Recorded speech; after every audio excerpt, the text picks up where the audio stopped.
A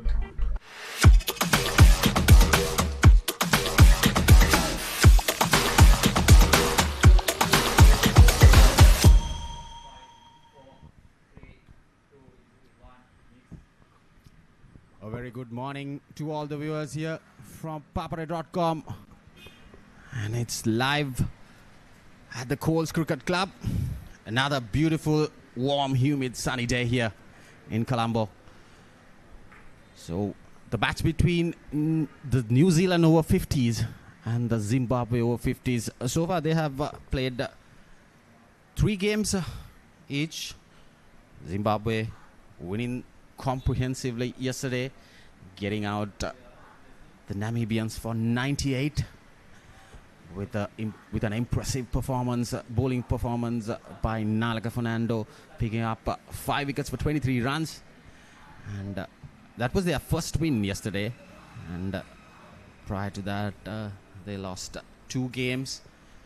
And this is the 4th game for the Zimbabweans. Talking about the New Zealand side, they have won 1 and lost 1 game. They won against the UAE Over-50s, chasing down the target of 153. And in the second game against the USA, they posted a score of 211, and USA chasing it down. So I have with me Kharija. Good morning. It's another bright day here in Colombo. Good morning, Rajiva. Indeed, what a bright day and a scenic view here from the Colombo Colts Cricket Club. Looking forward for some good cricket from both teams. Yeah, this is going to be an interesting game because Zimbabwe coming out after a win, and New Zealand trying to be on the top. They also want to go after another win. So it will be an interesting game because Zimbabwe right on track. And despite they had some few injuries, few people have been sick, I was heard yesterday, and but all good now. They're all in a fit camp. I can see prior to the game those 2 teams lining up for the anthems there. It's a tradition, Kharija, to start the game with the anthems. Even in international games now, it has been a tradition. And nice. It's a nice outfit. All the Zimbabweans wearing that red and black striped blazer. Indeed, very Rajiva. colorful And suited up, very gentlemanish for a gentleman's sport. Yeah, looks very bright there, and they have come right back on track after that superb win. They chased it down in 17 overs, I suppose. Anything, I think, below 17 overs. And won by 8 wickets.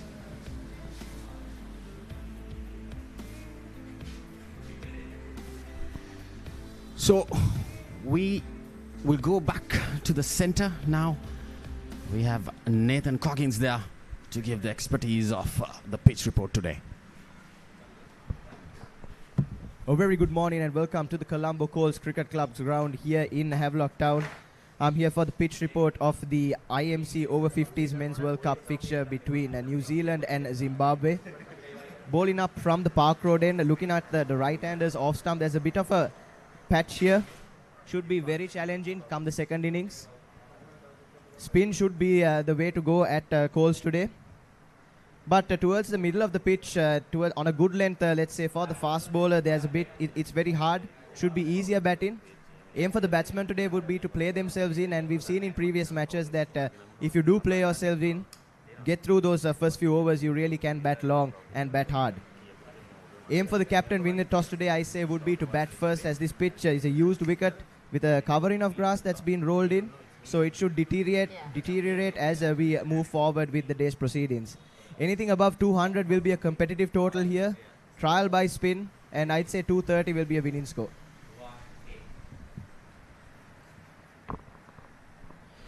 Yes, used wicket today at Colts, and another thing to note is there's a shorter boundary towards the clubhouse side, as we're playing a bit further to the corner of the square, which should be influence the captain's tactics and their strategy. They can try and get them out in the death overs.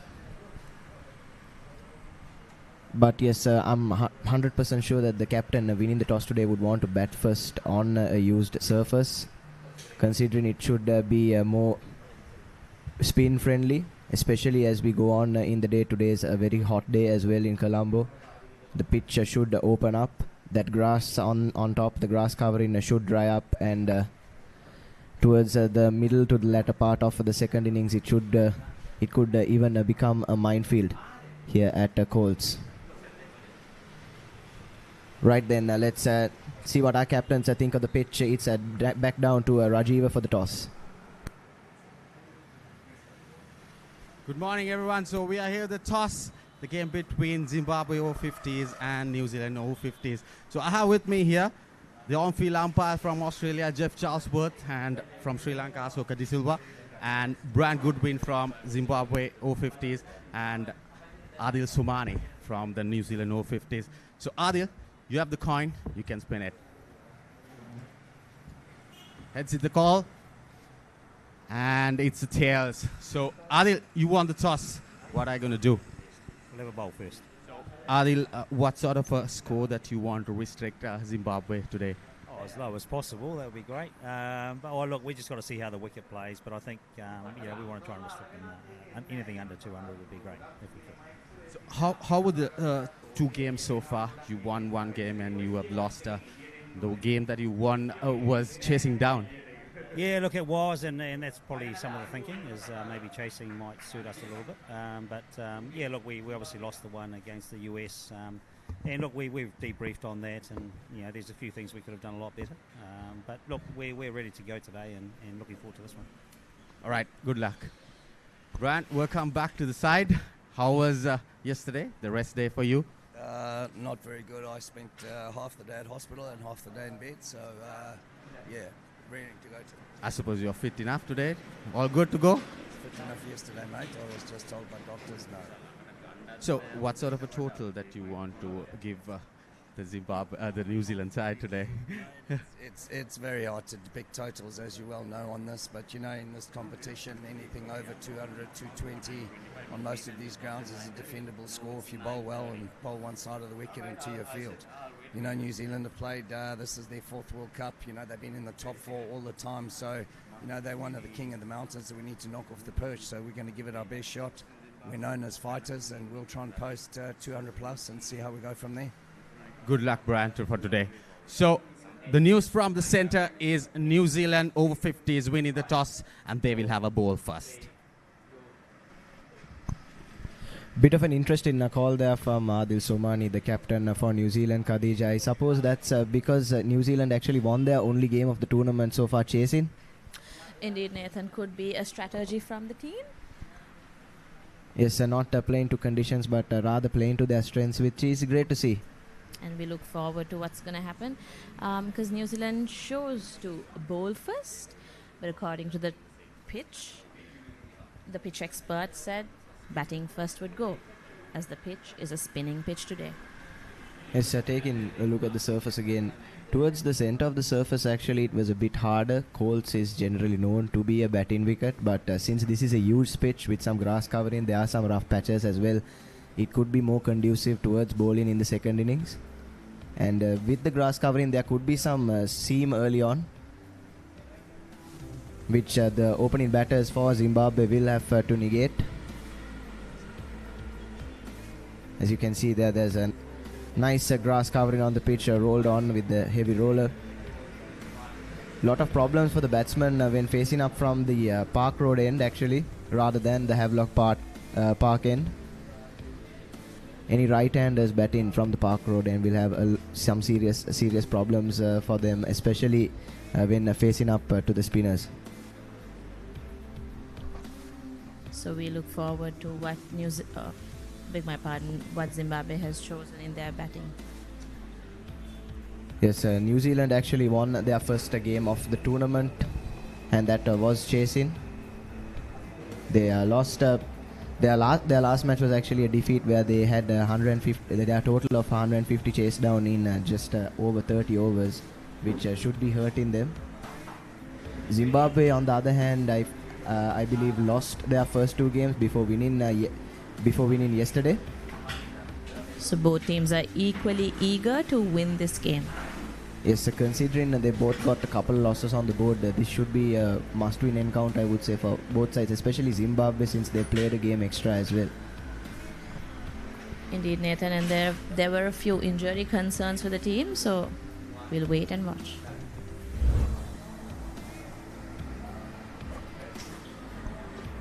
Let's just take a look at the players there a little while earlier, going through their warm-ups, getting match fit and match ready. Nathan, talking about fitness, this is a league that's the match that has been happening over 50s. How do you think they maintain their fitness? It's not as easy as it is. It's definitely not easy for players, especially since they are a bit on the older side now, with all due respect.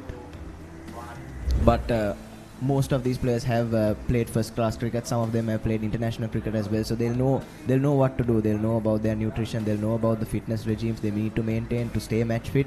And I believe by following them, they can be competitive at this level. And this league keeps on proving that age is just a number when it comes to sports. Yes, indeed, it's great to see veteran cricket such as this. As I said, a lot of these players have represented their nations, have played county cricket or first-class cricket, and it's a great opportunity for them to relive their glory days.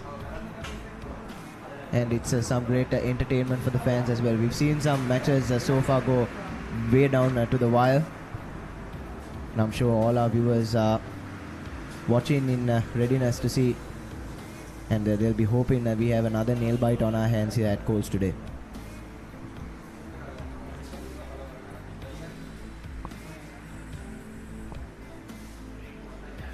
Right then, the umpires appear to be making their way out to the middle. Asoka De Silva from Sri Lanka and Jeff Charlesworth of Australia.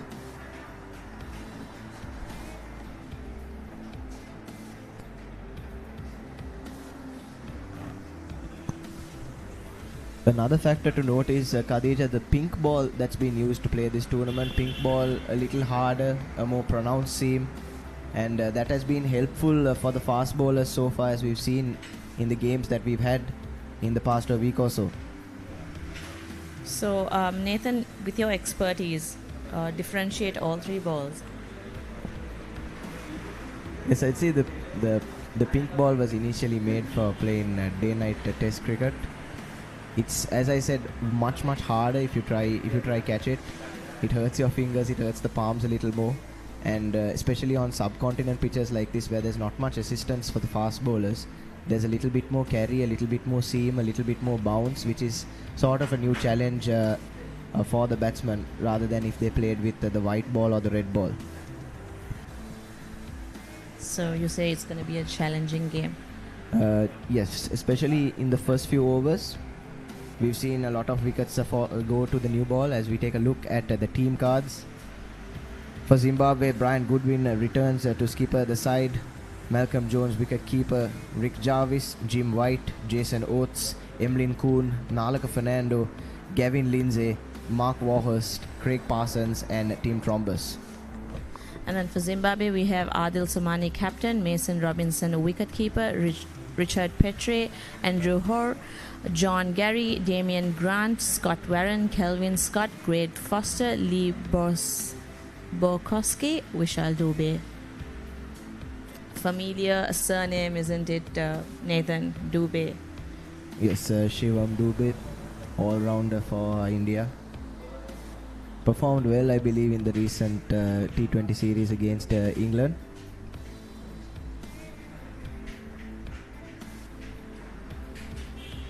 Lots of cricket around these days, Khadija. We saw Sri Lanka with a come-from-behind victory against Australia at the Premadasa. Indeed, what a knock by the captain, Charita Salanka. Yes, skipper coming in. The skipper showing his mettle, showing his worth, leading from the front, chipped in with the ball as well. A true all-round performance from Asalanka, but concerning signs for Australia ahead of the Champions Trophy. Indeed, Nathan. Right then, the players too have made their way out to the middle alongside the umpires. We're still waiting for the opening batsman, I believe, from Zimbabwe.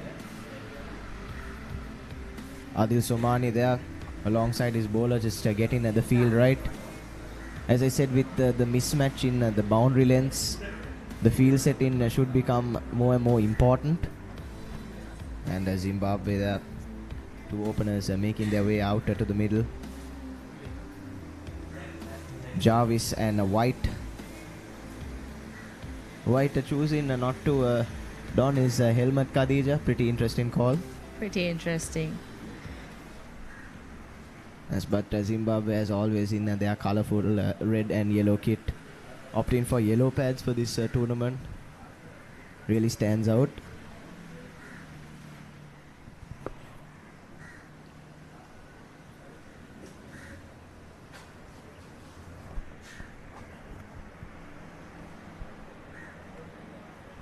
And by the looks of things, it's Jarvis set to take the strike. And opening with a spin on New Zealand, or is the keeper just standing up to the stumps? I believe the opening bowlers going to bowl some seam up balls from a short run up.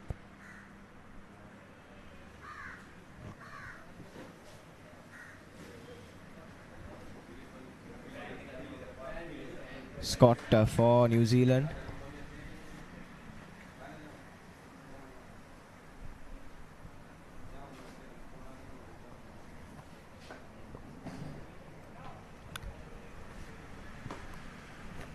And in the power play, just two fielders allowed outside the 30-yard circle. Somani has chosen to place a deep mid-wicket and a deep long on. Plug in that leg side, the longer boundary. Could be a tactic. Try and tempt the batsman to loft it on the leg side. Have him caught out in the deep. Nathan, some interesting decisions made by the New Zealand captain, isn't it?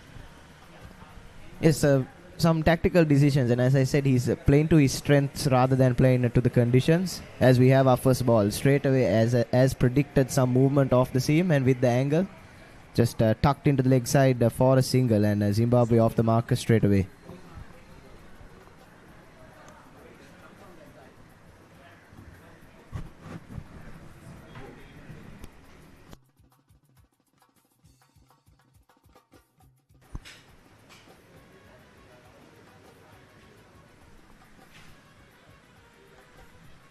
White just having a look leg side.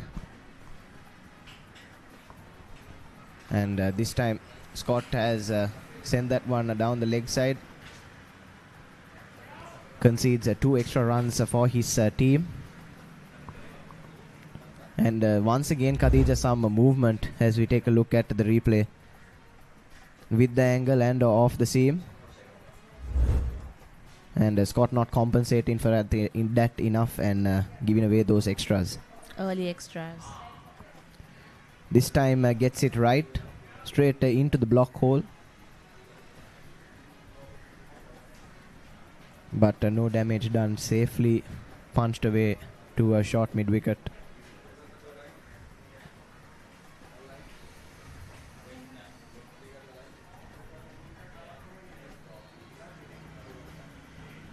So Nathan, apart from this game, there are 5 other games happening at the same time across the island. Yes, we will. It's all action-packed stuff on the daily and all live on the Papare, Sri Lanka's #1 sports channel. We have a game just a little, just on the opposite side of the road actually at the BRC grounds. Another Over-50s World Cup game. Got games at the MCA as well, the NCC.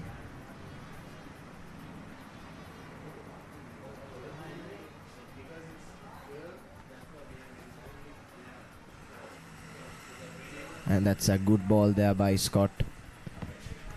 finding that early seam movement. Should be a bit tricky these first few overs. Zimbabwe would want to bat them out without any damage done to that wickets column, as that's another bit of extra swing on that ball to bring an end to the first over. Zimbabwe 4 for no loss.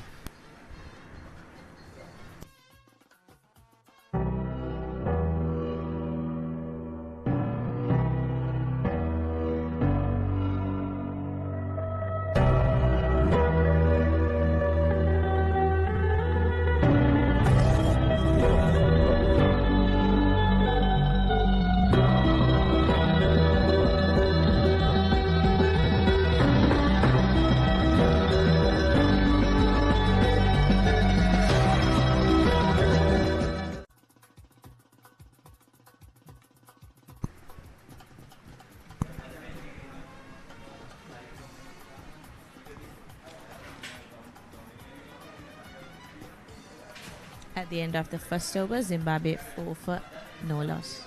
As Jarvis set to take the strike for the second over. And a ball in from the Havelock Park, and it'll be Lee Bokowski.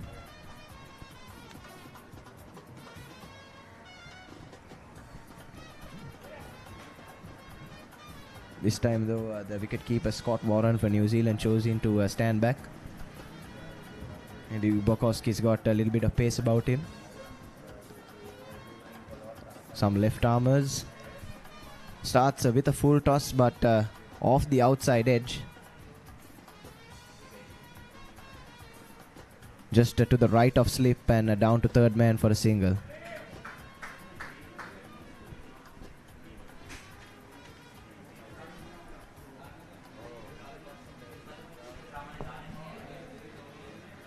The left arm bowler Khadija should look to extract more swing, as generally bowling with the new ball more favourable for the left armers than the right armers. This time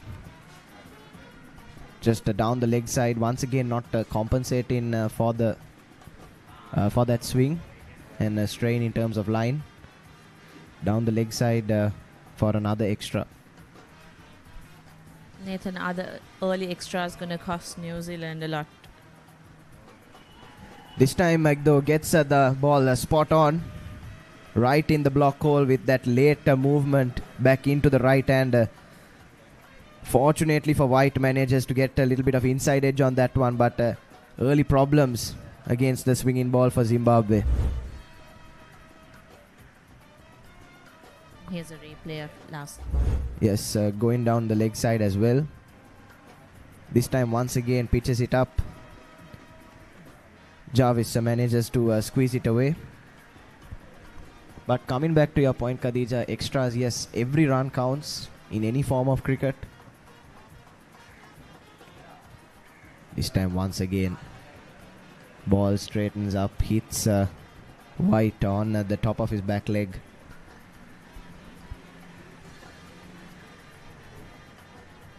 Bokowski finding some early movement with that new and hard pink ball. This time goes for the lofted drive. Unfortunately just put down there at mid-off by Homan. White trying to get on the attack early on. Miscue in the drive off the bottom of the bat and nearly hold out to mid-off there. Let's take a look at the replay. Yes, this time the ball swung away from him, went on with Bokowski's angle, as that brings an end to an eventful second over. Zimbabwe 7 for no loss.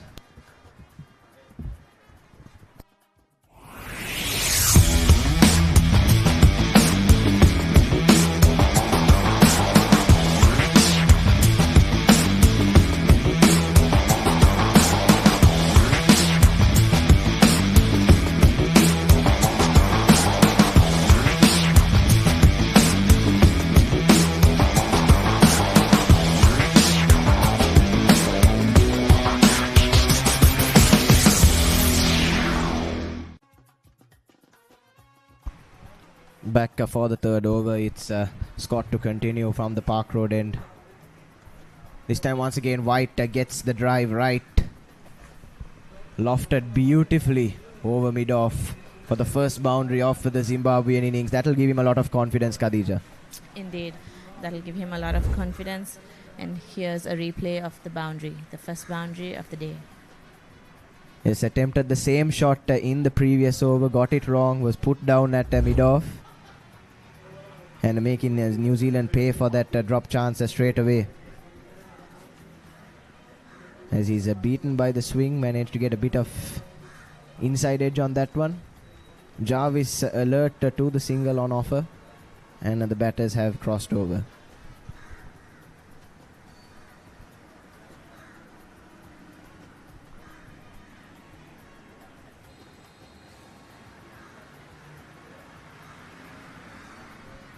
Once again, Nathan recalling the toss and the pitch. Yes, as expected, some movement on offer for the seamers with the new ball and that bit of grass covering. Cut away by Jarvis straight into the hands of the fielder.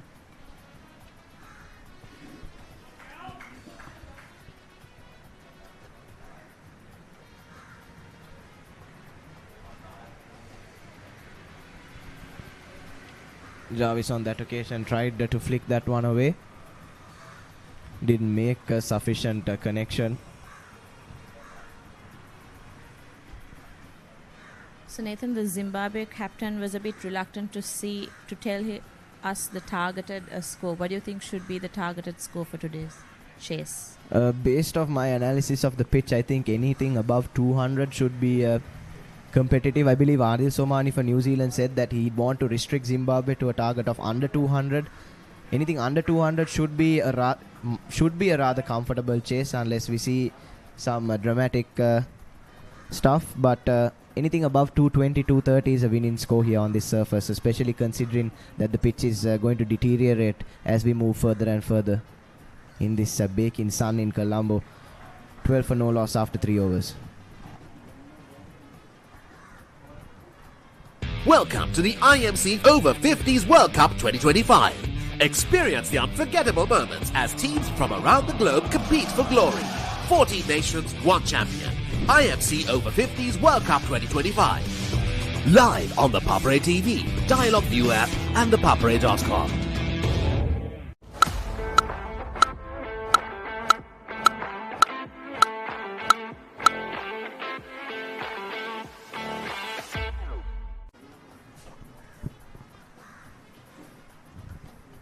Bukowski continuing from the Havelock Park end.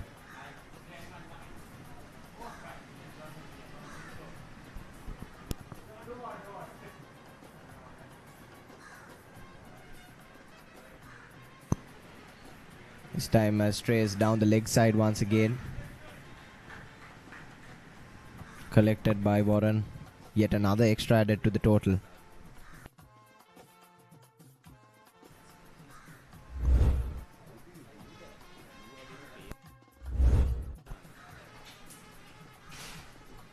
This time though punched straight back at the bowler. By the looks of things, Khadija, White is looking to take a more aggressive approach in this power play. Jarvis appears to be trying to play himself in and bat through the innings. This time some movement away from the right-hander. Slight appeals for a caught behind, but there was clearly no bat on that one. I'm sure they'll want to take maximum use of this power play. Yes, but they should keep in mind to not lose too many wickets. Bukowski doing well with the new ball here. Seaming it away and back into the right-handers. Some challenge in bowling for White and Jarvis to face up to as White goes all-out attack once again. Doesn't get sufficient connection on the shot. Into the covers for a single. Nathan, lovely to see some runnings coming between. Yes, especially at this level of cricket, dropping it and running into the 30-yard circle is great to see. It shows what sort of a physical condition these players are in despite their age. which just makes the action more and more competitive and more entertaining for us, the viewers. I'm sure it does, Nathan. Good over so far from Bukowski. 3 dot balls apart from that wide of the first delivery. Once again, a full toss, but some movement back into the right-hander. Bukowski fumbles it, and the batters take a run off the misfield.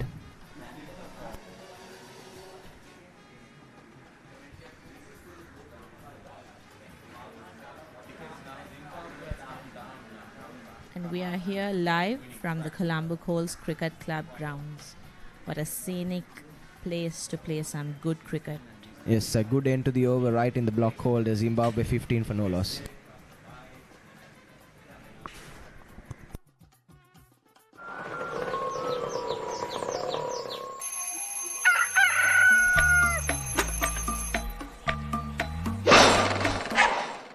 Mama Gajaman.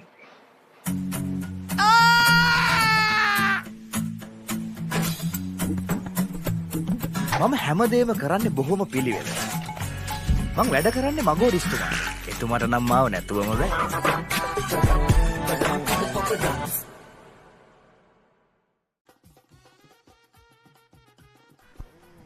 Scott to continue his third over.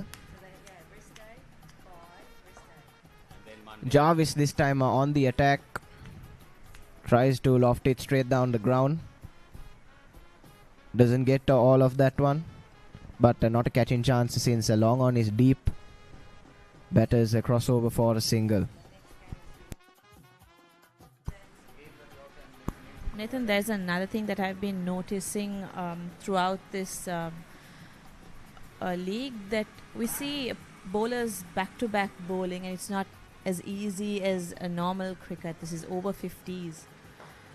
Yes, a shot by a White straight down the ground. Slight misfield there in the deep, but no damage done. Some good fielding, in fact, just keeps that down to a couple. Could have very well been a boundary. But yes, Khadija, as you said, bowlers are bowling longer spells, which again just shows what great physical condition these players are in. We've seen even 7 or 8 over spells from some bowlers, especially the spinners. Just shows that these players care about their fitness, care about winning the game for their team, and they are willing to put their body on the line to do so.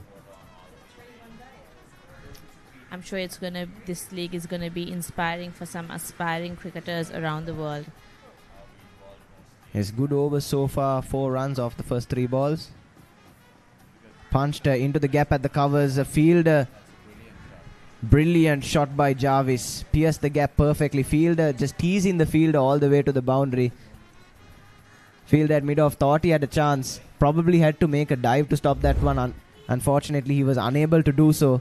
And it's the second boundary for the Zimbabweans. And the captain with a lovely shot through the covers. And here's a replay of last boundary.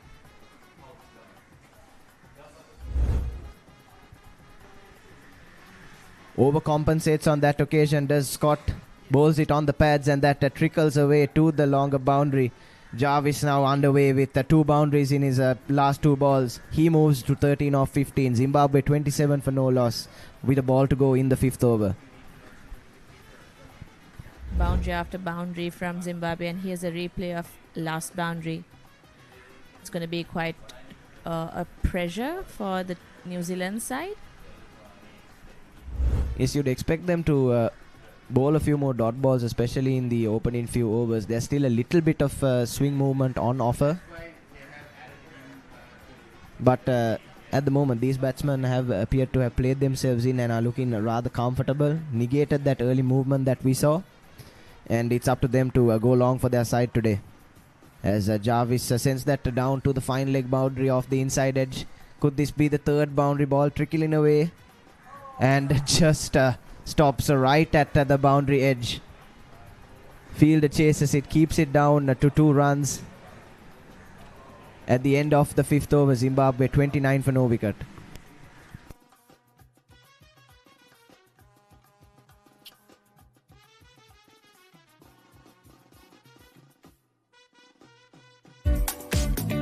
What is your plan for the next cricket tour? Here is the answer. Personal Leisure Private Limited, Sri Lanka's only leisure company with its own cricket ground. Engage in sports tourism exclusively for cricket. Contact details. Pujita 077 7421 842.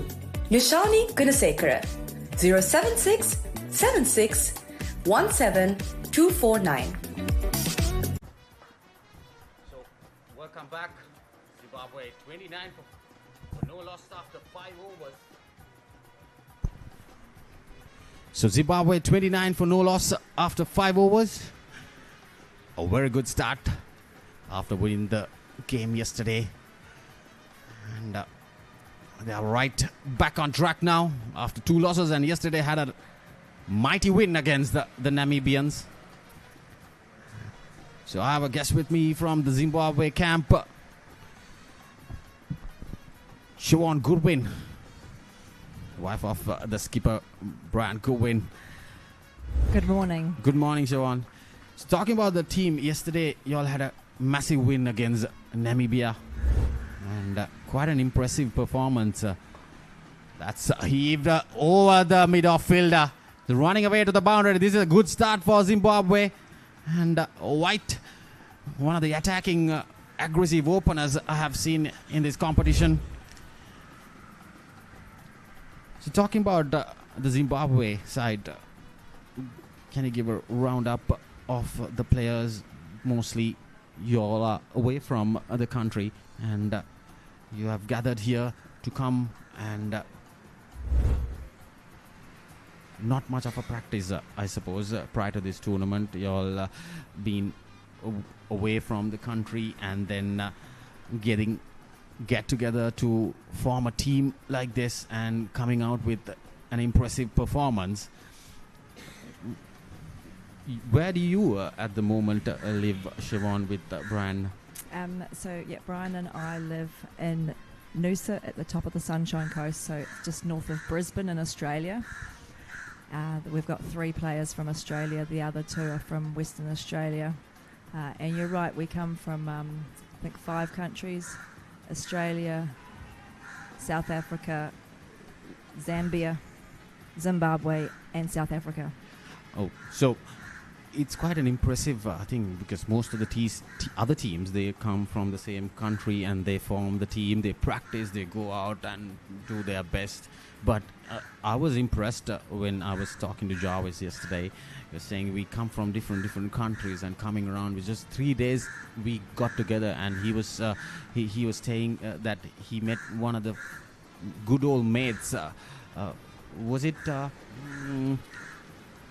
Was it Tim? He met after 40 years. He was talking about me when he was there in the boarding school back in the day in Zimbabwe, and he met after 40 years. And they still have that banter with each other. Exactly. I think the Zimbabweans have a great spirit. They come from multiple countries. And that's just a small interruption. That's a beautiful shot there by Jarvis.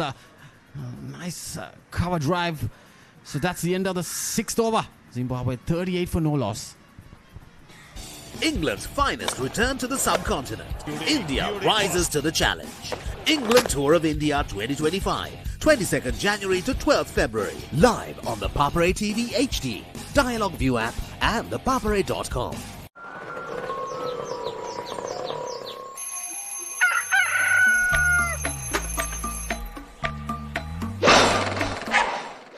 මම Gajaman.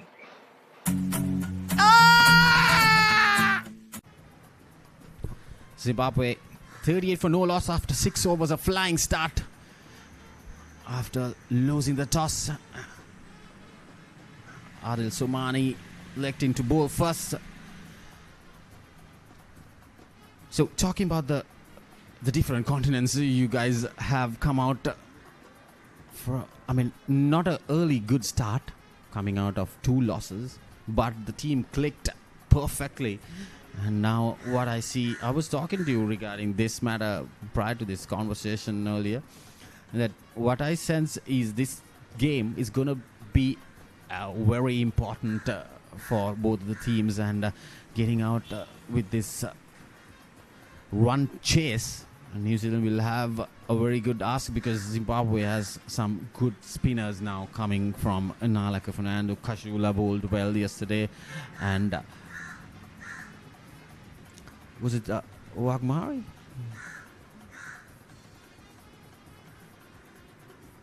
So yeah, we have been very, we've had a tough start.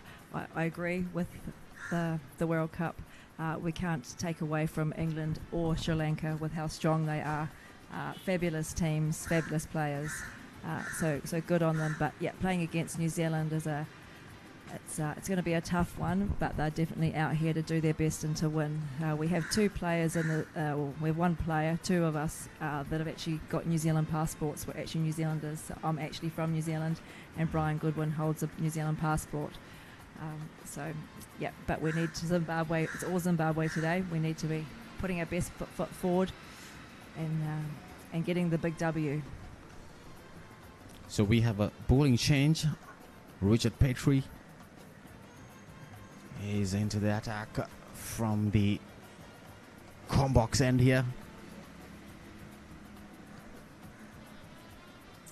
You mentioned earlier all the players coming from different countries and not seeing each other for a long time. You're correct. There's lots of them that haven't seen each other for many, many years, played different types of sports together, whether it was cricket or softball or rugby back in the day. And due to the unrest in Zimbabwe, many people had to leave the country. That's why they're spread far and wide, and why Zimbabweans are the kind of people they are, because they know that they can't always see their friends or their brothers or their family members from being spread out across the world. That's why it's important when we come together that we stand together as brothers and friends. That's flown past the slips. Petrie bowling some nice outswingers here. The previous ball got some outswing, just passing the bat, inviting White to go after it. He actually went after it and got that thick edge flying over the slips.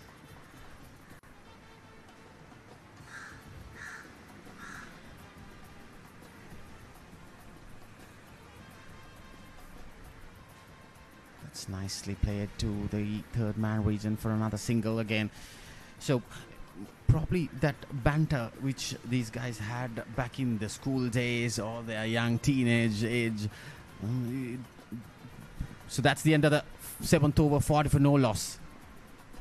Pusa Leisure Private Limited is inviting you to invest for this project for the development of golf course and 120 individual houses, which will be selling outright. Required investment is $30 million, which is the value of 49% of shares, and is available for you to invest. Whatever amount you can invest will yield benefit within less than 5 years.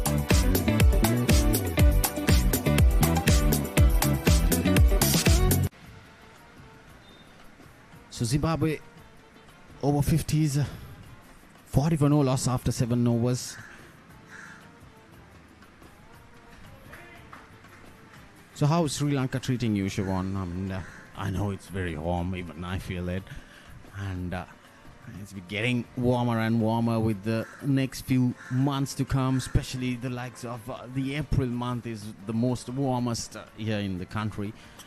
And how the hospitality, how's everything back in Colombo here? What fabulous people the Sri Lankans are. We're very, very blessed to be in the country and to spend time with them. They've all been very accommodating. It's a wild swing there by White. Loves this aggressive stroke play. Some of us come from hot countries still, so the heat and the humidity hasn't been too bad for us from Australia, Zambia and Zimbabwe. Clearly the English have found it a little bit difficult, coming from 2 or 3 degrees. Especially like the likes of Wales and Canada. It's going to be tough for them. I haven't spoken to any of these, probably England. So, but England has a good side. They will play Sri Lanka on Saturday. It will be a good game. There is a little bit of an yes and no there. no harm for Zimbabwe yet. They are 41 for no loss. Probably this is a good start so far. And this is what the camp must be requiring with their batters.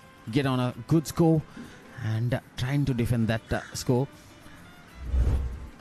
So we actually have 5 or 6 players ourselves from England. So yeah, even in our team, we've got the players that are struggling with the heat, etc. But we've got a good crew around, ensuring there's lots of water and cool towels, etc. for them, looking after the players as much as we can. Yeah, I was there with you guys yesterday. I was at the game, Zimbabwe and the Namibians. So I'm pretty sure there's 30 plus crew for sure. Yeah, it's a good banter with all this team. It's like a good positive bunch coming in. And so that's the end of the 8th over. Zimbabwe 42 for no loss. Welcome to the IMC Over-50s World Cup 2025. Experience the unforgettable moments as teams from around the globe compete for glory. 14 nations, 1 champion. IMC Over-50s World Cup 2025. Live on the Papare TV, Dialog ViU App and ThePapare.com. Look at this. Ooh. The biggest budget ever. 3 to 4 million. Come on in. It's breathtaking. Amazing. This is stunning. Wow. I love my job. My lottery dream home. Mondays on HGTV.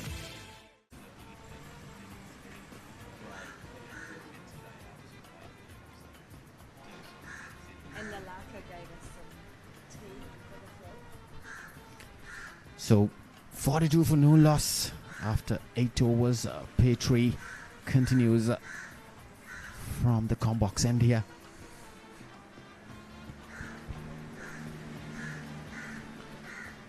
So after this tournament, so what is the plan for you guys? Are you going back to your respective countries, or going to stay more on holiday to roam around the country? Because Sri Lanka has plenty of sceneries.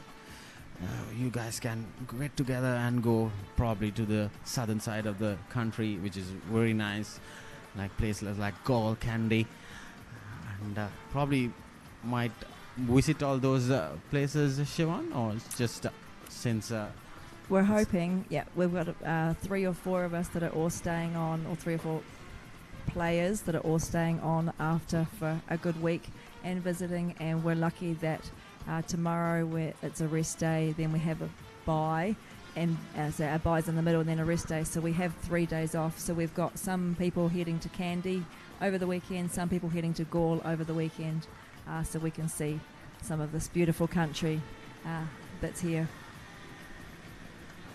Nicely tucked away to third man for another single for Jarvis. There's plenty of places you guys can visit, and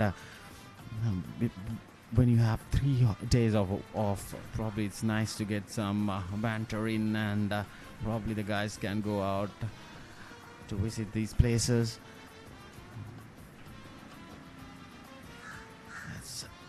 I was talking about some swing for Papare, and bowling the 9th over so far. Still he's getting some swing off the track.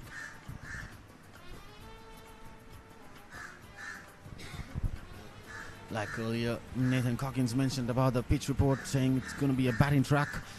Supposed to be a batting track. See, that's what we were talking about. So that's the 9th over, and Zimbabwe 44 for no loss.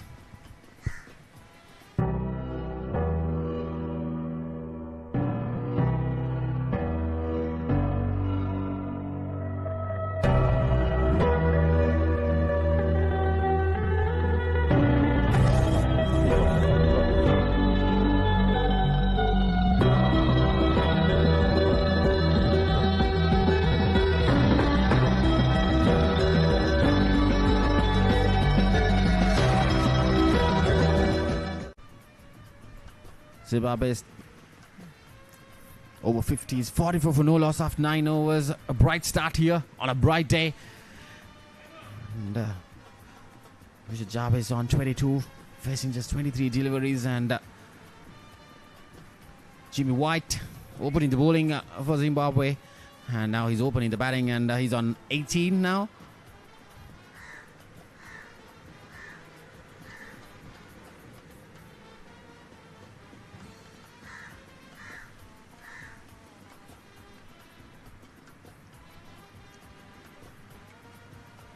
Watchfully played there by Jarvis.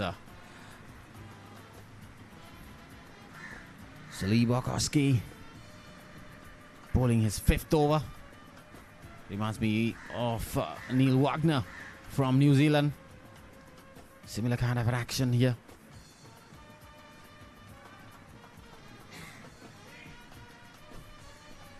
So what is the next game for Zimbabwe Over-50s, Siobhan, after that holiday?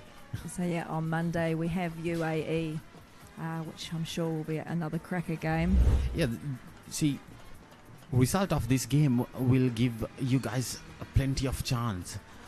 And there's UAE side, similarly equally balanced side as well as Zimbabwe. They've got a few cracking batters, plenty of spinners from that side as well.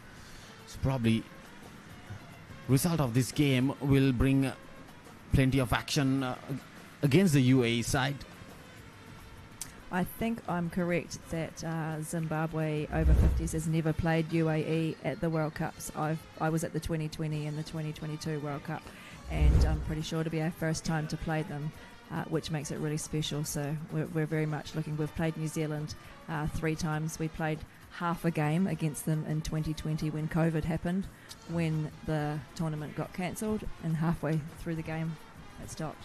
Where was that? In Cape Town. In Cape Town, in South okay, Africa. Yeah. So third time playing New Zealand. That New was in Zealand. 2020? 2020.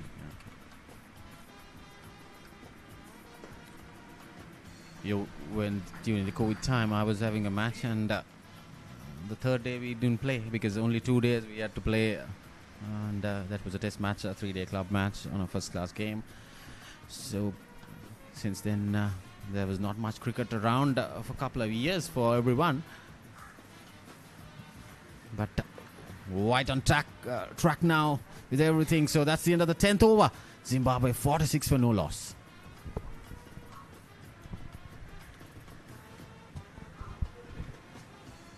Catch the action of the Australia Tour of Sri Lanka 2025 live. Enjoy 2 tests and 2 ODIs from 29th January to 14th February.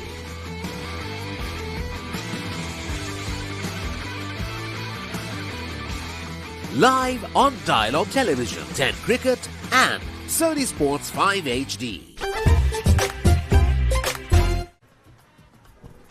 Zimbabwe 46 for no loss after 10 overs. Richard Jarvis on 23 and Jimmy White on 18. Quite an impressive start by these 2 batters coming out here. And probably this is the highest partnership so far for the first wicket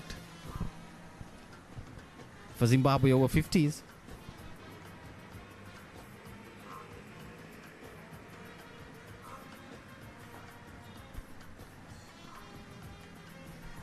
Watchfully played there by Richard Jarvis. So Papare has bowled 2 overs for just 4 runs. There was a run flow at one stage. The Zimbabwe Over-50s 38 for no loss after 6 overs. And Richard Papare coming into the attack and bowling the last 2 overs for himself. Just 4 runs.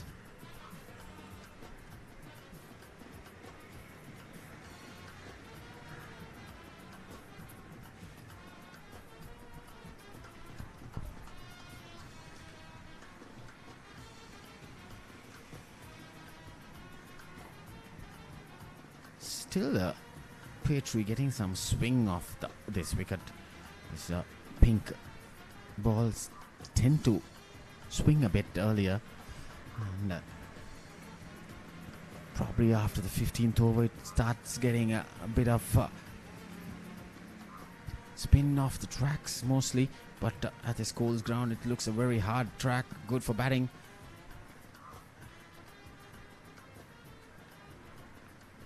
We might see spin coming into play in the second innings, most probably.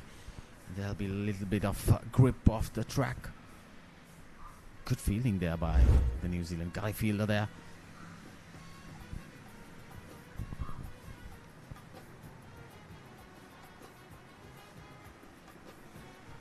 Nicely played and guided it towards the wide third man region for another single. So thank you for joining with us, Siobhan. Hoping to see you guys soon in a Zimbabwe game. And I wish you luck. And your entire team is right back on track, in the winning track now.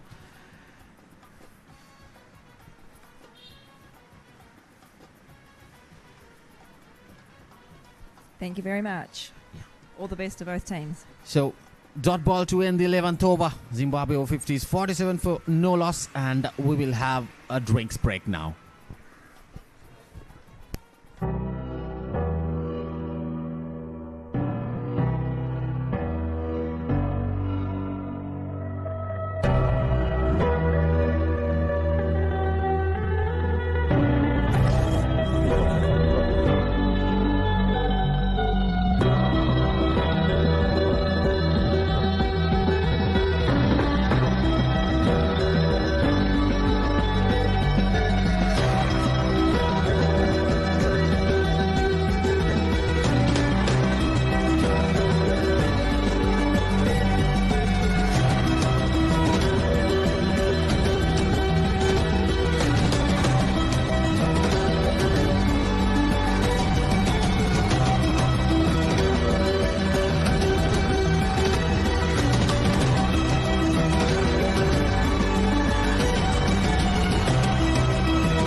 Private Limited is inviting you to invest for this project for the development of golf course and 120 individual houses, which will be selling outright. Required investment is $30 million, which is the value of 49% of shares, and is available for you to invest. Whatever amount you can invest will yield benefit within less than 5 years.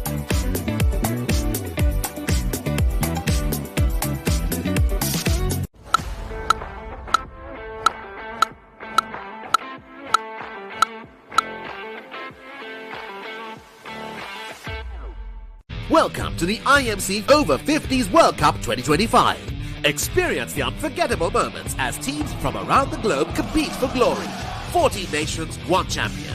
IMC Over-50s World Cup 2025. Live on the Papare TV, Dialog ViU App and ThePapare.com.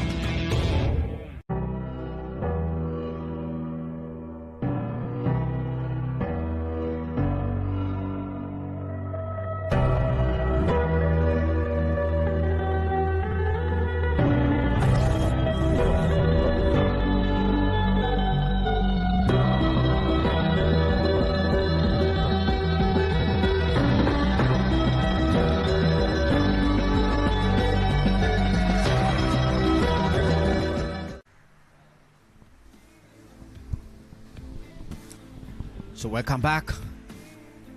That's a batting card. Zimbabwe 47 for no loss in 11 overs. The New Zealand bowlers winning the toss, yet to get a wicket. Nathan. Yes, some solid batting there by this Zimbabwean opening pair. We saw in the first few overs the New Zealand seamers did extract a bit of movement off the seam and off the surface. Yeah, they have gathered some movement. But the Zimbabwe openers have done a tremendous job here. Richard Jarvis 24 of 32 deliveries, and Jimmy White on 18.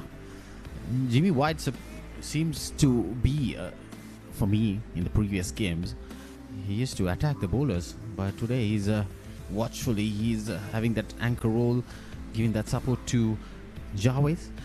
So the bowlers for New Zealand, Scott bowling 3 overs for 23 runs, bit of expensive there, and Brokowski 5 overs 19 runs, and And Petrie bowled 3 overs, most economical out of the lot, just for 5 runs. So there's only 5 extras bowled in the 11th over so fine. And Zimbabwe 47 for no loss. Yes, as you were saying, White looked to be a more aggressive player. As we take a look at the games happening all around the country, we have Pakistan versus West Indies in the Navy grounds at Valisara. New Zealand versus Zimbabwe, the one we are covering live here at the Colts Cricket Club. And just opposite to us, we have Sri Lanka versus Namibia at the BRC grounds. At the DSA Nayaka grounds, it's UAE versus England. And just opposite to that, at the MCA, it's Wales versus South Africa. And at the PUSA grounds in Bandaragama, it's India versus Canada. So lots of action, all covered live by the Papare. And it's great to see such exciting stuff from these over 50s players. Yeah, some of the players are very decent players coming out here. Yes. And, they have scored hundreds. Some of them have taken 5-wicket hauls. So tremendous performance by some of the over 50s here. What I see, I have seen some players over 60 also joining the over 50s, and to come out here and experience this hot, humid weather and perform tremendously. So we have a change in the bowling. Straight away gets some movement off the seam into Jarvis.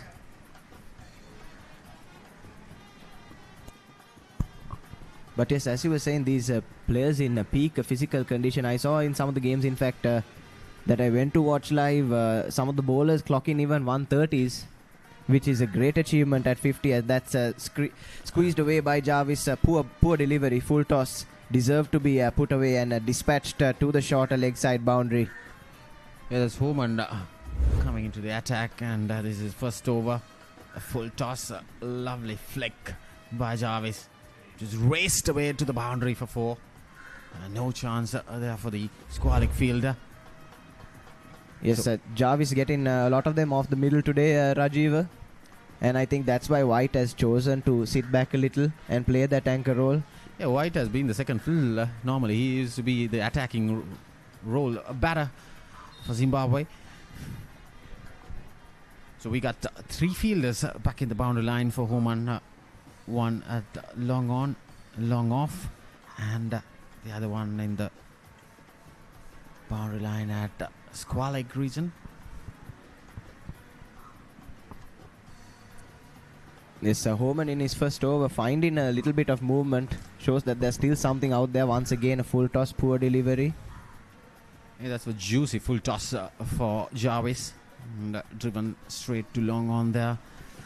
And they have done a tremendous job here. The opening stand, it's a 50-run stand now.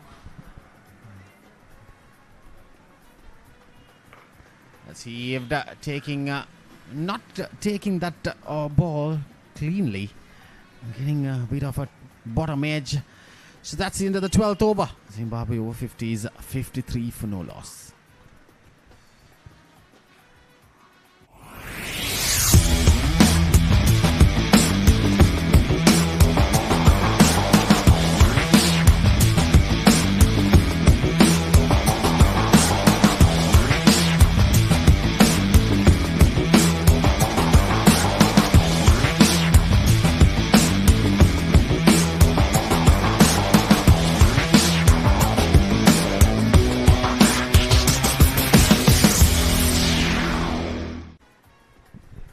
Zimbabwe over-50s, 53 for no loss after 12 overs. A bright start here for them.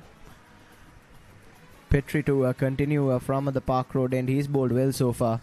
Has a slip in place as well. Once again, some seam away. That's squeezed off the top edge into the covers and taken comfortably. And the first wicket for New Zealand. This opening partnership that was looking quite dangerous for Zimbabwe finally broken. White was tied down a little today, 19 of 36, looked to take the aggressive approach. And Petrie's persistence has paid off, and that's taken comfortably in the covers. Yeah, he wanted to go on the leg side, but he didn't get that ball out of the off stump. Probably would have gone over the extra cover fielder. So Jimmy White departs for 19, and an easy catch for Somani, the skipper there. So that's the first wicket for the Zimbabwe Over-50s, 53 for 1.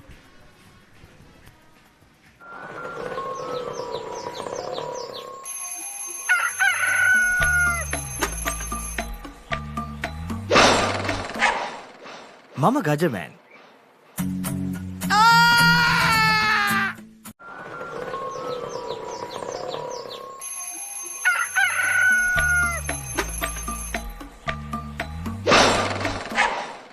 Mama Gajaman.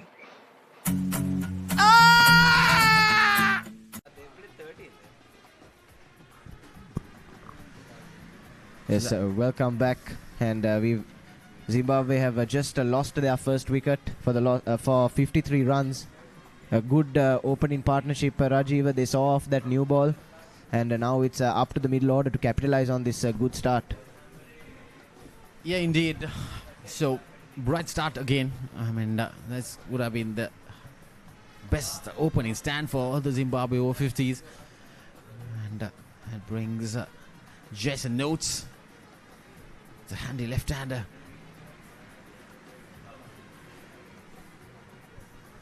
He would have gone over extra cover. Probably would have got it one bounce for extra cover. Instead, he went towards the mid-on side. So taking that top edge because the ball is still swinging for Papare. So that was probably the not proper shot selection for Jimmy White there.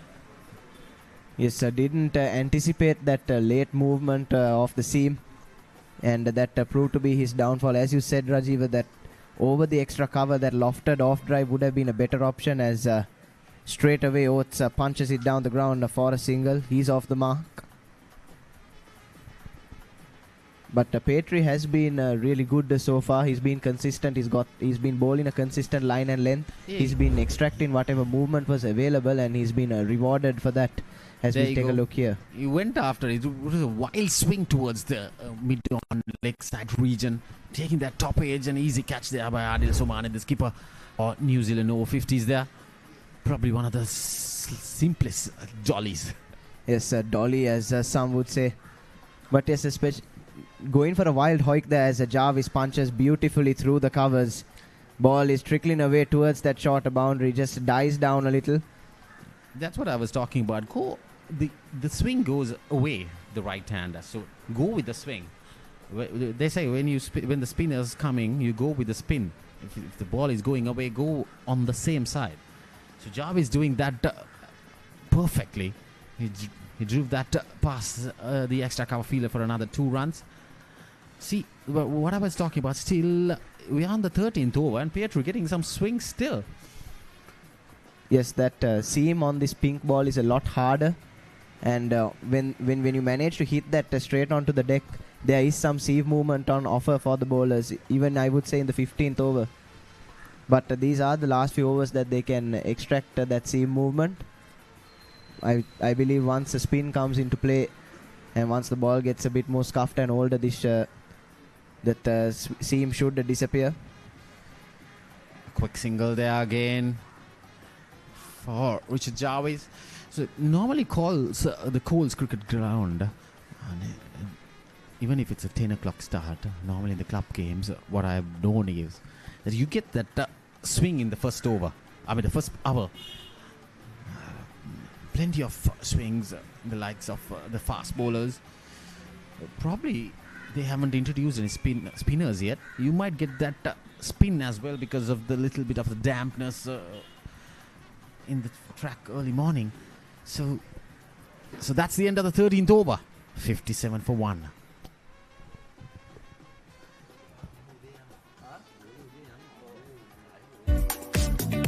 What is your plan for the next cricket tour? Here is the answer. Pusal Leisure Private Limited, Sri Lanka's only leisure company with its own cricket ground. Engage in sports tourism exclusively for cricket. Contact details. Pujitha 077 74 21 842. Nushani Gunasekara 076 76 17 249.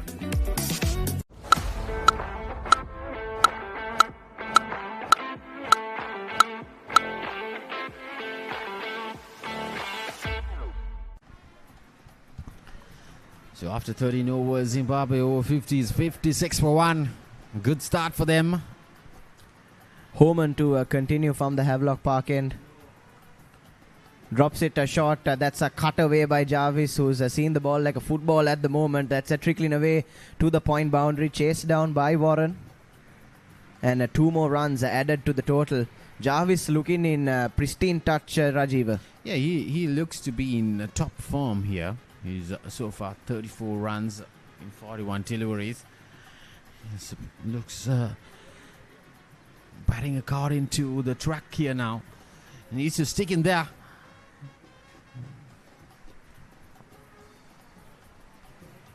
Yes, at a venue like Colts, Rajiv, I think it's important that once you play yourself in, that you do bat long.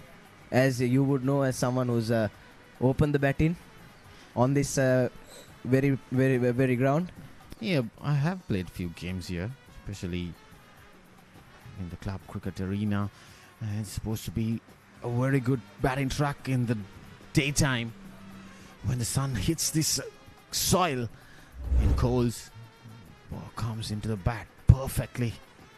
This is one of the ex-captains, cricket grounds, Angelo Matthews, Dinesh Chandimal, even Kusal Janit.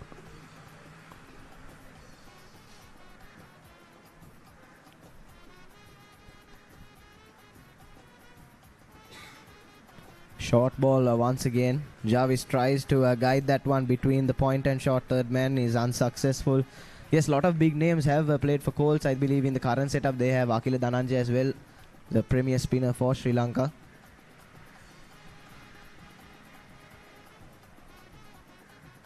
This time strays down the leg side, does Homan. Good collection by the keeper. That's John Carey there behind the stumps.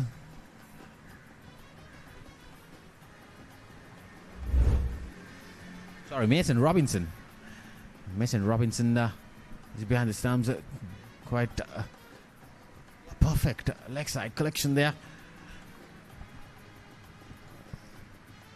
At this current run rate, Zimbabwe will get to around 198, which is about par, but considering they've only lost the 1 wicket after 14 overs, they'd want a bit more than that.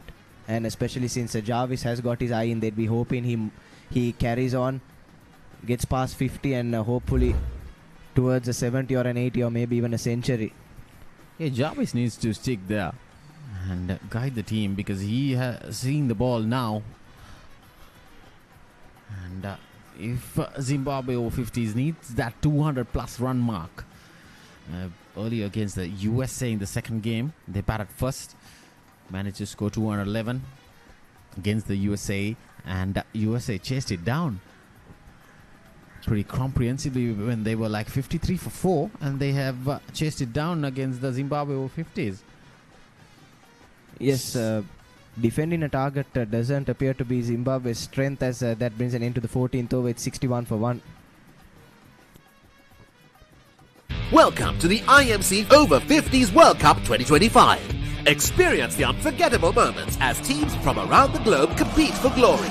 14 nations, 1 champion. IMC Over-50s World Cup 2025. Live on the Papare TV, Dialog ViU App and ThePapare.com. Look at this. Ooh. The biggest budget ever. 3 to 4 million. Come on in. It's breathtaking. Amazing. This is stunning. Wow. I love my job. My lottery dream home. Mondays on HGTV. Yes, welcome back. Zimbabwe 61 for 1 after 14 overs, and as we were discussing in the previous over, defending a target doesn't appear to be Zimbabwe's strength. They lost out to the host Sri Lanka as well. Their target of 156 chased down in 21 overs by a strong Sri Lankan batting lineup. As we see the first introduction of spin. Yeah, we see a spin coming in. So Zimbabwe Over-50s batted in the first 2 games. Got 150 odd and 211 with those respective teams, Sri Lanka and USA, and both teams chased it down. So they broke the shackles in the last game by bowling first and getting the Namibia Over-50s for 98. And now they're right back on track again. So you need to break those shackles, change a bit of strategies, and then yes, sometimes in tournaments like this you need that confidence boost in first win, and I'm pretty sure, as you said, they would have broken their shackles after that comprehensive win over Namibia. Yeah, it's an 8-wicket win for the Zimbabwe Over-50s. Yesterday they chased it down in like the 15th over, 98 runs. So we see Vishal Dubey. Some left arm spin. Straight away starts off with an arm delivery. A good start, I would say, right on tact. And bowling at Jarvis, wicket to wicket there. I don't see much spin coming in early days now with the ball. There's good lines here by Vishal Dubey. Yes, so that ball too going on with the arm. I think spin should come to the party more in the second innings than the first one. Definitely, as you mentioned in the pitch report, there'll be spin coming in.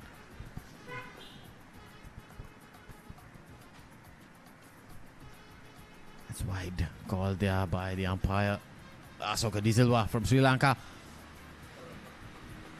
So Zimbabwe has a few good spinners. Yesterday, Sri Lankan born Nalaka Fernando picked up 5 wickets. There you go, getting some spin. The more you slow the ball, you might get some spin. Yes, as a spinner, you just have to be brave enough to do that. You have to be brave enough to flight the delivery. And there's some beautiful top spin from Dubey. Yeah, he got that ball. You can see the seam going perfectly, angling towards.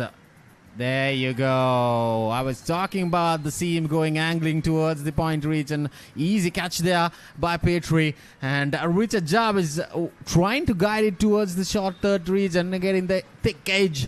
And Dubey, Vishal Dubey picks up the first wicket. There you go, the seam coming in and then getting that edge.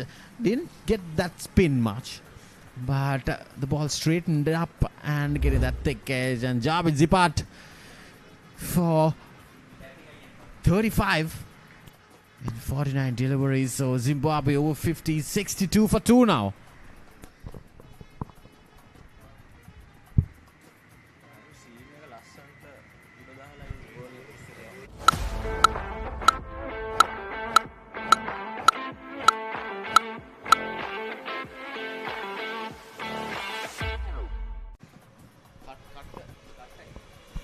Yes.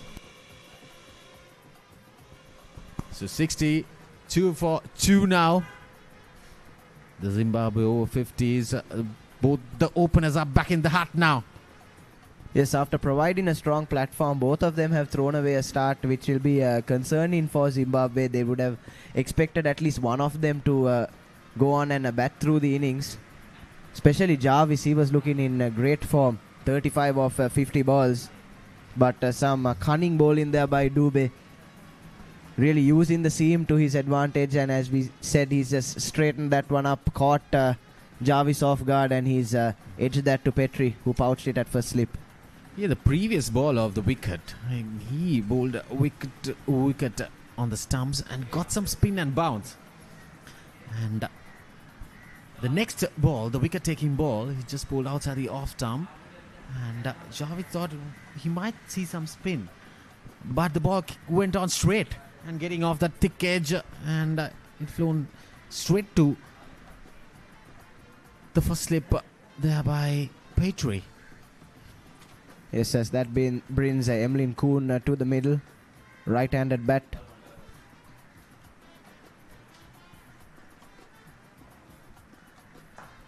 Good delivery to start with. Squeezed away by Kuhn, straight back at Dubey. He's bowling well in his first over. As you take a look at the replay of that wicket there. He got some bounce. He got some bounce definitely off that ball. He's bowling it slowly. And that's a wicket taking over for Dubey there. So Zimbabwe over 50, 62 for 2 after 15 overs.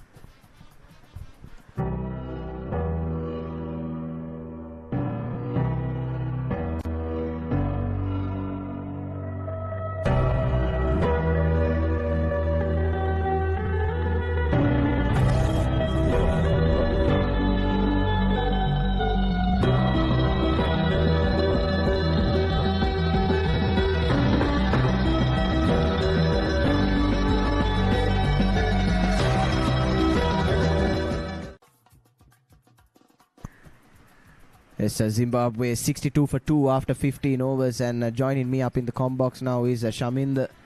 Good morning. Good morning, Nathan. Good morning to all our viewers. Yes, Homan is set to continue from the Havelock Park end. Some brilliant bowling there by Dubey in the previous over to get rid of the set batsman Jarvis as Homan strays down the leg side.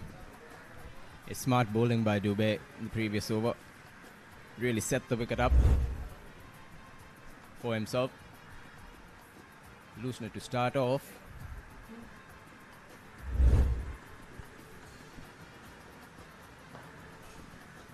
This time straight and hammered down the ground by Oates, but fielder placed there at long on keeps it down to a single. Something interesting to notice, Shamin, there's some bounce on offer as well for the spinners off the seam. Definitely interesting. Kept the batsman thinking today. Good wicket to play here, the Colts. Yes, Colts generally known to be a batting wicket, but that's only if you if you are patient and you play yourself in. Both batsmen relatively new to the crease, so they'll have to play themselves in. Yes, the strategy for New Zealand would be to try and snap up another couple of quick wickets and try and get into that lower middle order of Zimbabwe. If they manage to do that within the next 5 or 6 overs or so, they should be able to keep them down to 150 or less if they bowl well. For Zimbabwe, on the other hand, it will be for these two batsmen to try and bat out the next 10 overs, take that score up to about the 110, 120 mark, and then accelerate from there. Spot on, spot on.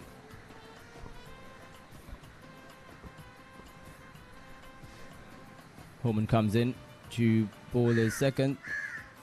Good delivery outside off.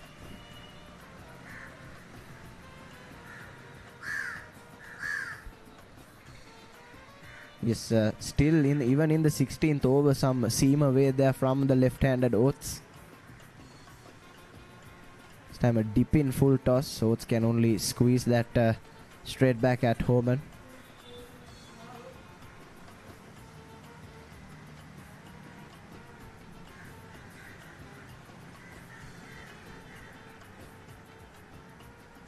Homan ambles in.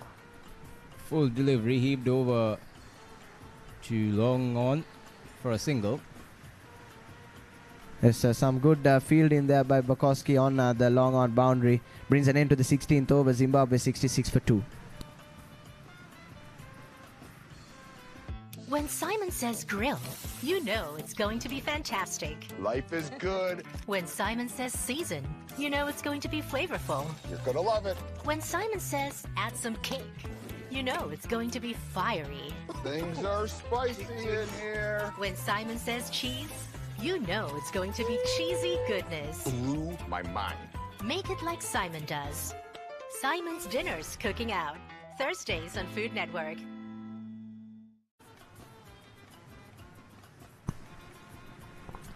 Dubey was successful in his first over, set to continue from the Park Road end. The Park Road end will be more favourable for the spinners, considering that these are rough patches, mainly for the right-handers. It'll be interesting to see how Dubey manages to the left-hander. Try to create that angle outward. That's the correct approach there from Dubey. Unfortunately, not getting enough turn on that one. Harmlessly left outside the off stump. That's a much better on that occasion. Off for the inside edge. And straight away, in just his second over, Dubey looking very threatening. Dubey certainly looking threatening. As soon as he gives the ball some air, he's been able to get some turn as well. This time full, driven to long off. But it's nice to see Dubey varying in pace as well. He's giving the ball some air and also bowling those quick darters in. It's really keeping this Zimbabwean batsman guessing, keeping them honest, not being too predictable.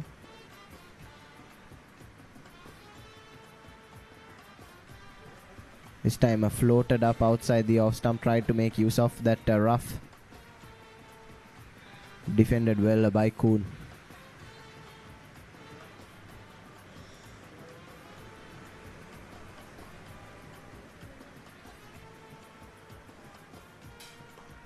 Tossed up again. Little full. Just needs to pull it up a bit. Getting that good length. It's getting a nice loop in. Yes, but another good over from Dube so far. Just 1 run off the 5 balls. This time pulls the length back and goes on with the arm. Watched well by Kuhn. 67 for 2 after 17. Welcome to the IMC Over-50s World Cup 2025. Experience the unforgettable moments as teams from around the globe compete for glory. 14 nations, 1 champion. IMC Over-50s World Cup 2025. Live on the Papare TV, Dialog ViU App and ThePapare.com.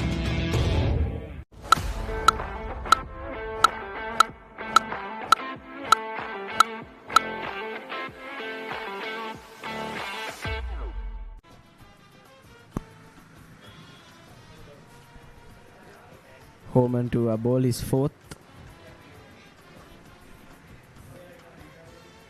After those 2 quick wickets, Shamin, the run rate just dropping for Zimbabwe.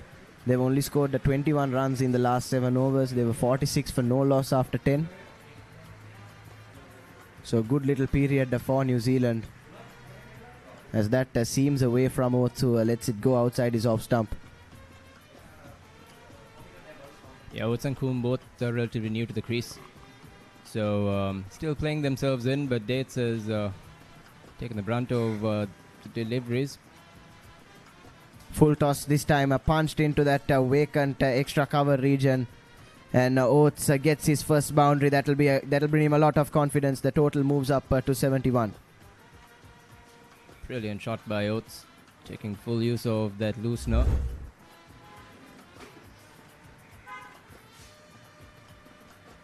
Handsome looking shot. Much welcome runs for Zimbabwe.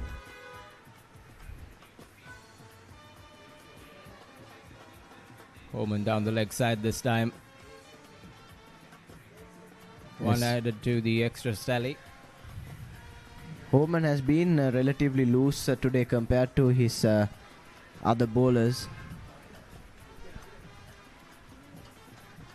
But when he does get it right, he's still managing to find some seam movement, which is great even in the 18th over. This time once again on a good length. Punched down the ground by Oates for a single.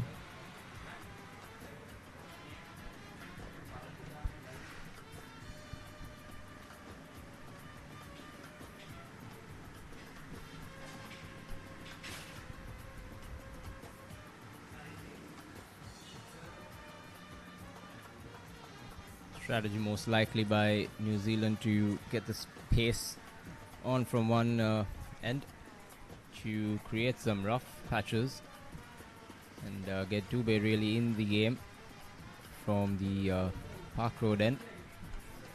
Yes, definitely, Shamin. We saw some rough patches had already formed outside the off stump when bowling from that Park Road end. And as you said, when they continue with pace from the other end, it'll just help widen those cracks and bring the spinners more and more into play as this game goes deeper.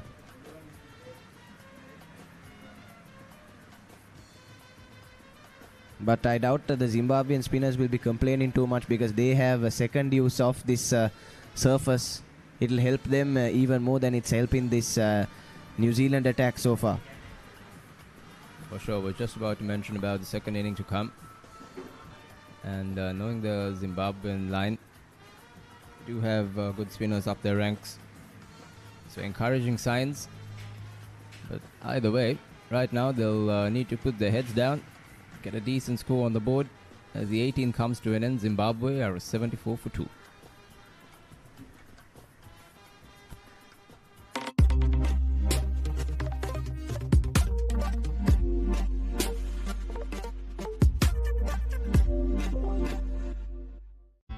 miss it. Life is good. Things are spicy in here. Blew my mind. Simon's Dinner's Cooking Out. Thursdays on Food Network.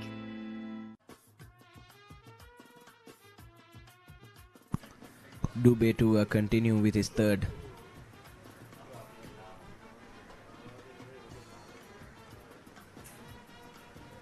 Decisive over. The previous over was quite an expensive one.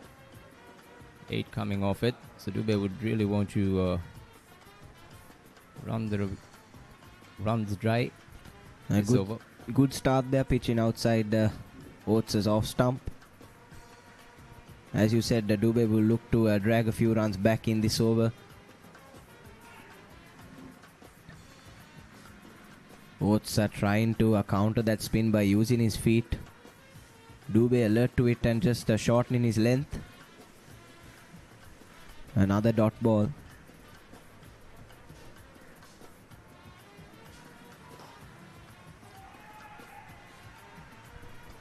This time though, punched straight down the ground by Oates and off the boot of Dubé. Kuhn was not in his crease, and that's a really sad way to go. Unfortunate ricochet for Kuhn in that instance. So it would be a misfield and a easy run. Eventually, ball finds its way to the wicket off the boot of Dubé there. Well short of his ground. Bat in the air. Yes, that looked like a easy single down to long off, but unfortunately for Kuhn and fortunately for Dubé, gets a bit of boot on that one, flicks it onto the stump, and Kuhn was just backing up. He could only watch as the bails were dislodged at the non-strikers end. Unlucky for Zimbabwe, lucky for New Zealand. And the total 74 for 3.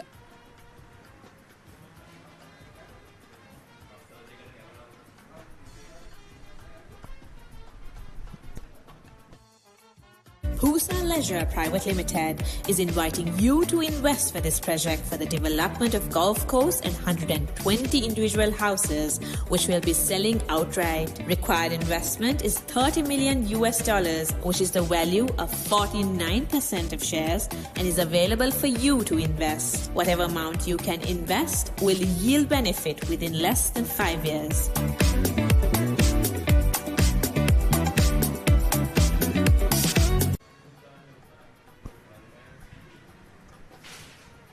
Most welcome wicket for New Zealand. Yes, and that brings the skipper to the crease for Zimbabwe, Brian Goodwin.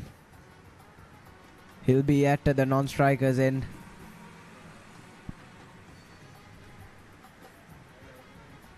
Brian Goodwin was injured in that previous game. Thankfully, he's all okay and all fit to play.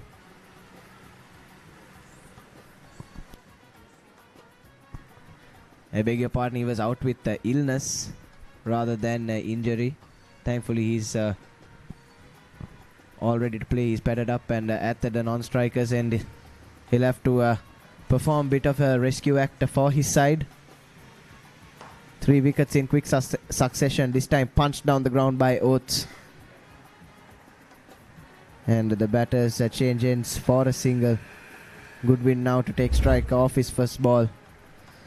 As we have a look at the replay of that previous wicket. Punched with some power down the ground by Oates.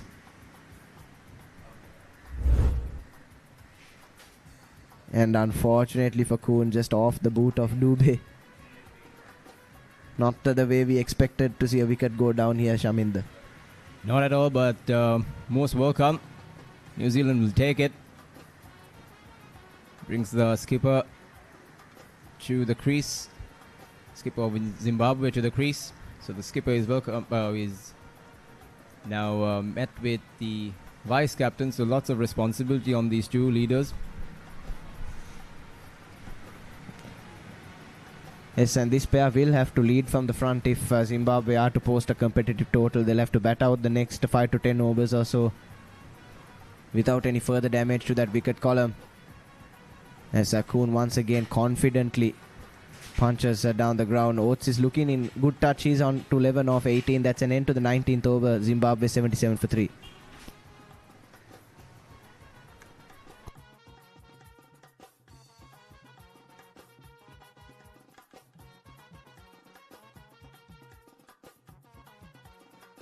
Look at this. Ooh. The biggest budget ever. 3 to 4 million. Come on in. It's breathtaking. Amazing. This is stunning. Wow. I love my job. My lottery dream home. Mondays on HGTV. Catch the action of the Australia Tour of Sri Lanka 2025 live. Enjoy 2 tests and 2 ODIs from 29th January to 14th February.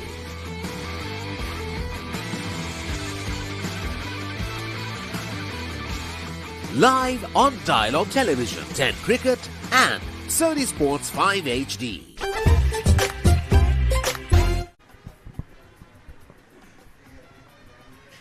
Appears to be a change of bowling. Kelvin Scott coming into the attack from the Havelock Park end.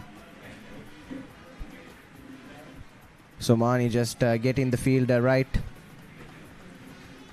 And the Oates is looking in quite a decent touch so far. He's gotten a few off the middle. 11 off 18. Unlucky not to have a few more. Definitely growing in confidence, Oates. He's faced 18 deliveries already for his 11. Yes, and Kelvin Scott also bowling some seam-up deliveries off the short run-up.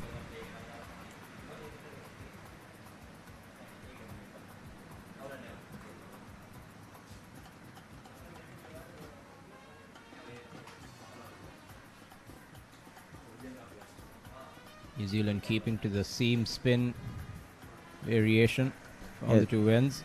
Scott, after an expensive first spell, 24 off his 3 overs, will look to try and pull a few back. He's probably been the weakest link in this New Zealand attack so far. That has looked pretty decent.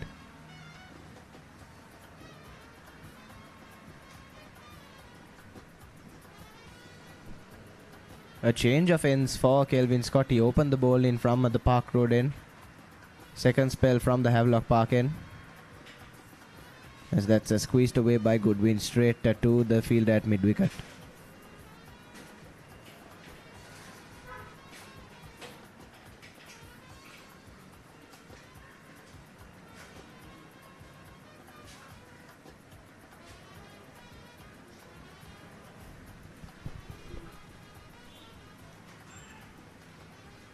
Outside edge there by Goodwin. Yes, tried to defend that one straight, just taking a little bit of outside edge. He played that with soft hands, so rolled along the surface to the field at point. No damage done. Bit of seam off the wicket. Yes, Scott looking much more consistent in his first over of the second spell so far. He'll be hoping he can keep that up. Just a single off his 4 deliveries thus far. Look to end his over well. Good shot there by Goodwin, picked up for an easy boundary. Risk-free cricket by Zimbabwe here. Yes, there were no fielders deep there on that leg side. Goodwin alert to that and just lofting it over the short mid-wicket field. Couple of bouncers and over the rope. He gets his first boundary, and that might break some of the shackles for Zimbabwe.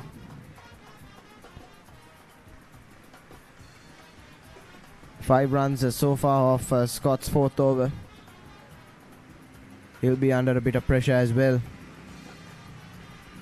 As that's nicely punched, but straight to the field at extra cover. Brings an end to the 20th over. Zimbabwe 82 for 3.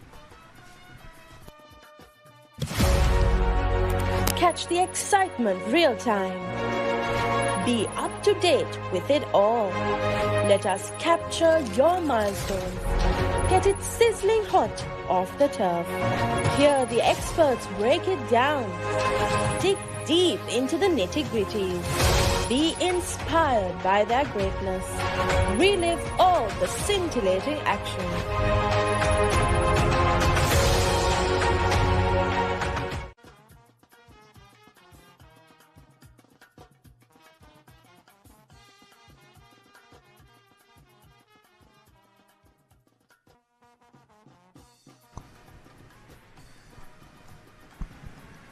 Change of comms. I'm joined with Khadija, in the box. Good morning. Good morning, Shaminder. A bit of a pronunciation issue, isn't it? I beg your pardon. I'm not new to it. At the end of 20 overs, Zimbabwe 82 for 3.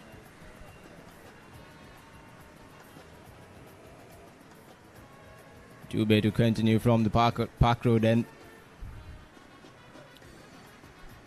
Bowling quite well. Good start to his fourth. Much fuller and faster this time to Oaks.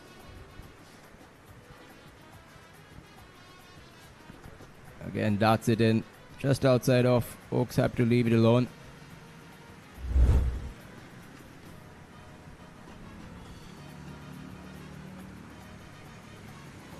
Slight turn outside off. Oates this time heaves it to the vacant mid-wicket region. Picks the gap up perfectly. Another boundary added to the Zimbabwe total. Here's a replay of the boundary. Sweet shot. Got to the pitch of the wicket. Ball perfect. Good timing. Didn't try to overhit it.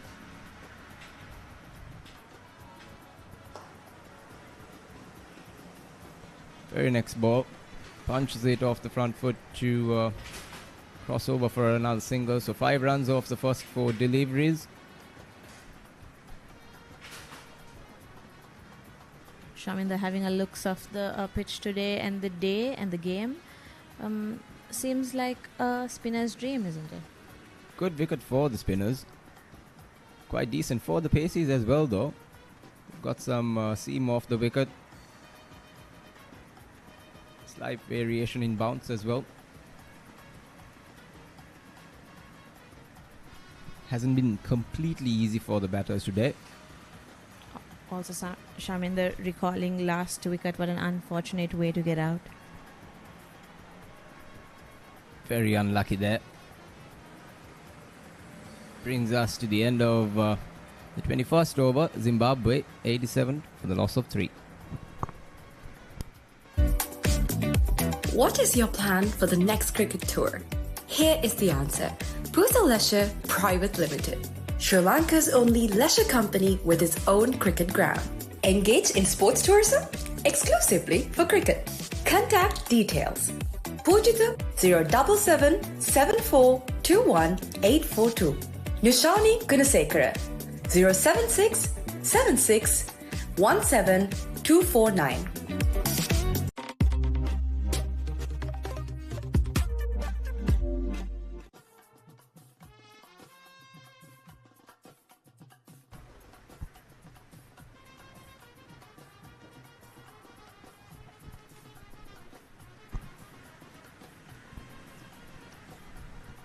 Scott to continue from the Havelock Park and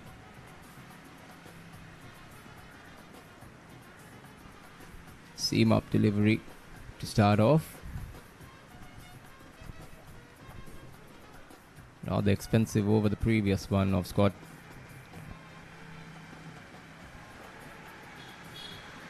Smart batting by Oates, just rotating the strike, waiting for that loose delivery to come. Patient cricket by Zimbabwe here. Shaminder bringing a bit of updates from the other 5 games that's happening across the island today. Namibia versus Sri Lanka, that's happening just opposite us at the BRC grounds. Namibia struggling a bit. Namibia 56 for 5.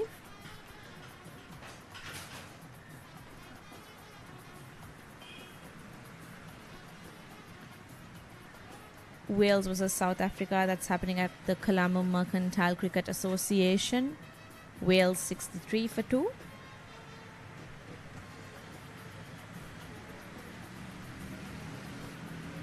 Seems like UAE struggling a bit against England. UAE 80 for 6. The Papare bringing you all the games live to your fingertips and to your TV screens. Lots of Masters cricketing action going around Colombo. Lots of cricket being played in the island the past couple of days, and a lot of action to come as well, with March Madness just around the corner. Indeed, Shaminder, with the Dialog Big Match season coming up, there's a lot of cricket, and stay tuned with the Papare, Sri Lanka's #1 sports channel. Always that favorite time of the month, time of the year rather, for me personally.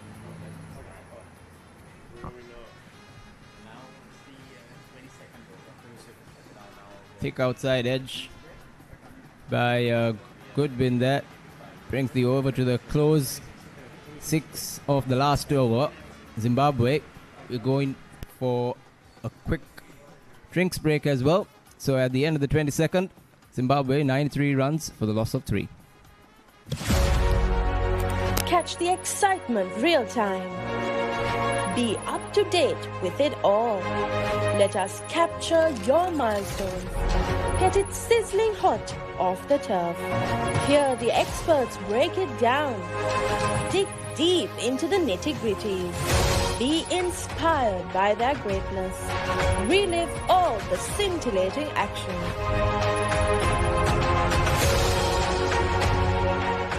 ඔයාලගේ company එකේ, ඔයාලගේ club එකේ, ඔයාලගේ school එකේ, youth එකට set වෙන ඕනම event එකක් The Papare TV එකෙන් මුළු ලංකාවටම පෙන්වන්න අපි ලෑස්ති. ඔයාලත් ලෑස්තිද? අපිට කතා කරන්න. The Papare TV, The Papare TV HD, Dialog television නාලිකා අංක 63 සහ 126 ඔස්සේ ශ්‍රී ලංකාවේ අංක 1 ක්‍රීඩා නාලිකාව.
Back live at the Colts Cricket Club in Colombo.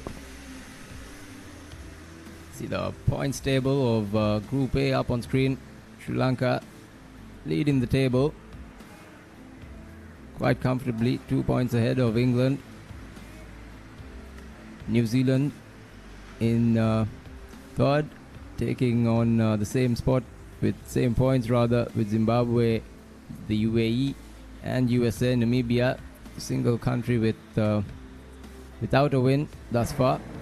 They played 2 games. Sri Lanka have won all 3 of their games. Wales losing 1, India losing 2.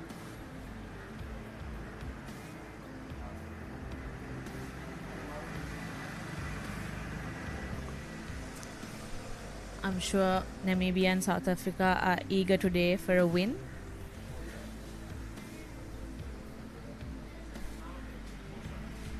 And here's the most runs of the IMC Over-50s World Cup 2025.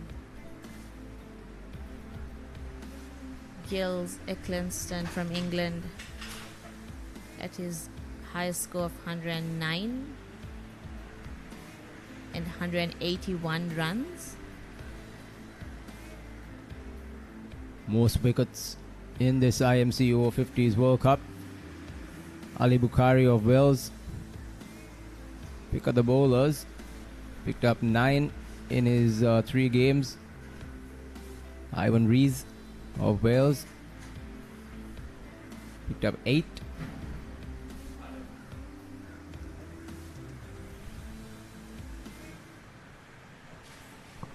Competitive cricket going on around Colombo.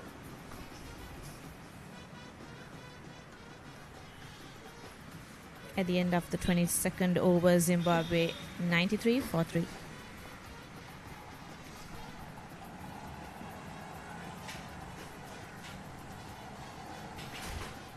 Dubé continues from the Park Road end into his 5th. Goodwin and Oates now quite set in. They played themselves in. They're comfortable, playing sensible cricket. We want to build on this partnership. Already a 19 runs of just 23. Again heaved over onto the leg side by Goodwin for a single.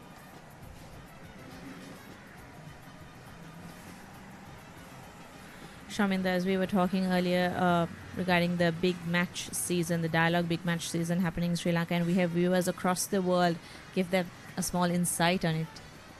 Oh, the big match season is something to look forward to, something everyone across the globe, like you said, looks forward to. It's a time that you go back in time to your school days, meet up with your mates.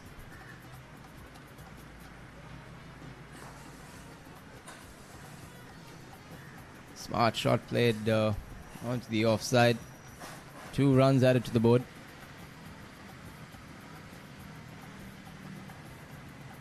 Good partnership building up for Zimbabwe. And this year, Kati, lots of big matches being played as 3-day encounters, something very significant for the country's cricketing history, schools cricketing history at least. Very good shot played again by Oates. Another 2 added to the board.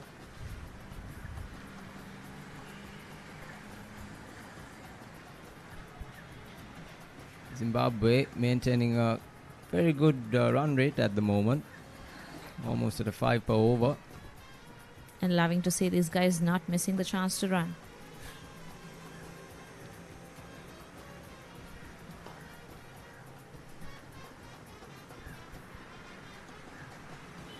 These guys are definitely aging like fine wine, getting better by the day and the year.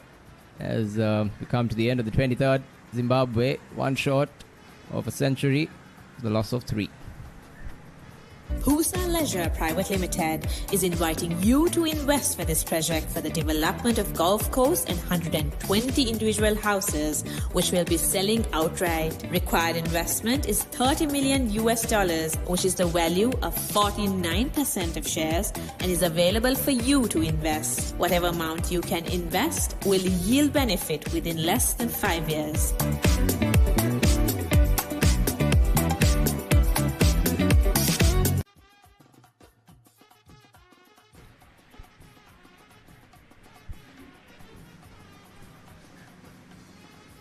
Scott will keep operating from the Havelock Park end.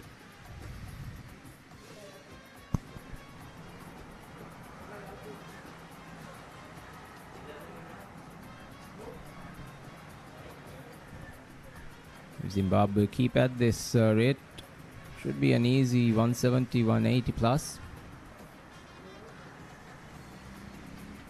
Which I feel is a very, very competitive score at this venue, given it's a 45 over game.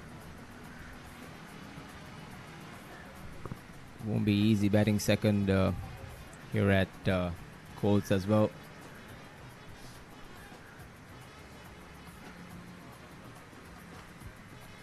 Shaminda talking a bit about the venue. The Colombo Colts Cricket Club has made schoolboy cricketers into legends. Definitely a club with a lot of history, not just in schools cricket, but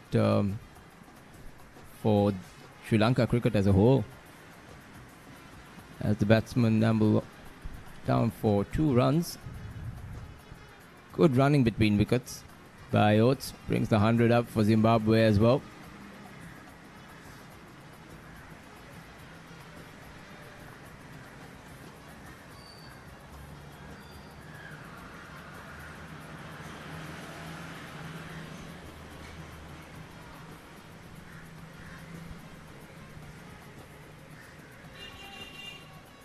Again, a bit of seam off the wicket.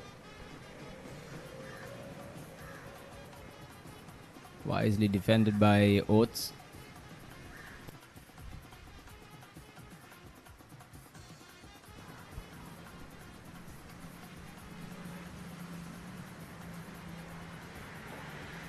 Oh, missed opportunity. Scott off his own bowling. Just coming in to his follow through. Low catch there. Missed time by Oates. Shaminda, we have seen a bit of a misfielding from the New Zealand side today. Pretty costly catches. Catches definitely win matches. Gotta hold on to them, however difficult they may be. Brings us to the end of the 24th. Zimbabwe, 102 for the loss of 3. When Simon says grill, you know it's going to be fantastic. Life is good. When Simon says season, you know it's going to be flavorful. You're gonna love it. When Simon says add some kick, you know it's going to be fiery. Things are spicy in here. When Simon says cheese, you know it's going to be cheesy goodness. Blew my mind. Make it like Simon does. Simon's Dinners Cooking Out. Thursdays on Food Network. When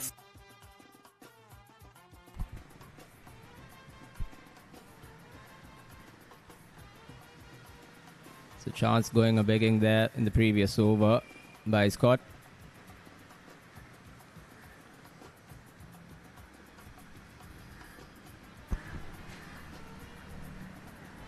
At the end of the 24th over, Zimbabwe 102 for 3. We're having a bit of a water break there. Seems to be a quick drink and a bit of magic spray on a spray and thumb, it seems. Warm sunny day in Colombo. Gotta be hydrated. These players, even though they are over 50, need to be quite physically fit. They're playing back-to-back games almost every day, with short breaks in the middle. Indeed, Shaminda, I'm sure they need an appreciation for it. It's not easy in this scorching heat here in Sri Lanka. I'm sure the humidity is playing a main role. I personally am glad to be inside the comm box and not in the hot sun. So props to these gentlemen, doing it for the love of their sport, the pride of their country. I'm sure the fans back in their countries must be very proud.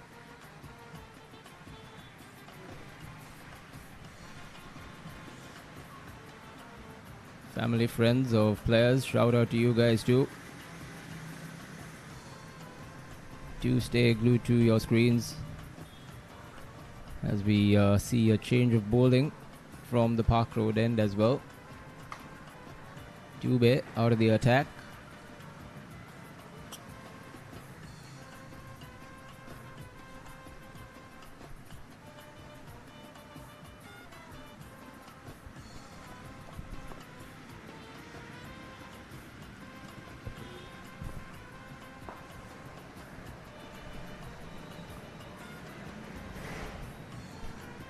Single on to long on.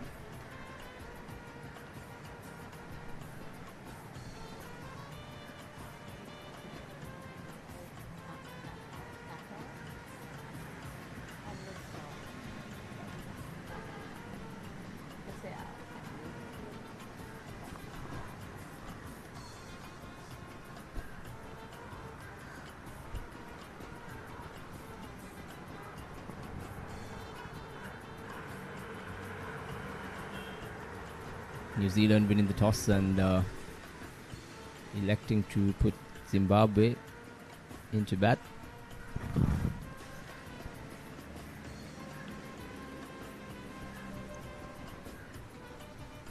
Andrew into his third delivery of his first over. He's had a good start though so far. Giving the ball some air. Keeping the batsman guessing. And as we've seen in the previous few overs from Dubé, as soon as the bowlers, spinners at least, give the ball some air, got some lease off the wicket. Seems to have taken the wicket-keeper's glove down the leg side. Batsman cross for a single. And the single and an extra added as well. So 2 runs off the fourth. And Andrew will have to bowl an extra delivery this over.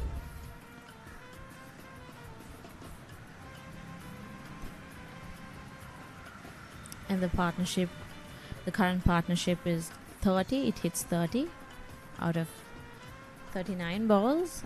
I'm sure Zimbabwe is looking forward to stabilize this partnership.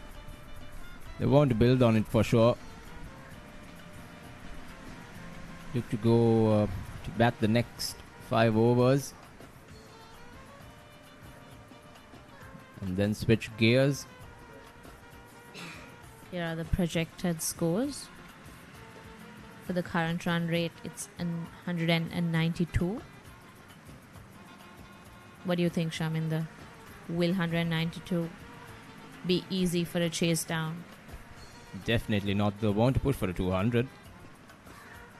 At this rate, with this partnership growing, and with gifts like that coming Zimbabwe's way. Extras are going to cost the team, isn't it? Always costly. Bit of lapse in concentration, it seems, by New Zealanders. A costly over for New Zealand with quite a bit of extras. They've been losing grip of this game in the past 10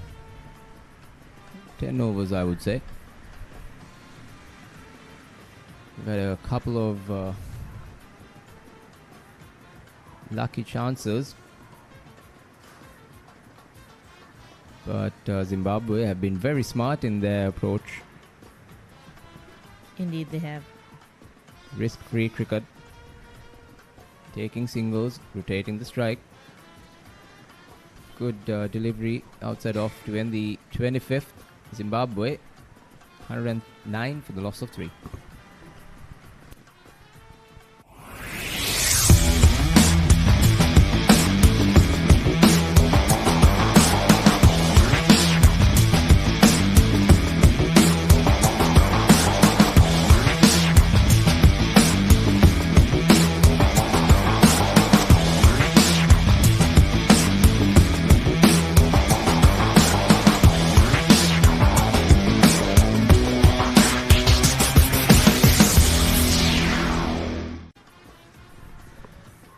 Zimbabwe Over-50s, 109 for 3 after 25 overs.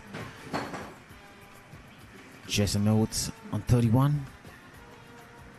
And skipper Brian Goodwin on 7. So Nuttall continuing to bowl from the Havelock Park end, and that's driven straight towards the wide extra cover region there for another couple. So joining me for Combox is Saunders from the Zimbabwe camp. Welcome, Saunders. Thank you so much. Great to be here. So quite an impressive start. You all had 52 runs partnership for the first wicket. Probably that's the best partnership so far in this tournament. Yeah, looking good for Brian and for Jason. Jason Oates got a ton on Sunday against England. So yeah, we're encouraged. It's been a good start. Jason loves to stay in the crease and occupy the crease and just bat on throughout.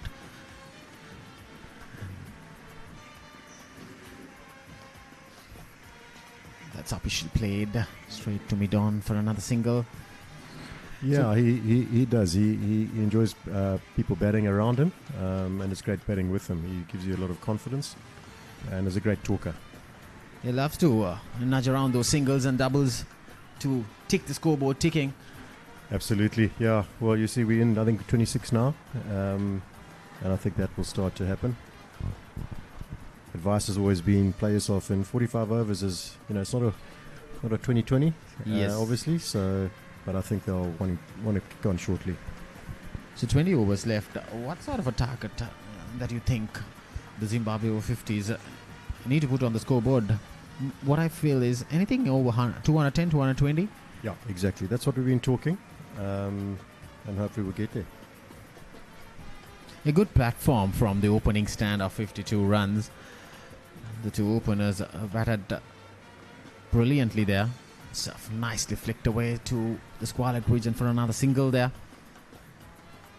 Yeah, it was a good opening stand between Jarvis and White. Jarvis had a great innings, and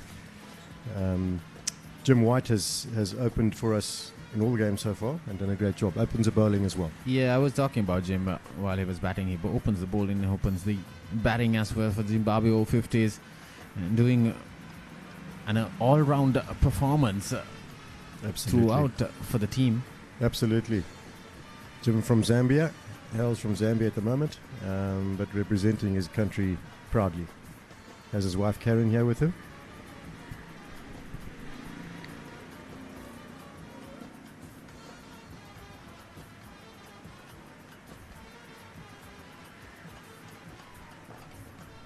So driven firmly to the long on region for another single. So the score moves to 114 for 3 after 26 overs. I've been impressed with the grounds we've been playing on so far.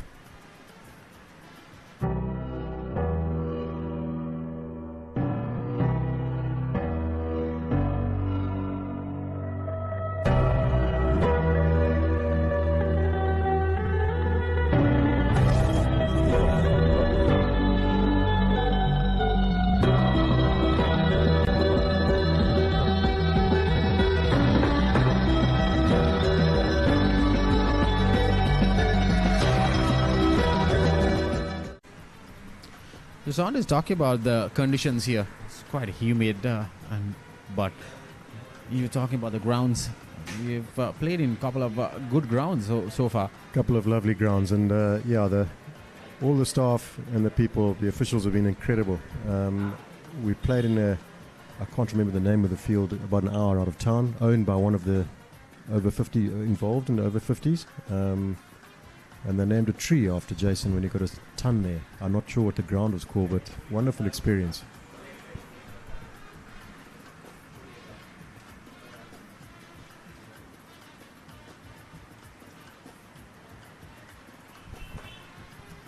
Shot. Nicely cut away there. Yeah, you were asking about the conditions. Obviously, we're not used to the humidity, But in Zimbabwe, it gets, as you know, it gets really hot as well. Humid this time of the year when it's raining. So not too foreign, but fairly extreme here. But I think the guys are doing well. Lots of hydration, etc. Lots of planning. You were talking about the ground that Jason got 100. It's the Puji, the Uduwana Pusa ground. Okay, that's the one. Yeah, that's a massive ground. Very nice sceneries around. It's amazing. Ground, and looks like for me, I have played a couple of games there, but looks like you're playing a game in England. Yeah, no, the surroundings of these sceneries around the ground.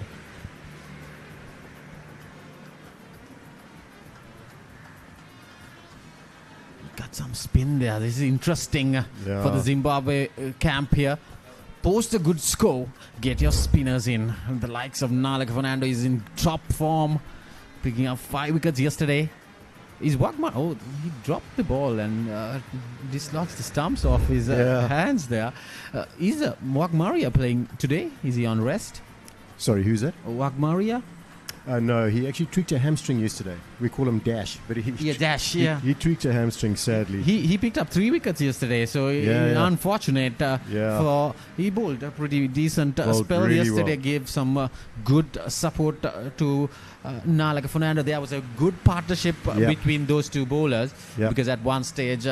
Namibia were 30 or 40 or for 2 when those two introduced, and they did a tremendous job to get rid of all the batters and bamboozled the batters. The ball was coming in towards the stumps, and Wagmaria Dash, he got the difference between those two spinners is right arm off spinner and a left arm orthodox. So one was the ball was coming in and the other one was going away. So that was the partnership that they made in the middle, just like the batters getting a partnership with the bat. Those two did with the ball. Yeah, no, it was a crucial moment in the game, and we're so happy for Nando, as we call him, Nalaka Fernando. Wonderful to have him in our team, and to get a 5 for yesterday was just great for him. Great guy, great human being. There was a dive there, probably.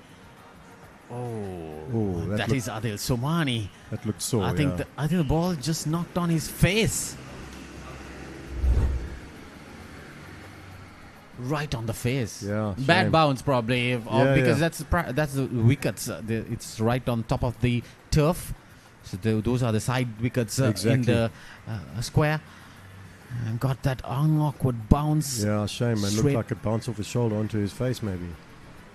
He looks okay, but it was a bad bounce. Unfortunate for Somani here. Yeah. So what is your role here, Saunders? Are you playing in the 11 or you're doing any help with the team? I'm sitting today. I played against Namibia yesterday. Yes. I saw you were batting there. Yeah. You came number 3? I came in at number 3. Yes. Forgot how to play a slow ball, so it was a bit uppish, but really enjoyed it. So I'm in as a batter. And enjoying being part of the squad, enjoying representing our beautiful country. It's nice to be a part of the team. You rotate your players. Exactly. And everyone chips in at the right time. And I was told Nalaka didn't play the previous games. He played, but he didn't have a good run against Sri Lankan side. Yeah. And he came out well yesterday. So likewise, Brian Goodwin was having a rest after a little bit of illness, and he's coming back into the side now. It is probably what I see the batting, see the score card here, looks like a very good side, and Tim was doing a tremendous job behind the stumps yesterday. I was listening to the stump cam and as well, and he was cheering even to grab that last wicket. He's got so much energy from the behind the stumps. He was so much active.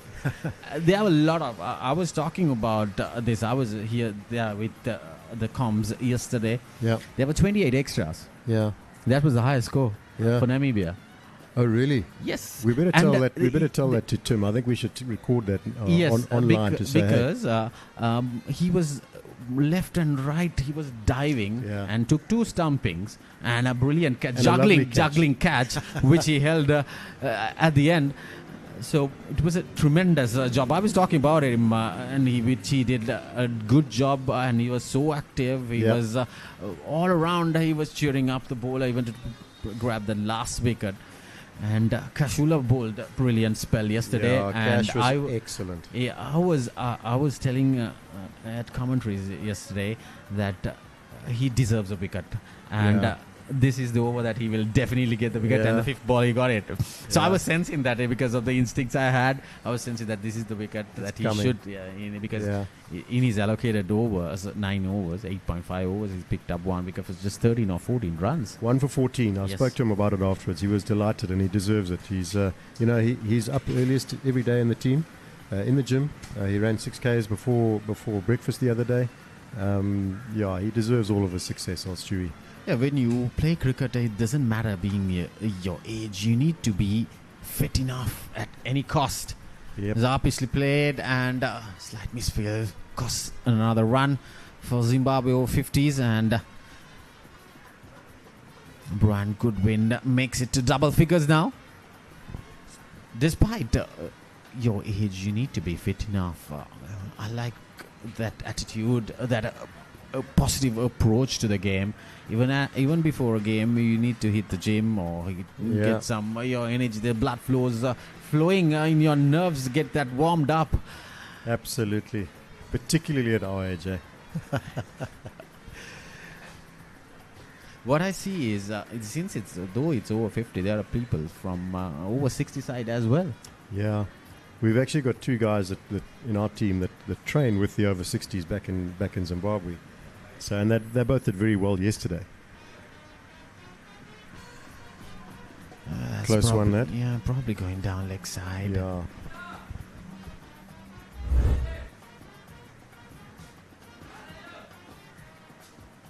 Yeah, I think that was just fading down leg. Yeah, good call. It was missing down leg side. We'll get back to a few questions from the Zimbabwean camp. So that's the end of the 28th over. Zimbabwe Over-50s, 120 for 3.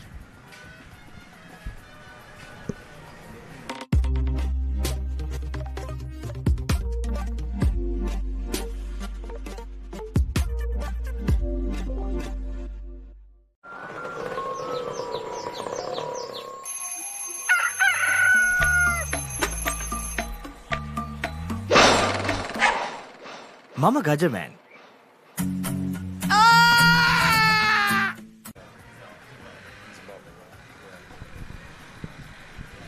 So 120 for 3 after 28 overs. So Saunders, talk about the team camp. I was talking to Siobhan Goodwin earlier. She was saying that this team is all around the world in few continents. So what about you? You back in Zimbabwe or you're in a different country? I'm very fortunate to live in Zimbabwe. Have done all my life. Lived down in the southeastern Lowveld on a wildlife reserve. Very fortunate to be there. And I think there are two others that are actually living in Zimbabwe. But if you have a chance, read the back of our little brochure we've got talking about who are we, and it'll tell you there are a lot of people from all over, but all proudly wearing the Zimbabwe colours.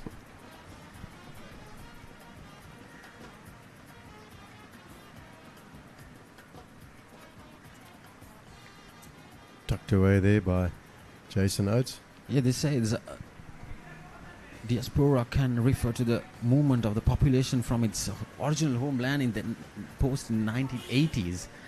And I was talking, there are a few players who were back in the boarding school, and after 4 decades they met here back in Sri Lanka. Yeah, amazing. Yeah, it happens. Small world. That's a big six. Beautiful shot. There by Oates. And Oatesy. What a That's great what shot, he called Oatesy. him. Yeah, Oatesy. Oatesy, yep.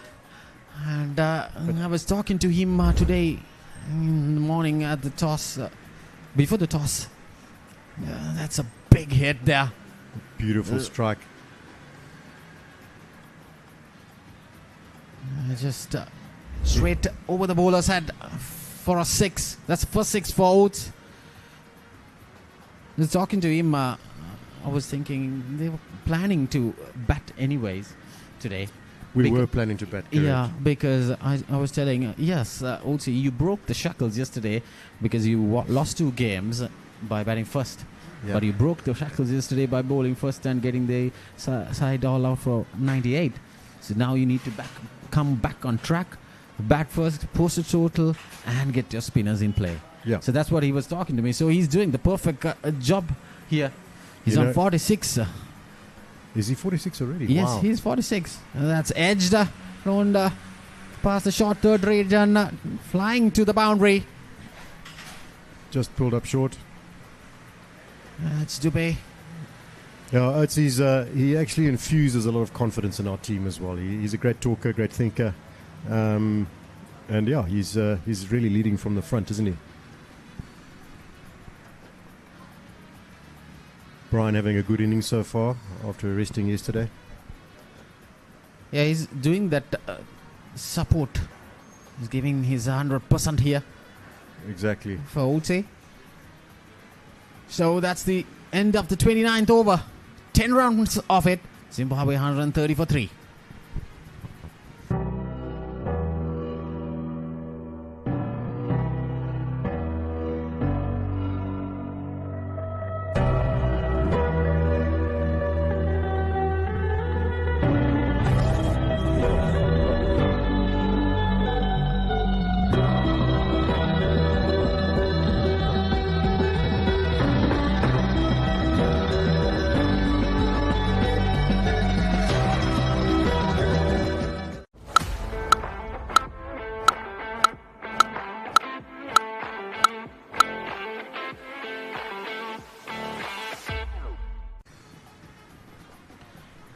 Zimbabwe Over-50s 130 for 3 after 29 overs.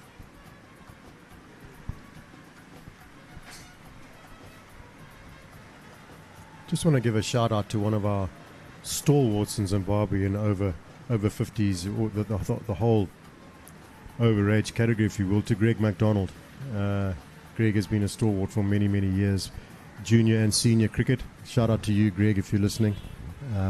Thank you for all you continue to do for cricket in our era.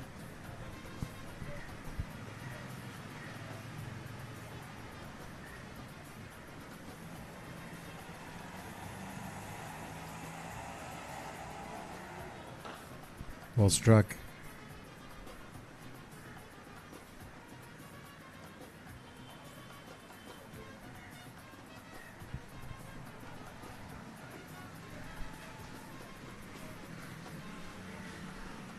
And I heard him saying that this is Jaminda Vasa's field, his this is club. the Colts Cricket Club. The likes of Angelo Matthews, Jaminda Vas. That's firmly struck. 1 bounce. It's the fielder there for another single. Romesh Kalavitarana. And some lovely history here. Dinesh Chandimal plays for Colts now. Kusal Janit Pereira, he used to play here, but now back he's in Police Sports Club. Okay. I have fond memories watching of Jaminda Vas coming into bowl. He had a lovely style, didn't he? Lovely action. Back in 2008, I was playing for Colts Cricket Club with Jaminda Vas. He was a good. Really? He was at a peak time during that era. Okay. I was a schoolboy cricketer then, just out of school. Always lovely to have someone to look up to try and emulate, eh? Yeah, exactly. Yeah. He would have been. He was very fit at that time. And I hear Sri Lanka had a good one-day game yesterday against Australia. Yes, we were 120 for 8 something, and the skipper Charlie Tasalanka getting 100 for Sri Lanka, and then we managed to get the Aussies out, won by 50 runs. Wide ball called there, big appeal. Was that an appeal for court? Court behind? Probably the stumping. Stumping, Yeah. okay.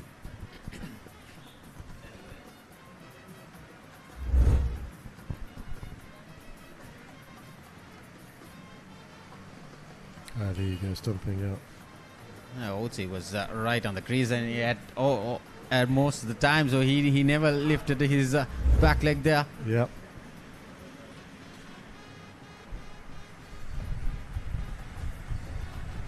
Well fielded there. Cover point. So that's the end of the 30th over. Zimbabwe Over-50s 134 for 3.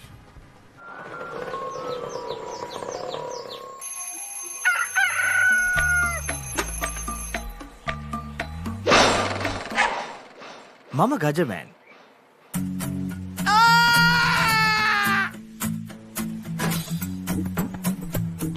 මම හැමදේම කරන්නේ බොහොම පිළිවෙලට. මං වැඩ කරන්නේ මගෝරිස්තුමා. එතුමාට නම් මාව නැතුවම බෑ.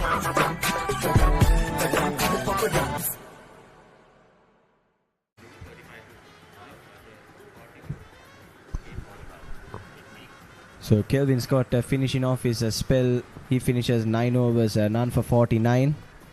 Not the best of returns for him.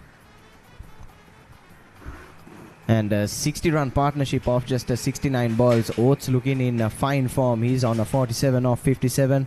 Goodwin, the skipper, has played a good supporting role. He's on 15 off 28. And these two have consolidated the innings for Zimbabwe. Joining me up in the comm box is Khadija.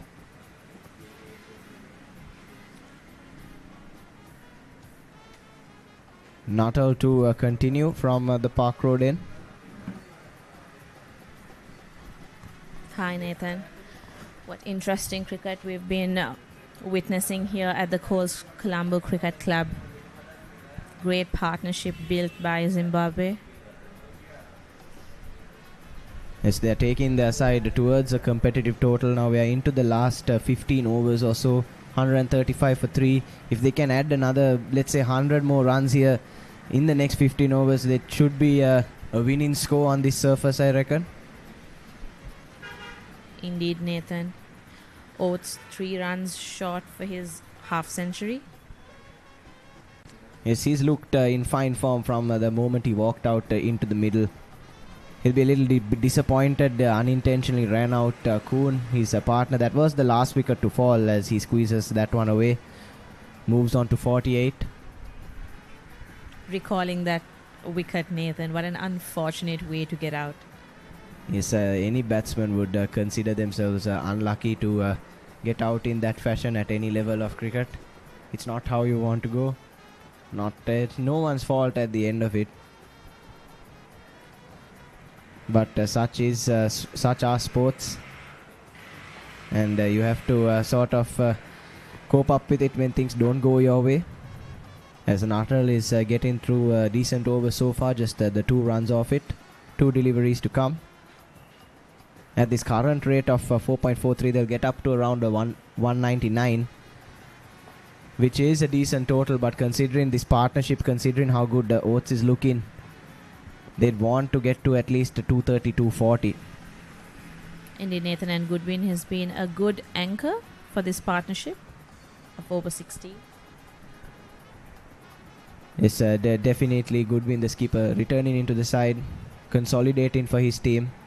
They were around 74-75 for the loss of 3 wickets. The game could have gone anywhere at that point in time, but these two have ensured that the scale is tipped in favour of Zimbabwe as things stand, as we come to the end of the 31st over, 137 for 3. Pusa Leisure Private Limited is inviting you to invest for this project for the development of golf course and 120 individual houses, which will be selling outright. Required investment is $30 million, which is the value of 49% of shares, and is available for you to invest. Whatever amount you can invest will yield benefit within less than 5 years.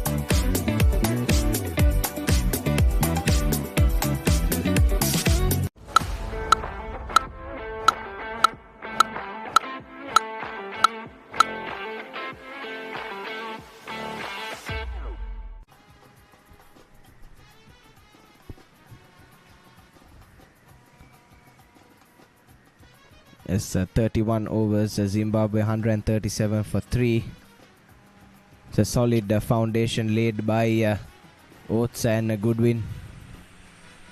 They'll just need to accelerate from here on and get towards that winning target.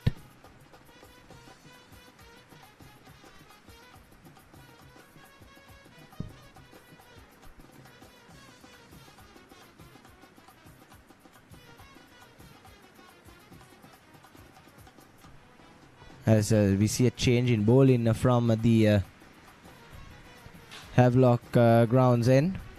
Havelock Park end, I beg your pardon. Bit of a leg spin.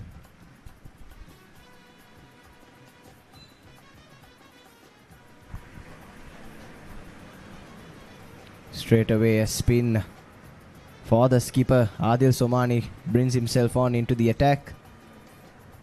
And as some turn on offer for him straight away, Khadija, as this pitch keeps on baking and baking in the hot Colombo sun. Could prove very challenging for the batters in the innings to come. Indeed, Nathan, and New Zealand had a choice to bat first but chose to bowl. Yes, interesting call there by Somani at the toss. All of us were expecting the captain who won the toss to bat first, but Somani choosing to play to his strengths. New Zealand have been stronger chasing than setting a total, and he's backing his batsman to get the job done and chase down whatever target is set by Zimbabwe. Flicked away this time to the mid-wicket region. Just the single. And I think so. I'm eagerly looking forward for the second innings. Yes, there should be an interesting chase. New Zealand, as we said, stronger when they are chasing. Zimbabwe also have failed to defend 2 totals so far in the tournament, but they look set for like a better total on this occasion.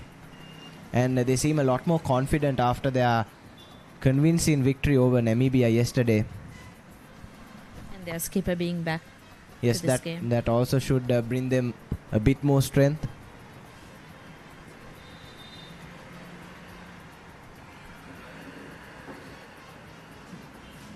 Another good delivery by Somani. With this partnership looking more and more threatening with every passing over, Khadij, I think it's time for Somani to call back his premier spinner, Vishal Dubey. We haven't seen him in the attack for a while. We saw how much of a purchase and turn and bounce he was extracting off of the surface when he came on for that spell of his.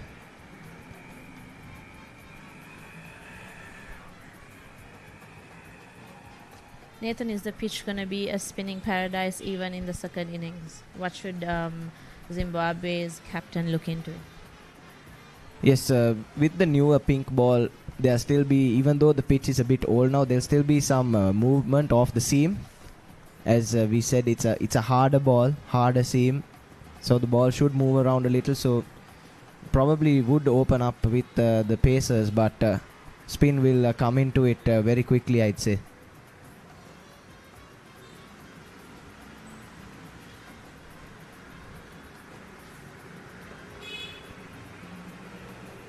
And that's the half century for Oates. Jason Oates, a vice captain for Zimbabwe, brings up a well compiled half century. He's looked in a fine touch since he came out to the middle. He really consolidated the innings for his side, got them out of a little bit of trouble, and now he'll look to accelerate and get them to a challenging total for New Zealand. And that brings an end to the 32nd over. Zimbabwe 1-4, 1 for 3.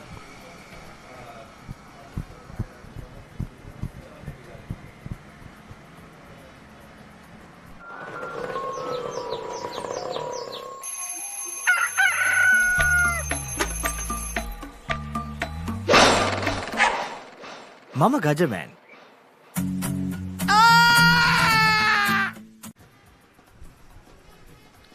Natal to continue from the Park Road end.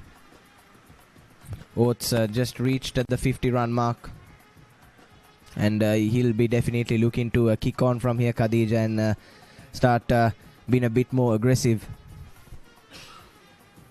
Indeed, with good win alongside, Oates could look forward to a century, why not? What a well-deserved half century for Oates and for Zimbabwe. They needed this, didn't they? Yes, so their batting hasn't been their biggest strength so far in this tournament. Rolled for 211 and 150 in their first two games. Yesterday they were chasing a small target as Oates punches that down the ground, lofted on the bounce though. Some good cover fielding by Lee on the long on fence. But yes, batting hasn't been Zimbabwe's strength so far, so seeing a well put together innings such as this will bring them a lot of confidence going forward in this tournament. I'm sure, Nathan. And we see a bit of a good effort from the fielding side of New Zealand. They were a bit clumsy in the morning, but now they're getting stable with their fielding effort. Yes, definitely. And all of these sides as well, flying in from overseas, will have a bit of trouble acclimatizing themselves to the conditions here in Sri Lanka. Won't be too much of a challenge for the Zimbabwean side, considering they are also, it's a bit warm. They're coming from the African region, but especially for New Zealand, as Nuttall strikes Goodwin on the pads. Asoka De Silva reckons that's sliding down the leg side, but quite a close call there. Could have gone either way. And Nuttall very nearly breaking this dangerous partnership. Just straightening up with the arm. Height would have been an issue as well. But a very close call there from umpire Asoka.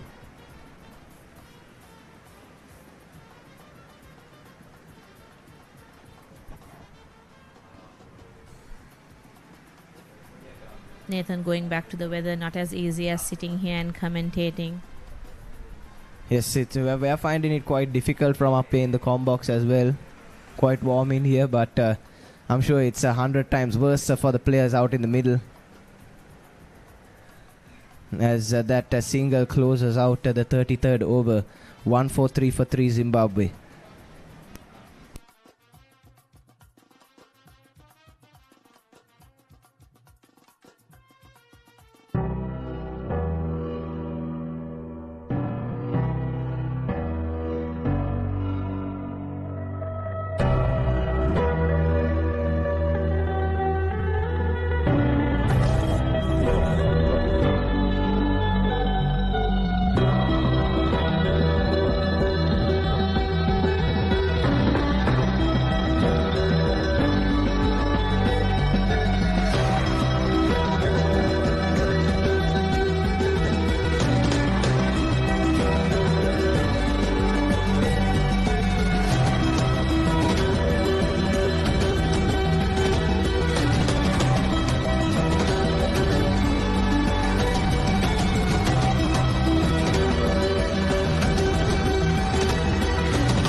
Yes, so welcome back. The players having a short drinks break.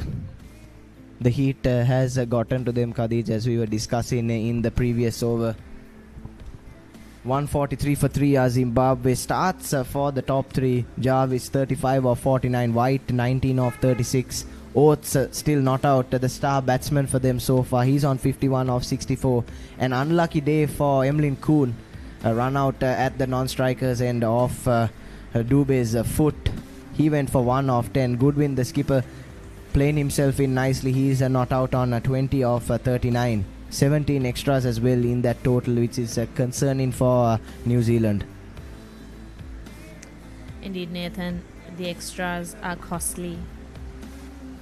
And as you said, I think we'll look forward to Dube, where he has played Yes. good 5 overs. Yes, Dubey with still 4 overs remaining in his spell. He's been the pick of the bowlers, 1 for 16. Petrie as well got some movement with that slightly new ball. He was 1 for 9 off 4 overs. We should see him back in the attack as well. Scott finished off his quota, none for 49. An expensive day for him. Bukowski got some swing early on. He too has 4 overs left. So some quality bowling left to come for New Zealand to close out this innings. I'm sure those overs are going to be challenging for Zimbabwe. Yes, a 69-run partnership now formed with Goodwin, the skipper, and Oates. They'll look to kick on here and sort of bat New Zealand out of this fixture. But with some quality overs left for the Kiwis, won't be an easy task.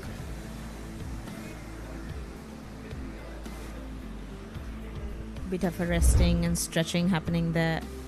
Yes, I'll take a look at the wickets there. Just skied that one. Did White didn't look comfortable at all today, though he made it to 19. Dubey with some excellent tactical bowling found the outside edge of Jarvis, and then that last wicket to fall, rather unfortunate for Emlyn Kuhn. Run out of the boot of Vishal Dubey at the non-striker's end.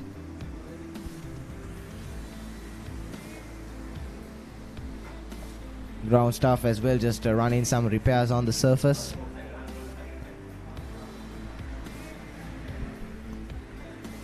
The Zimbabwean think tank is out there as well, just giving some instructions to Goodwin and Oates. They'll be hoping that those two can kick on, take them to a challenge in total.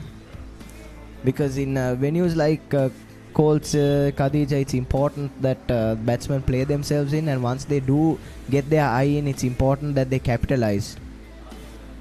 I think that's what the Zimbabwe team is looking forward to capitalize this partnership and to get to a total that's above 200, because the captain has taken a look at that half century for Jason Oates. He's looked in fine form ever since he walked out to the middle. Some lovely lofted shots, very strong straight down the ground is Jason Oates, and that's how he notched up his half century. Playing in the V, playing very powerfully. He looks a good left-handed bat. has been the bowler's nightmare today, hasn't he? Yes, New Zealand have tried all sorts of things. They've tried 7 or 8 bowlers so far in the innings. Nothing has worked against Jason Oates. As Somani continues from the Havelock Park and drops that one shot. Deserves to be put away, but only for a single. He's spread the field out on the leg side.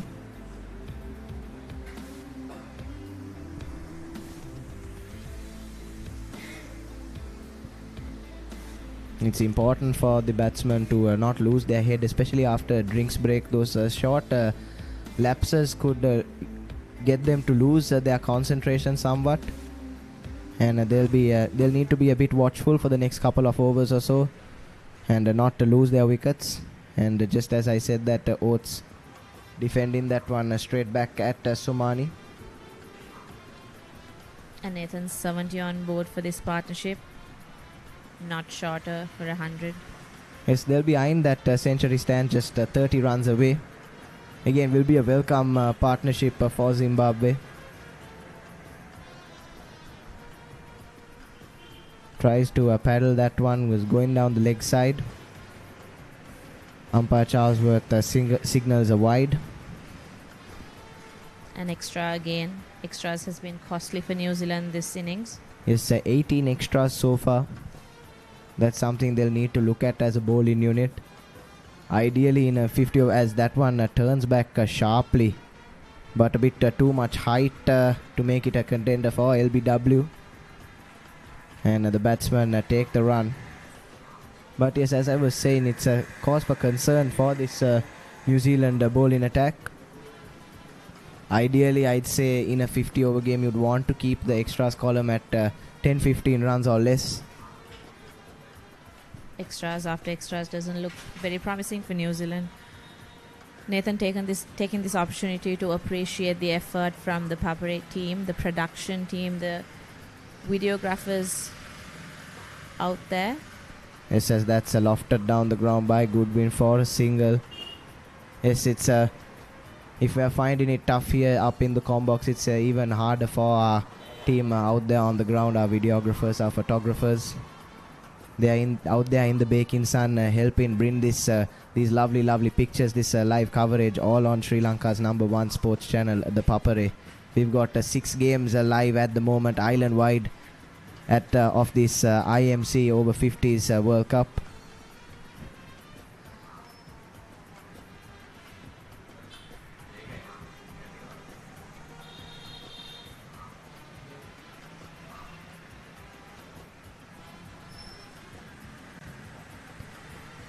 As Oates uses his feet to punch that into that pocket at mid-wicket.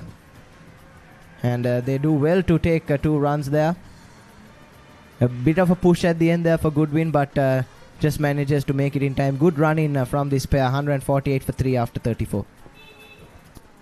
Pusa Leisure Private Limited is inviting you to invest for this project for the development of golf course and 120 individual houses, which will be selling outright. Required investment is $30 million, which is the value of 49% of shares, and is available for you to invest. Whatever amount you can invest will yield benefit within less than 5 years.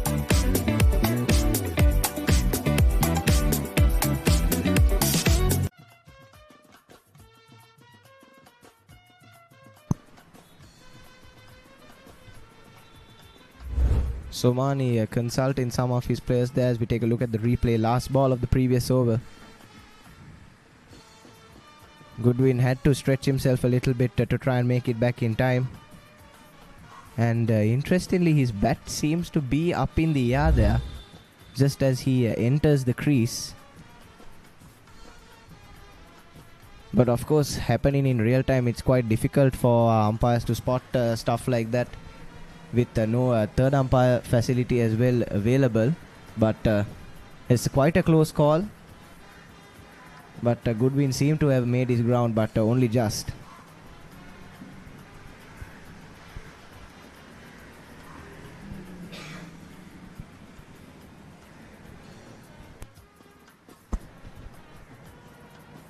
And after some consultation, Nuttall said to continue from the Park Road end.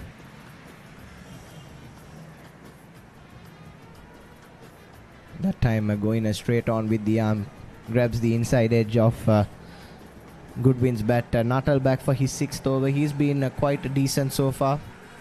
Looked a little bit threatening, but well negotiated by these players. He's none for 26 after 5.1 overs.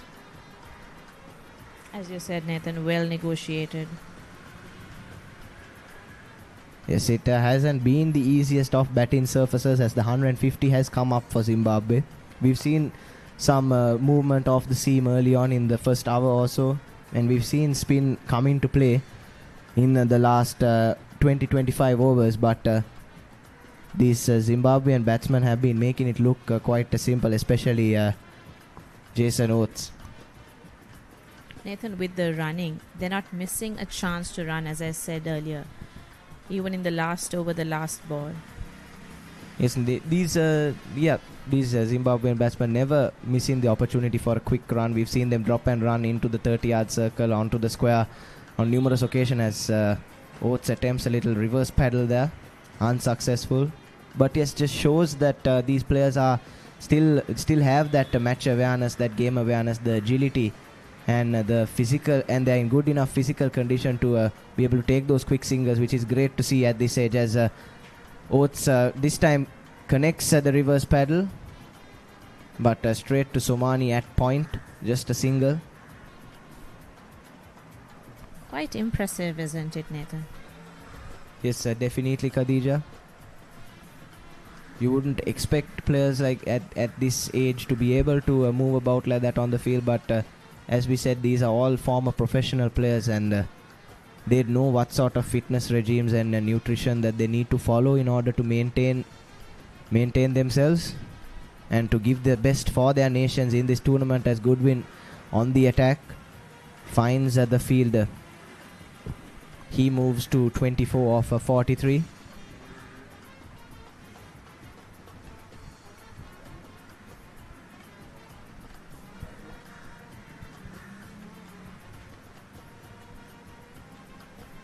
decent bowling coming out from Andrew Nuttall. As Nuttall has looked quite decent so far this over as well. Just the 3 runs off it. He'll be hoping to get his name on that wickets column though. As Oates punches that away from the short fine leg field, brilliantly manipulating the field there. And that's away for a boundary. Oates moves on to 58, and as we was just talking about that awareness, Oates very aware to the field. That short fine leg fielder was just a little square, moves on to his off stump and just dabs that away past him. And Vishal Dubey gave a valiant chase, but not meant to be. 4 runs added to the Zimbabwean total. Did I jinx the over? Yes, I believe you have.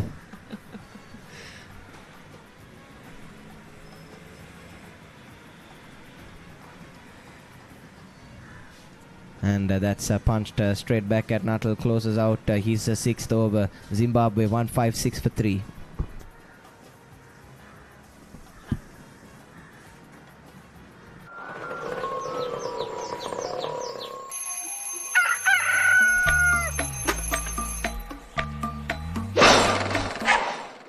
Mama Gajaman.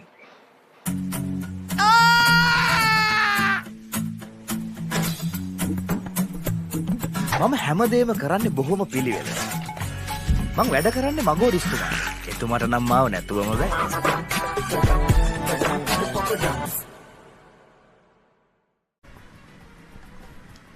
Somani to bowl his 3rd over as we welcome Shaminder back into the com box. Shaminder, what are your thoughts on this innings so far as Goodwin just whips that brilliant wrist work over that short boundary towards the pavilion. And that's 2nd maximum in the innings for Zimbabwe. Brilliant timing on that one, Shaminder. Zimbabwe definitely switching gears now. Looking to pounce on any loose delivery. Take the attack onto the New Zealand bowlers. It's a partnership now on to 88 of 100 balls. They've really taken this game away from New Zealand, haven't they? They certainly have. 200 certainly looking on the board for Zimbabwe. 9 overs to go. Projected score of 207 at a rate of 4.6 an over.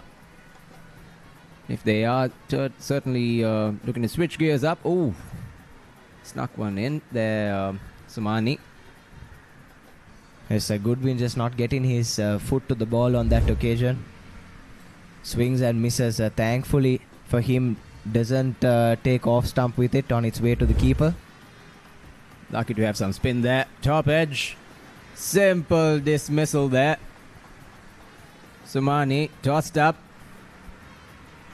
Yes, and just as we were talking about how crucial this partnership is and how they should accelerate towards the end, Goodwin just top edges one straight to backward point. He departs for 30 off of 45, and a sigh of relief for New Zealand. This partnership was looking really, really threatening. A wicket at the right time. Paying the price for playing across the line there. Yes, I tried to replicate what he did off the first ball of the over, but a bit too much turn on that one, and just grabs the outside edge and simply taken at backward point. New Zealand will hope to run through the rest of the middle order. Zimbabwe 162 for 4. You don't want to miss it. Life is good. Things are spicy in here. Blew my mind. Simon's Dinner's Cooking Out. Thursdays on Food Network.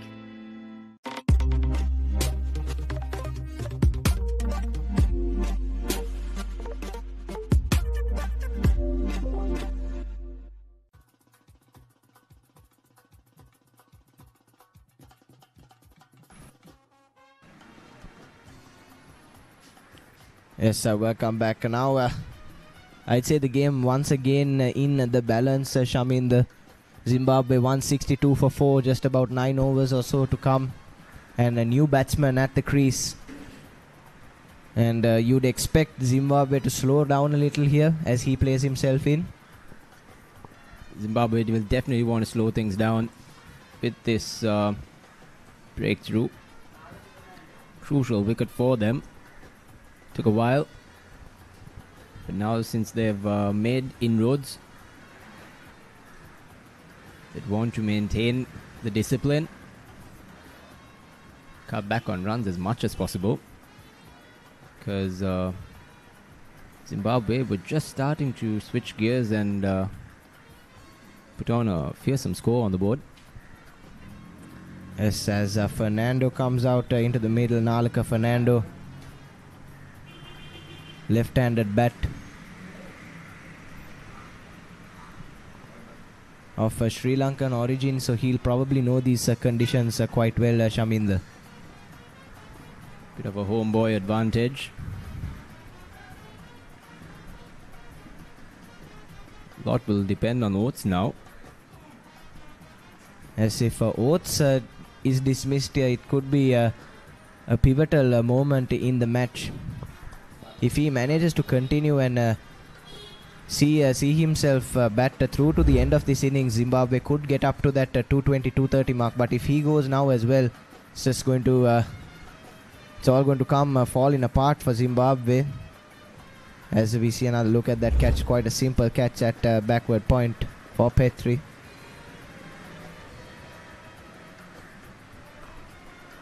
Oates slog sweeps, but that's straight to the mid-wicket fielder. And just as we were asking him to bat through the innings, he's thrown it away. 2 wickets in the over. And Adil Somani for New Zealand leading from the front. 2 wickets in the over, and he's turned the game on its head once again. Rather unnecessary from Oates. Picked the fielder up perfectly. Straight down the throat of deep mid-wicket. Didn't have to move much. Comfortable catch. Brings a very good inning by Oaks to an end. Yes, completely unnecessary at this point in time. As you said, a wicket had just fallen. There was no need to do that, and he was targeting the longer boundary as well. Was in contention for a catch at the deep, and a completely unnecessary dismissal for Zimbabwe. And now they'll have to work their way back into this game once again. It's 163 for 5.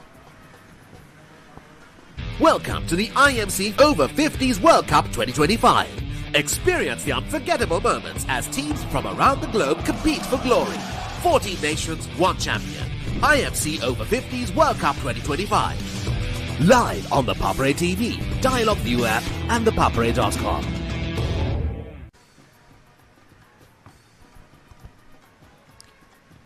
New batsman to the crease. That's Gavin Lindsay. Another left-handed bat.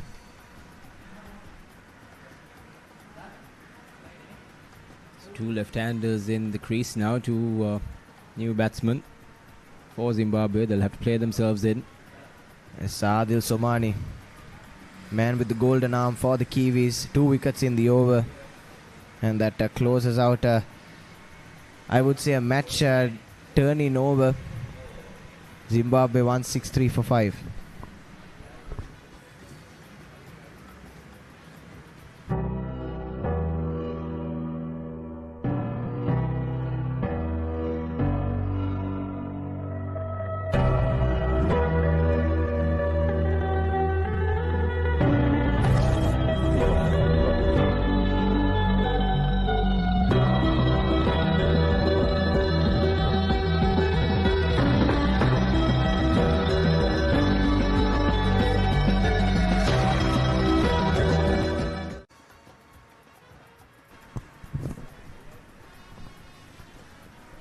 Now a bit of a discussion there between the New Zealand players on who's set to bowl this next over. I think with 2 new batsmen at the crease, it's a time to bring back one of their strike bowlers, Shaminder. Won't be surprised if they bring in Dube, given his good form in the previous spell.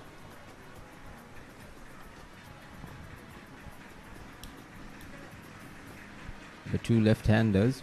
Yes, Nuttall with the ball in his hand. Will he continue his spell, or will he hand things back over to Dube? He's given his cap to the umpire. Nuttall set to continue for his 7th over on the trot. Quite impressive ball in a long spell.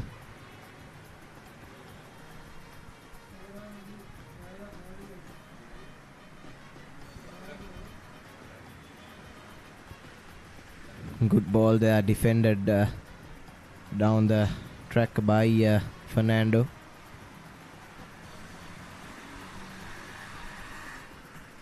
At a point, 2 or 3 did seem quite comfortable, but given the fall of the 2 quick wickets, I might pull my projections a little short of 200. It's just over 8 overs left in the innings. They do well to get to 200 from here. Zimbabwe 163. Need another 40 or so runs in the 8 overs. Won't be easy, especially on this track. As that ball goes on with the arm, takes the inside edge down to short fine for a single, where Warren does the fielding.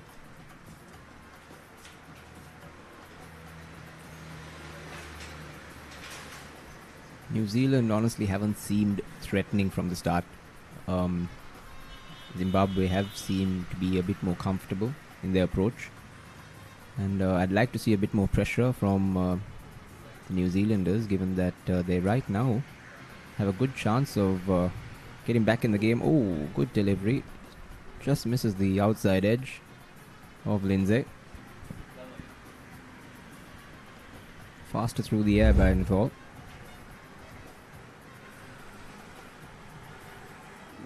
Just misses the off stump there as well. Quicker again. Chance for a run out at the non-strikers end, but not enough power on that throw, and Lindsay makes it into the crease in time. Lapse in communication there by the 2 batters in the middle for Zimbabwe. No harm done regardless. There's once again some bit of turn on that ball. Throw was off balance, and had that been a direct hit, might have been a lot closer. Time defended into the offside. Good over from Natal, just 2 runs off of it. Zimbabwe 165 for 5.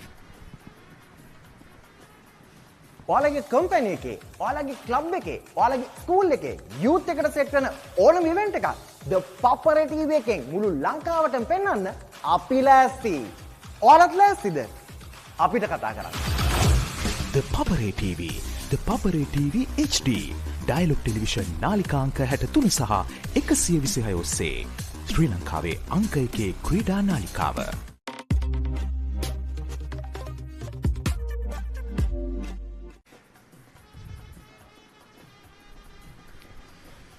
Adil Somani, skipper for the Kiwis, set to continue.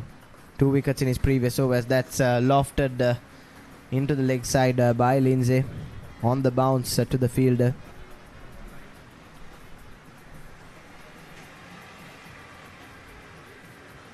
Lindsay almost finding the fielder there in the long boundary. Yes, tactical bowling here by New Zealand. They've got 3 players on the fence on that leg side towards the longer boundary. Bowling the leg spinner, just inviting the Zimbabwean batsman and the Zimbabwean left-handers to slog it in that direction. And that worked for Jason Oates in the previous over, and very nearly worked for Lindsay as well. Once again inviting that pull shot, but Nalaka Fernando alert to it, keeping it along the ground. You're definitely keeping it to a middle and leg, and a short of length attack by Somani,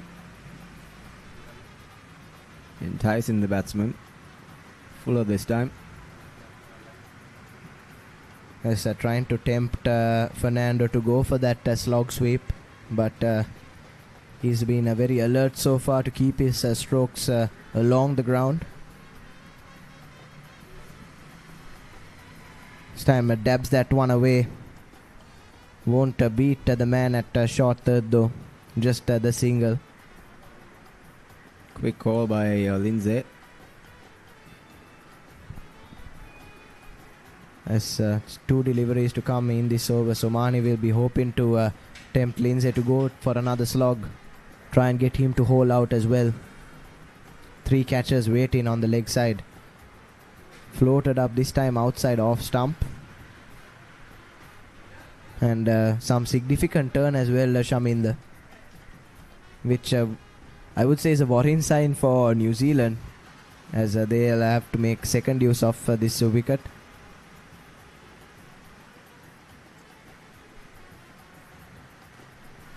Again, that short of a length delivery this time picks the gap. Lindsay played it a tad late, made sure he missed both fielders, both the short fine as well as square leg fielder. Guided the ball quite well, found the gap. It's a risk-free stroke there, placing the ball quite nicely. No chance for that deep square leg fielder to cut it off. And at the end of 38, Zimbabwe 172 for 5.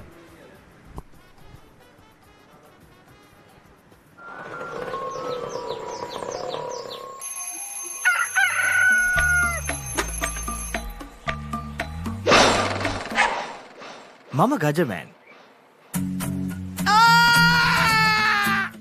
Welcome to the IMC Over-50s World Cup 2025. Experience the unforgettable moments as teams from around the globe compete for glory. 14 nations, 1 champion. IMC Over-50s World Cup 2025. Live on the Papare TV, Dialog ViU App and ThePapare.com.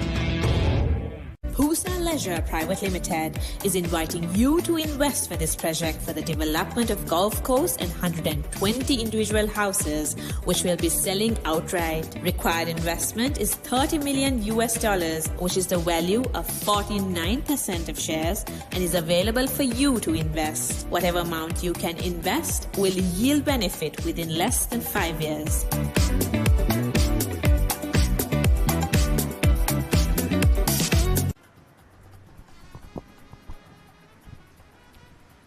Nuttall to continue his 8th over on the trot. He's been quite economical so far. Just 2 overs left for him to close out his spell. Fernando on strike.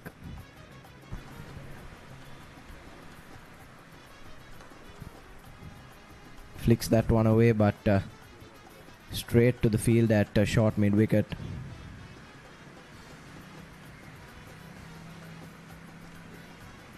Nuttall's using his height to great advantage. It's just dropping that ball down from his high release point.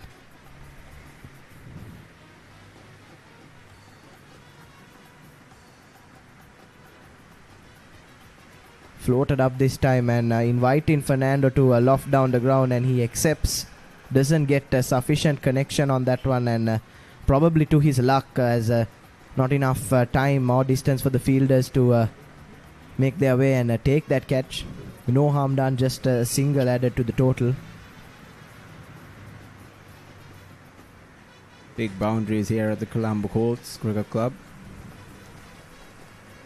Lindsay now goes for that slog sweep, manages to get it in the gap, but that field at deep mid-wicket doing well, keeps it down to just a single.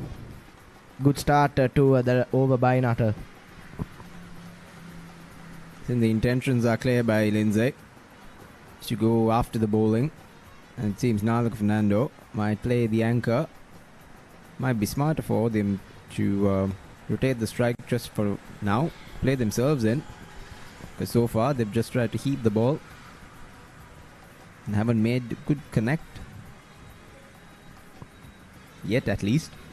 Yes, both these players are looking leg side, and as you correctly said, Shaminder, they'd look to play themselves in till about the 40th, 41st over, and then go all out attack in that last 4 or 5 overs. Precisely, they would want to go into the last 5 overs with at least 5 wickets in hand.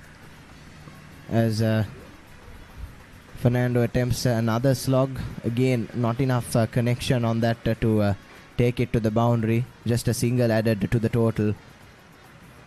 Nuttall set to close out another good over, just 3 singles off of it so far, and the Zimbabwean batsmen haven't been able to find the middle. As that one's down the leg side, but guided straight to the man at short square leg. And closes out another economical over from Natal, Zimbabwe 175 for 5. When Simon says grill, you know it's going to be fantastic. Life is good. When Simon says season, you know it's going to be flavorful. You're gonna love it. When Simon says add some kick, you know it's going to be fiery. Things are spicy in here. When Simon says cheese, you know it's going to be cheesy goodness. Blew my mind. Make it like Simon does. Simon's Dinners Cooking Out. Thursdays on Food Network.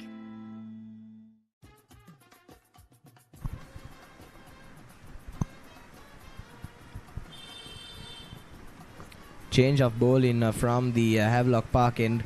Change of ends for Vishal Dubey. Bowled his first spell from the Park Road end. Dubey in and over after we predicted. As he's got 4 overs up his sleeve, he won't be able to bowl out his quota. I would have certainly bowled out his quota given how well he has bowled today. Yes, if I was in Somani's shoes, I might have bought him on when that partnership was going strong for Zimbabwe between Oates and Goodwin. But both of them back in the sheds now, and probably the strategy is to use Dubey to target the new batsman and to not to give away too many runs in the last 5 or 6 overs. Dubey did have his turn with the previous 2 batters in his previous spell. Oaks and Rook were both quite comfortably negotiating Dubey. As that's a misfield there in the covers. Should have been a dot ball. Fumbles that and gives away 2 extra runs to Zimbabwe. Craig Foster, the guilty party at cover. The New Zealand's fielding has not been up to the mark today. Put down a couple of chances down as well. Very many misfields. As Lindsay goes down the ground, but can only find the fielder. Lindsay appears to be throwing caution to the wind. He's trying to get as much runs as possible for his side. Still trying to get his team up to that 220, 230 mark. Nalka Fernando though playing more sensibly. He's 6 of 13, but he'd also want to accelerate a little bit, especially in the death overs. I'd watch this over if I were these 2 batsmen. As pick of the bowlers for the opposition, back for his second spell. 2 new batsmen, and as you said correctly, they'd look to settle in this over. Dubey on that occasion invited Fernando, who accepted but played and misses, and plays and misses once again. Short ball, should have put that one away. Maybe a little too close for him to attempt a cut shot. Almost kissing the off stump. 6 of 15 now, Fernando. He'll have to accelerate as we go into the last 5 overs of this Zimbabwean batting innings. Just 4 runs off this over so far from Dubey. And it stays at 4, and Fernando looking quite uncomfortable. Closes out the 40th over. Zimbabwe 179 for the loss of 5 wickets.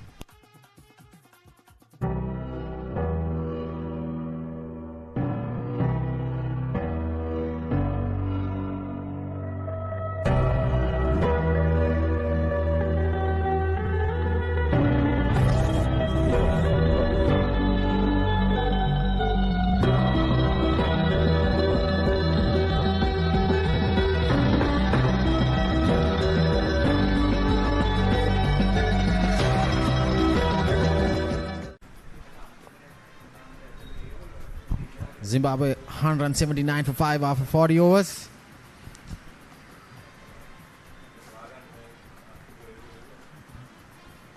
There are 5 overs left.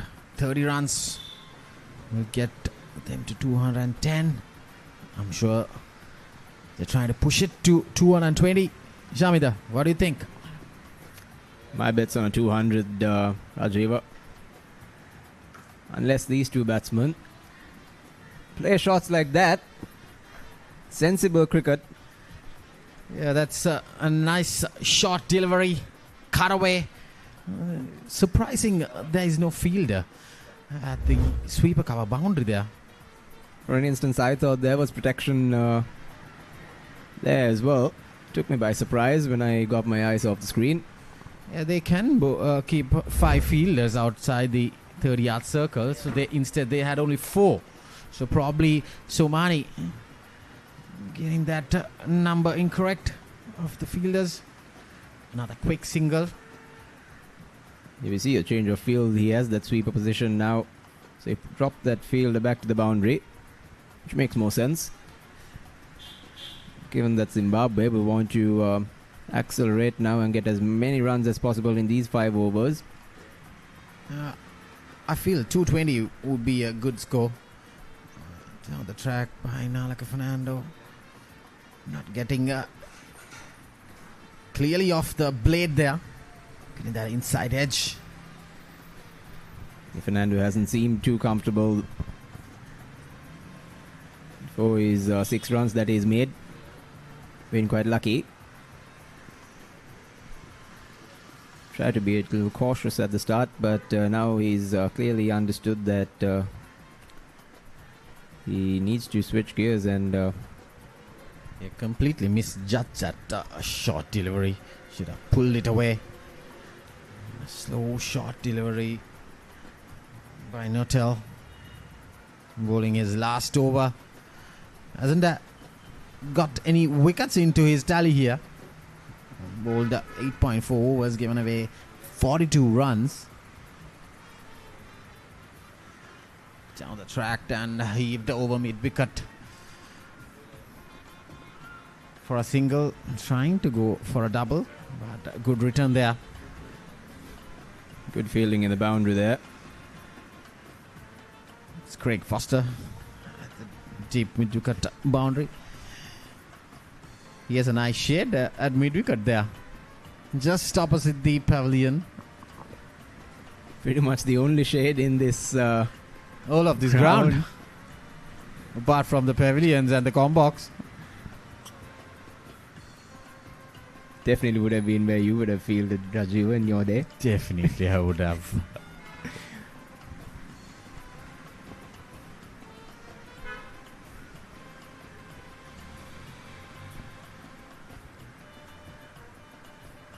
Down the leg side would have been a wide head. That swept fine for the boundary. So last ball of Nuttall's over, getting a boundary. So 10 off that over, and Zimbabwe Over-50s 189 for 5 after 41 overs.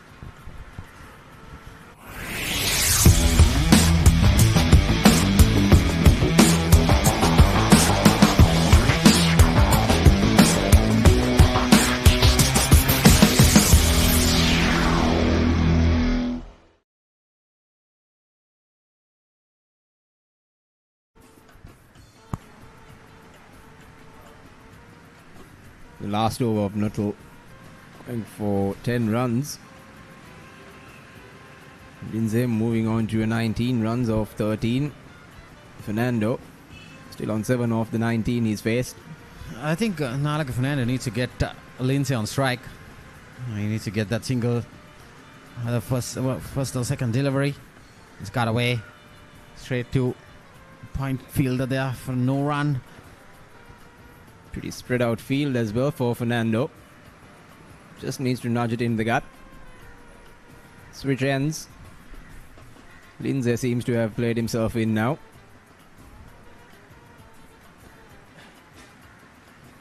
Pitchley played through cover region, and that's a short boundary.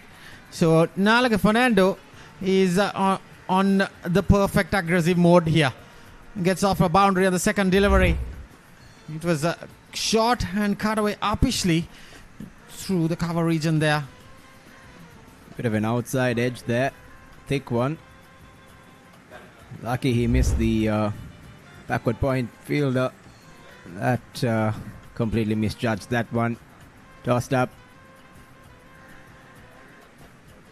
Yeah, he went after the bowling after that boundary and came down the track, completely missed it. And getting out stumped there. That's a 6 wicket gone for Zimbabwe Over-50s. Not what the doctor prescribed for the Zimbabweans. Good stumping there by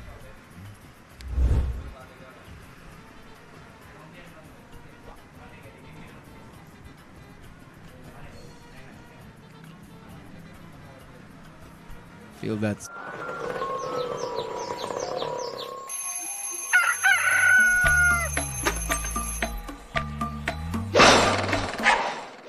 මම Gajaman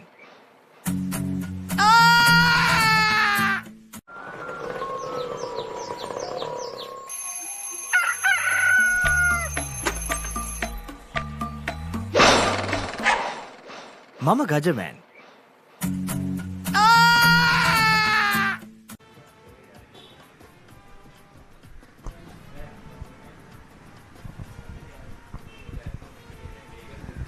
So we're at the business end now. 3 more overs. And about 3 deliveries left in this over as well, in the 42nd over. So Kashula comes into the strike. Zimbabwe Over-50s 193 for 6 now. 220 would be an ideal score.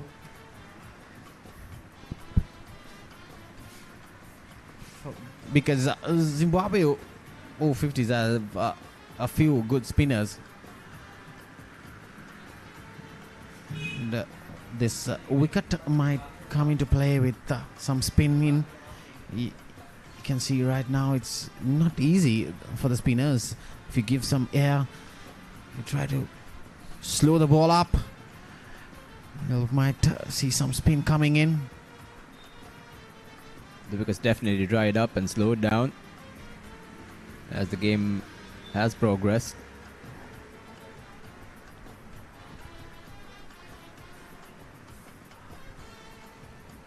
It will look to crack up as the day progresses as well. That's basically played through to the wide long on region for a single. So Kashula off mark now. Straight away off the mark. Gets Lindsay back on strike. He'd look to put the long handle, but chooses to play a sensible sweep to switch ends. Get Kashula back on strike. Big man Kashula. Definitely be able to clear the ropes. Definitely. We can clear this park straight to the Havelock Park.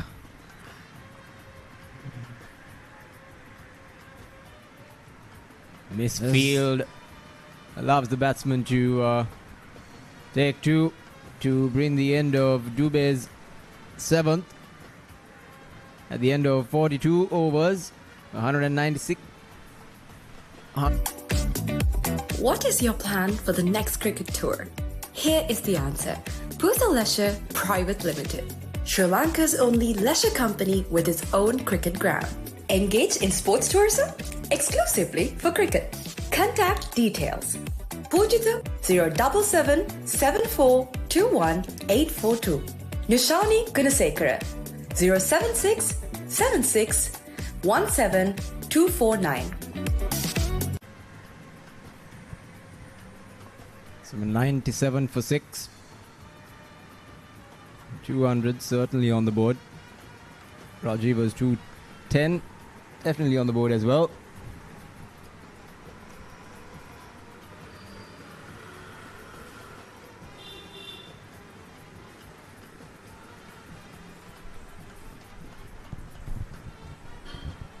So probably 220 will be the ideal score that the Zimbabwe Over-50s might be looking at. But anything over 210, 215, 220 would be ideal score. It's almost like 5 runs per over. Holman back in the attack.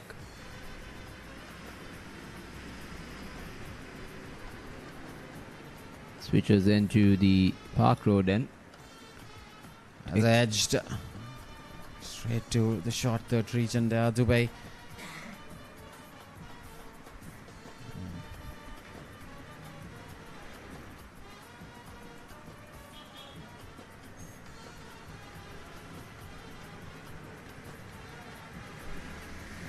So there you go. The projectors go at this rate, they might reach to 211.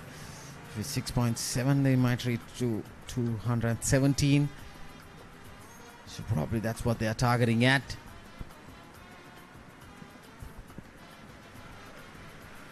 Batsman should definitely look to make at least 6 to 7 per over. The bootleg of this inning. Tried to go for a big heave, but the length of the delivery was just short enough, and there was not much pace of that ball. Good mix up with the pace by Homan. Almost stopped on him.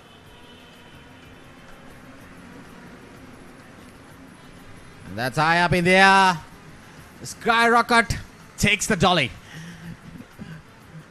And that's a 7th wicket.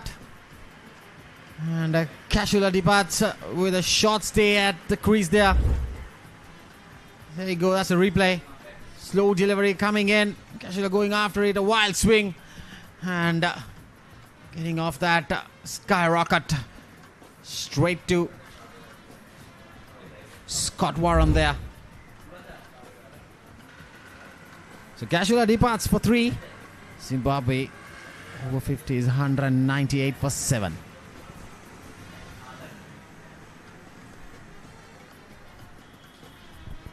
Yeah, Homan definitely holding back on the pace there.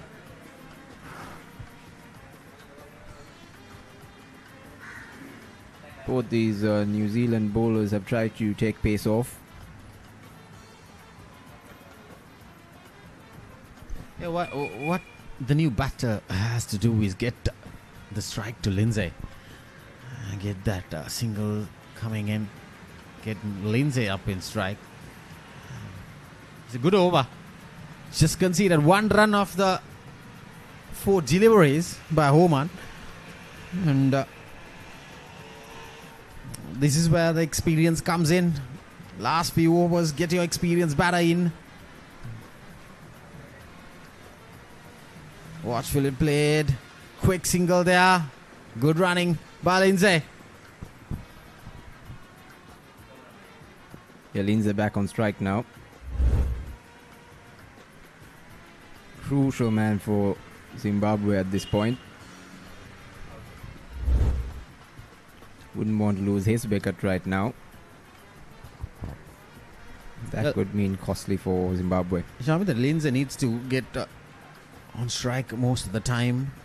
Getting hammered. And that's struck straight to the long on fielder there.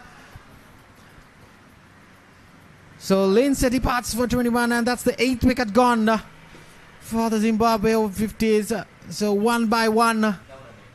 They're getting out here in the last few overs, which they have 2 more overs left. And it's going to be an unreachable target now for 210, 220, because you can see the last few wickets now. Straight, that's a double wicket over. Just conceded 2 runs. So Gavin Lindsay departs for 21 off 16 deliveries. Bukowski picking up a good catch at the boundary line there. So Homan picks up his 2nd wicket in the over. Zimbabwe Over-50s 199 for 8. Look at this. Ooh. The biggest budget ever. 3 to 4 million.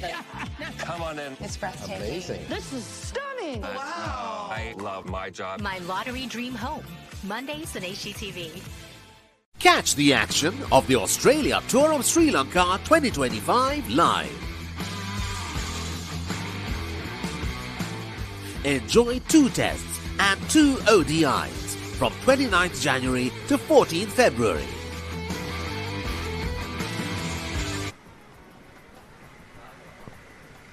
So uncalled for shot making by Lindsay in the Last ball of the last over brings Craig Parsons to the crease.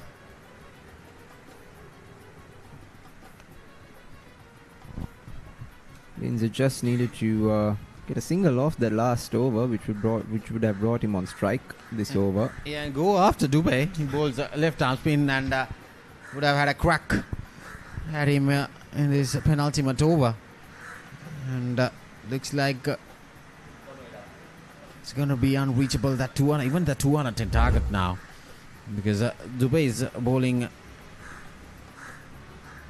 and he has bowled a decent spell here. That was the wicket of Lindsay. You see, Dubey is bowling his 8th over. He has bowled and given away just 28 runs for his 2 wickets. Would have he might target another one in this penultimate over. Yeah, brilliant figures for Dubey. I'll be a happy man going into the camp with those figures. Look to finish off strong, bowling to the tail of the Zimbabwe lineup. Want to rush the batsman now. Definitely come into his mark way faster. Players probably want to get back to the pavilion as well. That's uppishly driven, taking the top edge of it. And that single brings the 200 for Zimbabwe Over-50s. And came 44th over.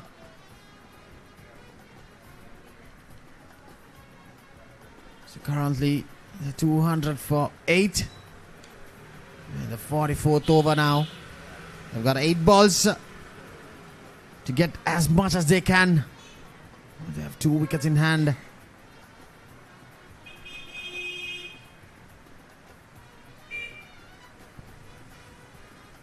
Parsons faces his first delivery. He's off the mark now. The first delivery probably. They have 1 over left. They need to go after the bowling.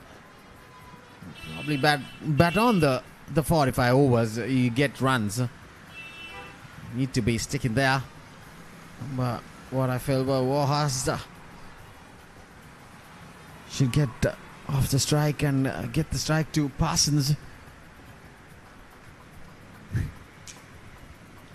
Parsons definitely seems a bit more comfortable taking strike. Driven firmly too long off there. So that's end of the 44th over. 3 runs off it. Zimbabwe Over-50s 202 for 8.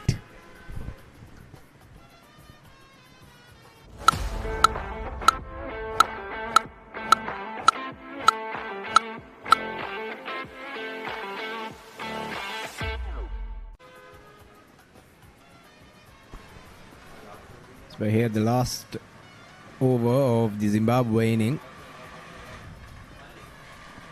Want to get as much runs as possible in this penultimate over.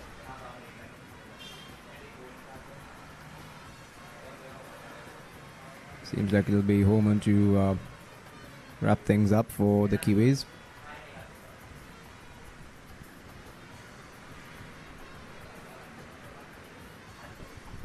Yeah, they need to go all in now because it's the last over.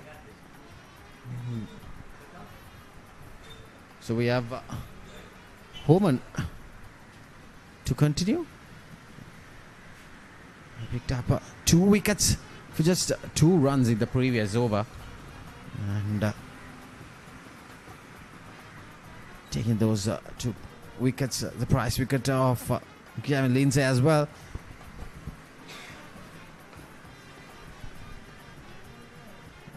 Wahazda needs to get off strike, gets those singles. What Homan needs probably to get Wahazda in strike now. It's bowling in good length, not giving that full length. There you go. Is that a catch? Is that a catch? Off the ground, off the bounce.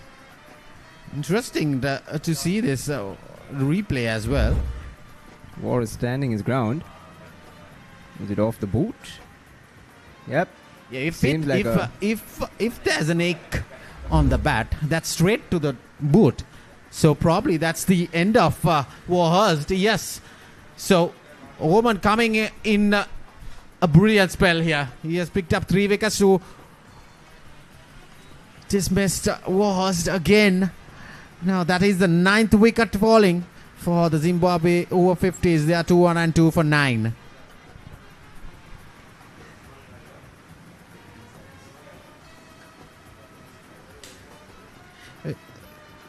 Interested to see that replay again. Oman bowling his slow medium paces. The ball was coming into the right-hander. Almost yoked himself. Yeah, that's you replay. That got nicked off the bat and straight to the boot, and it flew straight to the bowler. A simple catch there. Fluffed it completely. I think New Zealand has the upper hand now in this game. Now, I mean, to chase down this target. Easily, Zimbabwe would have got beyond 220 if the batters would have stick there. So this is Team Tom Brazier. Tim is the wicket keeper for Zimbabwe. He's very active and very energetic behind the stumps.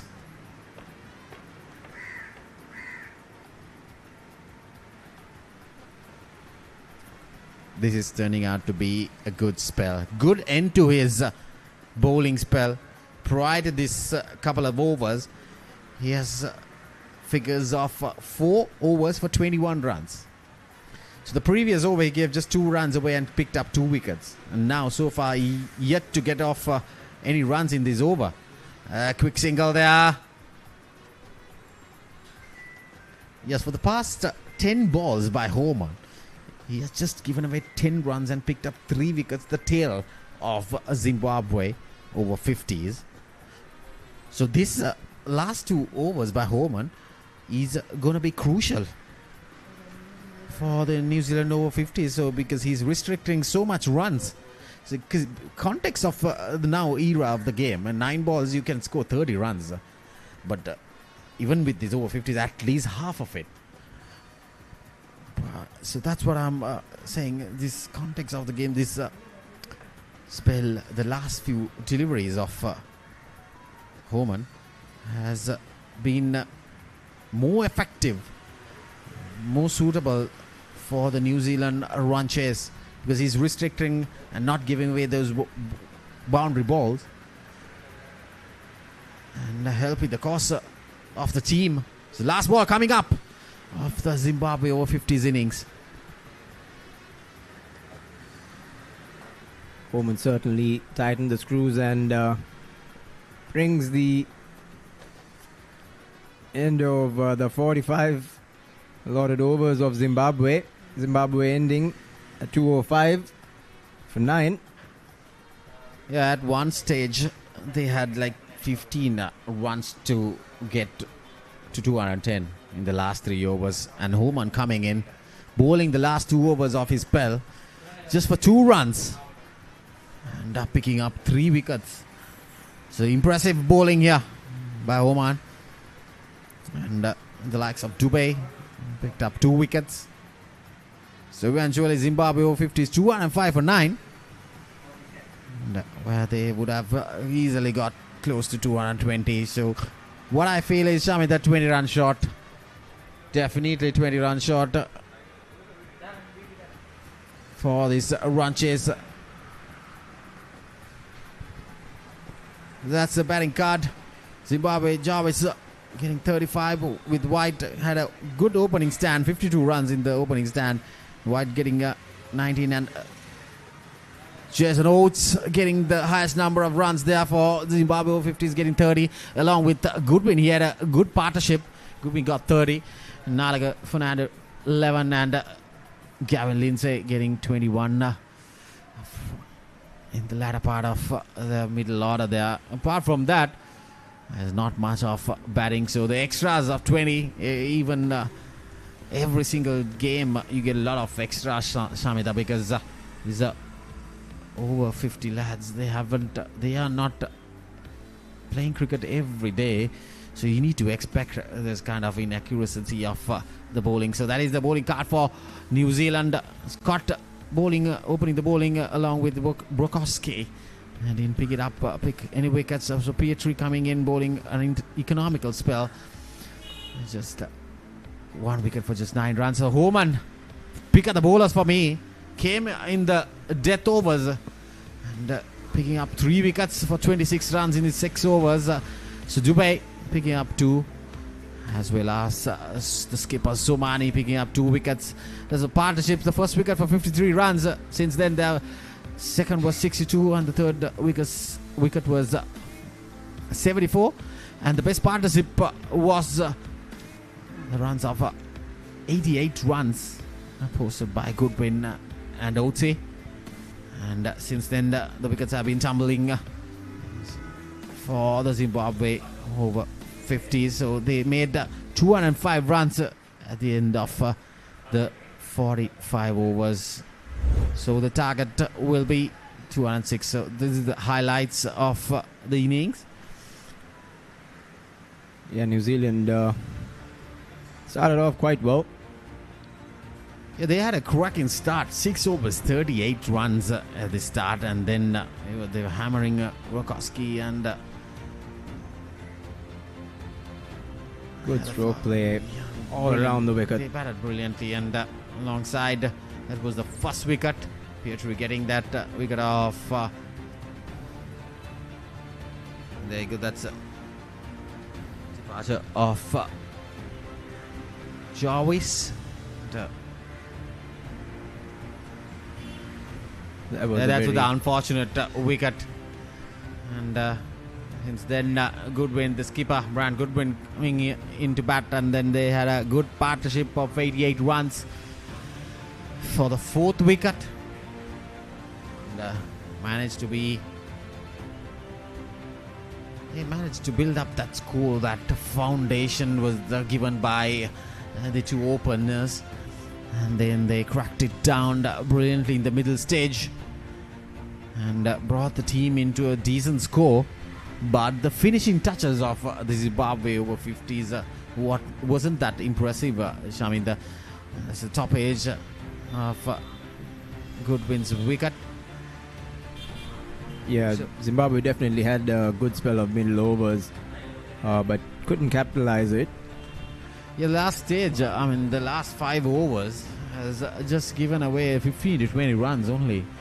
And the New Zealand bowlers coming in right at the perfect time to restrict after winning the toss and electing to bowl.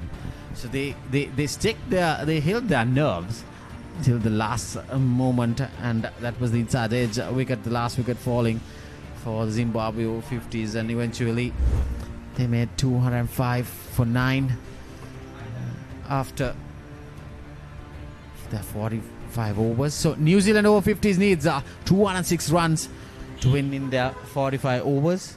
So we will be back after the lunch break in probably about half an hour's time here live at the Colts Cricket Club.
Limited, Sri Lanka's premier destination for cricket enthusiasts and sports tourism. So, Pusa Leisure Private Limited is actually the only leisure company in Sri Lanka with its own cricket ground. We're here at the ground right now, and it's the second largest cricket ground across Sri Lanka in playing area. This is tailor-made to conduct tours across Sri Lanka, and we are here today to witness about the specialties it has to offer.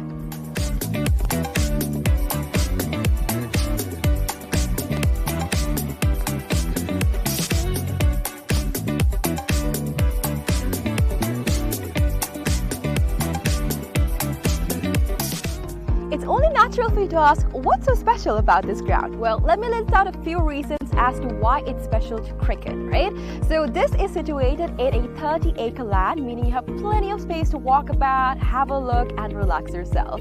Second of all, this land is situated by so much of vegetation that the amount of wind that comes into this land is quite limited. So as you see, whenever we watch a cricket match, we've seen plenty of occasions where certain calls on cricket are interfered because of the wind. Now that issue will be limited in this ground due to the vegetation that surrounds this place, which is beneficial for anybody who comes to play cricket. Third of all, the lighting is just perfect, right? So it's well lit throughout the day, and the amount of sunlight that you get into this land is much more compared to any other cricket ground around, again because of the location it's situated in.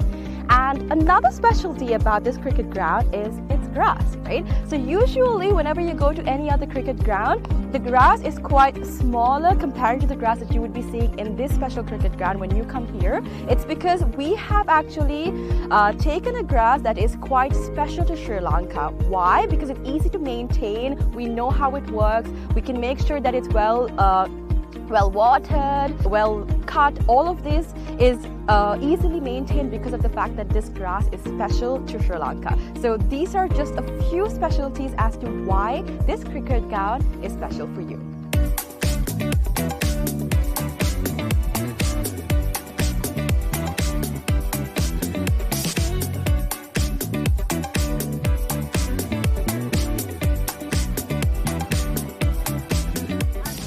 Alright, so let's talk about the pitch a little, right? So I'm here right now, and from the pitch to the ground, we have about 80 meters of a radius, right?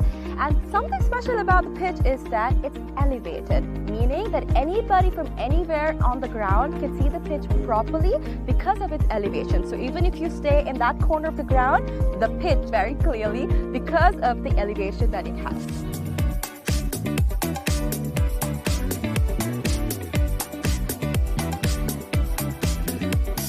Alright, so we have utilized certain methods to ensure that our ground is free of weeds, right? So our first method is recycling water. We have a natural source of water in our land, and we have taken the water from that into a handmade pond covered by polythene, and water from that is taken to our ground through sprinklers, and that is how we water our ground. And that water is later on taken back into our drain, which I'm standing over, and this leads straight up to the natural water supply that we have in this land. All right. Apart from that, we've also utilized certain methods to ensure that no water from outside is brought to our land, our cricket ground basically. So these methods are basically what we use to ensure that there's no weeds in this grass and that our grass is the same that we have maintained throughout from the start.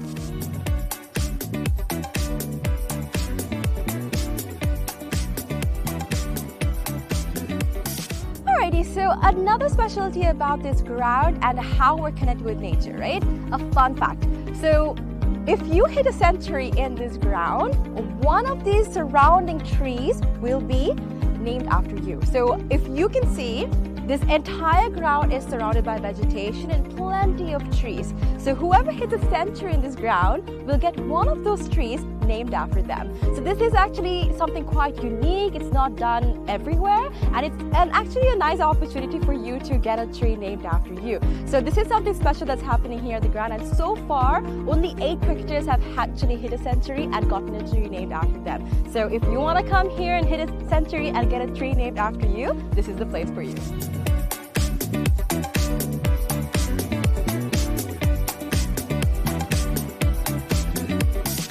Alright, so you must be wondering what PUSA stands for. PUSA stands for Pujita Udavana Sports Academy. Pooja Udubar is actually the single owner of this cricket ground, and we actually have some exciting news. We will be providing this ground and facilities to the IMC Over-50 cricket tournament, right? So 9 of their matches will be taking place in this ground starting Feb 9, and people from over 14 countries will be participating in this cricket tournament. So if you want to check out this ground and you would like to see a tournament, make sure you come and visit the Pooja Cricket Ground.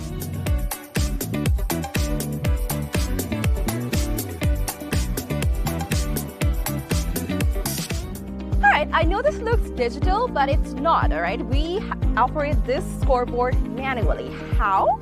We've used door hinges and we've painted one side and we have not painted the other side. So using this method, we are able to make the numbers appear on the scoreboard. Usually it takes about 4 people to operate a scoreboard, but using this method, we just need one person to do all of the work. So it's a different way, it's environmentally friendly, and you can witness this when you basically visit the Pooja Cricket Ground.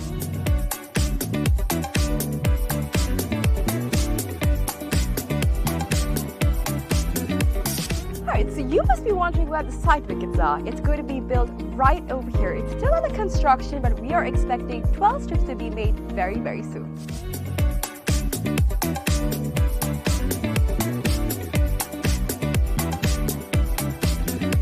Alright, so now we're about to walk into where our hotel is going to be built. So we've chosen this specific location because it is right in between the golf course and the cricket ground. So in this hotel, we'll be having 2 wings, which is the cricket wing and the golf course wing. So depending on what sport you like the most, you can choose your stay.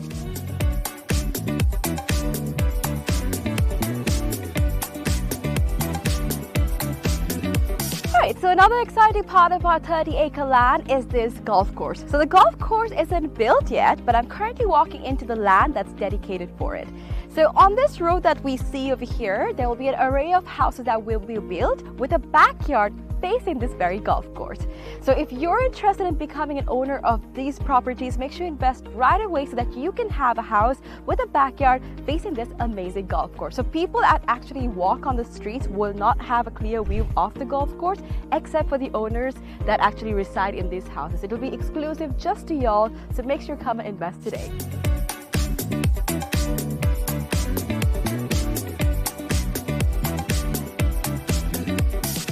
Alright, so this is where the golf course is going to be built, and behind me is one of the waterfronts that is available in this golf course, right? So obviously we know when we play golf that oftentimes we need obstacles to play the game right, and this is actually a natural obstacle that is available within this golf course, and we'll be making plenty more for y'all to have a peace of mind and also play the game really well. And also, another fun fact, which I've already mentioned before, is that all of this will be faced in your backyard. So whatever house that you purchase in this land, your backyard will be facing this entire golf course, these waterfronts, and all of this will be available to you. So if you're interested, make sure you come and visit this golf course and figure out if you want to be an owner of this amazing condo.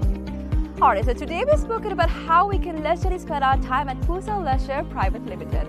But now we're about to talk about some investment opportunities, right? So we have about 49% shares worth of about $30 million available for y'all to invest. So we have some individual houses going on, and from that you will be able to get the ROI in less than 5 years. So do not miss out on the opportunity for y'all to invest in some amazing properties like this.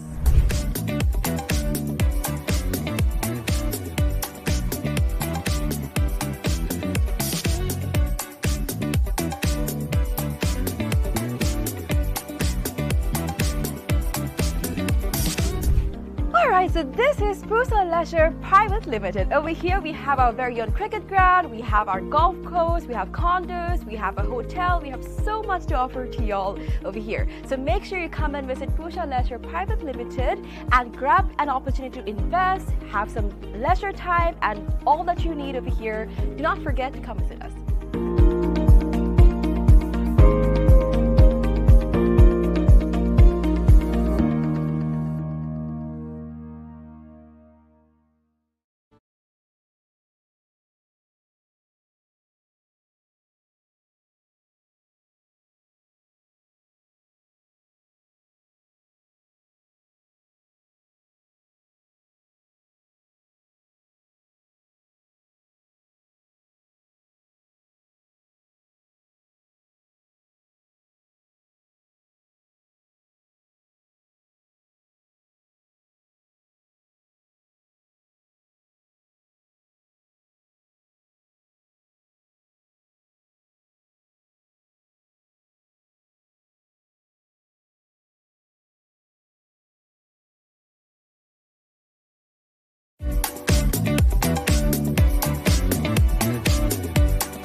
Private Limited, Sri Lanka's premier destination for cricket enthusiasts and sports tourism. So, Pusa Leisure Private Limited is actually the only leisure company in Sri Lanka with its own cricket ground. We're here at the ground right now, and it's the second largest cricket ground across Sri Lanka in playing area. This is tailor-made to conduct tours across Sri Lanka, and we are here today to witness about the specialties it has to offer.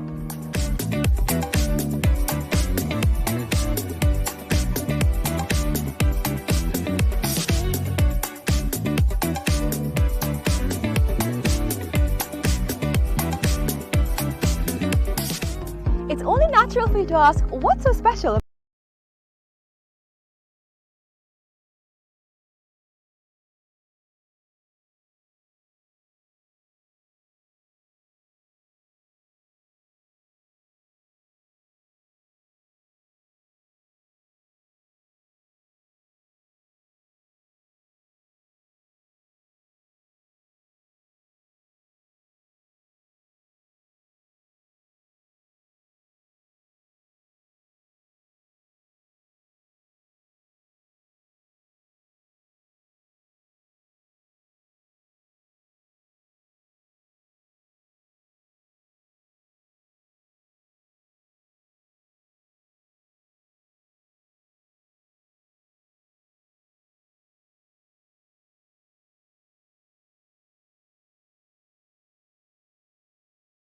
Smaller compared to the grass that you would be seeing in this special cricket ground when you come here. It's because we have actually taken a grass that is quite special to Sri Lanka. Why? Because it's easy to maintain, we know how it works, we can make sure that it's well watered, well cut. All of this is easily maintained because of the fact that this grass is special to Sri Lanka. So these are just a few specialties as to why this cricket ground is special for you.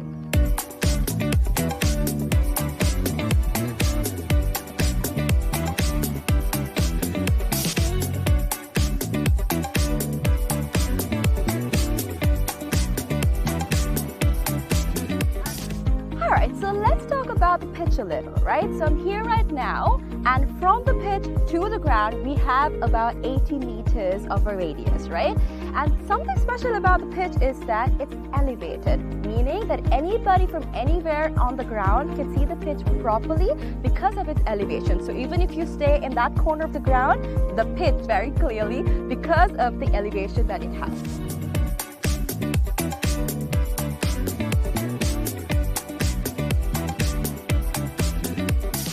Alright, so we have utilized certain methods to ensure that our ground is free of weeds, right? So our first method is recycling water. We have a natural source of water in our land, and we have taken the water from that into a handmade pond covered by polythene, and water from that is taken to our ground through sprinklers, and that is how we water our ground. And that water is later on taken back into our drain, which I'm standing over, and this leads straight up to the natural water supply that we have in this land. All right. Apart from that, we've also utilized certain methods to ensure that no water from outside is brought to our land, our cricket ground basically. So these methods are basically what we use to ensure that there's no weeds in this grass and that our grass is the same that we have maintained throughout from the start.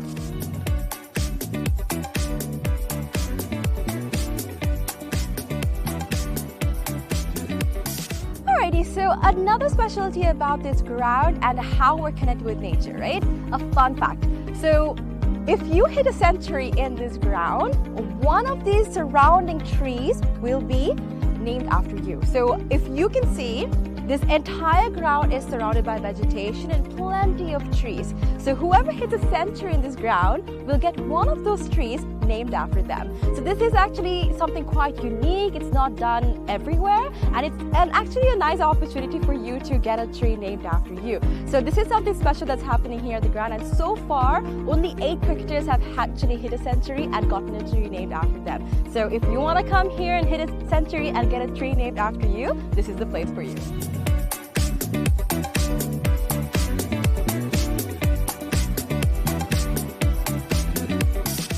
Alright, so you must be wondering what PUSA stands for. PUSA stands for Pujita Udavana Sports Academy. Pooja Udubar is actually the single owner of this cricket ground, and we actually have some exciting news. We will be providing this ground and facilities to the IMC Over-50 cricket tournament, right? So 9 of their matches will be taking place in this ground starting Feb 9, and people from over 14 countries will be participating in this cricket tournament. So if you want to check out this ground and you would like to see a tournament, make sure you come and visit the Pooja Cricket Ground.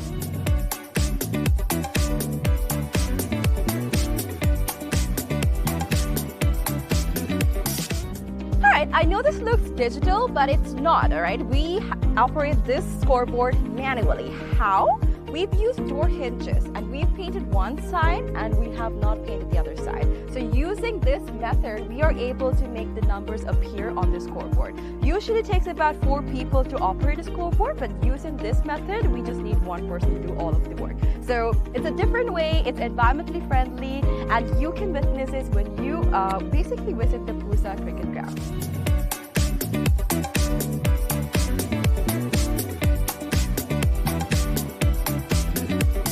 Alright, so you must be wondering where the side wickets are. It's going to be built right over here. It's still under construction, but we are expecting 12 strips to be made very, very soon.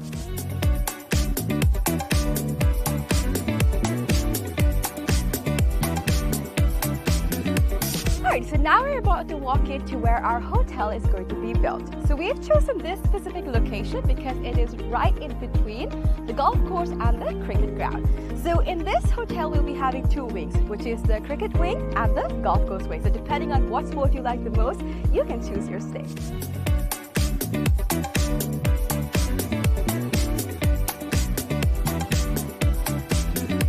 Alright, so another exciting part of our 30-acre land is this golf course. So the golf course isn't built yet, but I'm currently walking into the land that's dedicated for it. So on this road that we see over here, there will be an array of houses that will be built with a backyard facing this very golf course. So if you're interested in becoming an owner of these properties, make sure you invest right away so that you can have a house with a backyard facing this amazing golf course. So people that actually walk on the streets will not have a clear view of the golf course except for the owners that actually reside in these houses. It will be exclusive just to y'all, so make sure you come and invest today.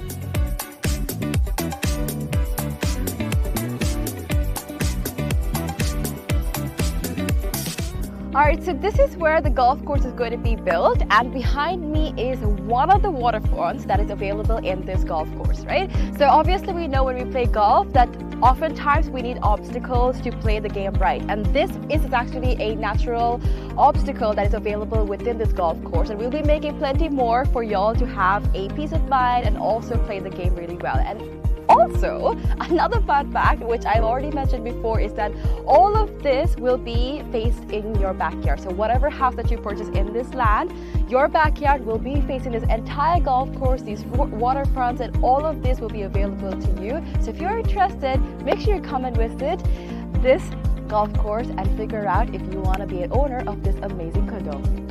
Alright, so today we've spoken about how we can leisurely spend our time at Pooja Leisure Private Limited. But now we're about to talk about some investment opportunities, right? So we have about 49% shares worth of about $30 million available for y'all to invest. So we have some individual houses going on, and from that you will be able to get the ROI in less than 5 years. So do not miss out on the opportunity for y'all to invest in some amazing properties like this.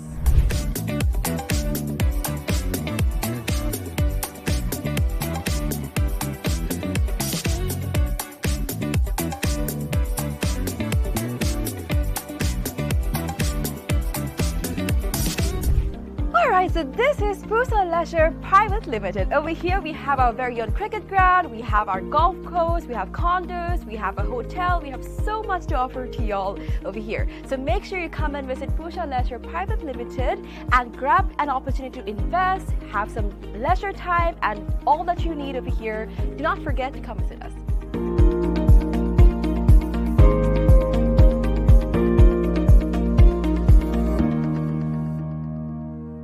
අපේ කාලේ සමහරවිට select එකනේ match එකක් බලන්න ඉන්නේ පත්තරේ බලලා තමයි මෙයා ලකුණු 100ක් ගහලා තියෙනවා කියලා සිලෙක්ට් කරන්නේ. ලකුණු 1000කුයි විකට් 100කුයි ලබා ගත්තා.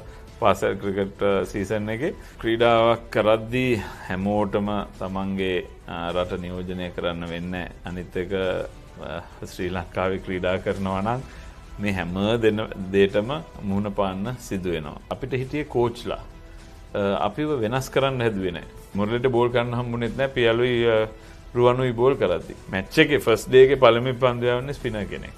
ඉතින් කොහොමද ෆාස්ට් බෝලර්ස්ලා එන්කරේජ් කරන්නේ? අවුරුද්දකට සැරයක් වර්ල්ඩ් ක්ලාස් ප්ලේයර් කෙනෙක්ව බිහි කරනවා, එක්කෙනෙක් දෙන්නේ බිහි කරනවා. ඒගොල්ලන්ගේ මත්තෙන් තමයි අපි මේ හොඳ ක්‍රිකට් එක මේ ශ්‍රී ලංකාව තියාගෙන ගිහින්. දැන්ටම බේස්බෝල් ස්ටේඩියම්ස් ඒගොල්ලන් ක්‍රිකට් ස්ටේඩියම්ස් වලට හරවනවා. ඉතින් ලොකු ප්ලෑන්ස් තියෙනවා. ඉතින් ලොකු ප්ලෑන්ස් තියෙනකොට ගොඩාක් සල්ලි දාන්න ඕනේ. සූරස් සල්ලි දානකොට ගොඩක් හොඳ ප්ලේයර්ස්ලා එනවා. 11 දෙනාම ශ්‍රී ලංකාවේ ටුවර් එක යන කට්ටිය 12 වෙනි ක්‍රීඩකයාත් ඒ ටුවර් එක යන එකනේ. මම අවුරුදු 10 11ක් සෙල්ලම් කරා. ඒකෙන් ලැබුණ එක්ස්පීරියන්ස් එක මම දැන් දුක හිතෙනවා මම අවුරුදු 20 වගේ ගියේ නෑ කියලා. නමුත් අපි ඇවිල්ලා බැට් කරන්නේ චමින්ද වාස්ට දුලිප් ලියනගේට එරික් උපශාන්තට.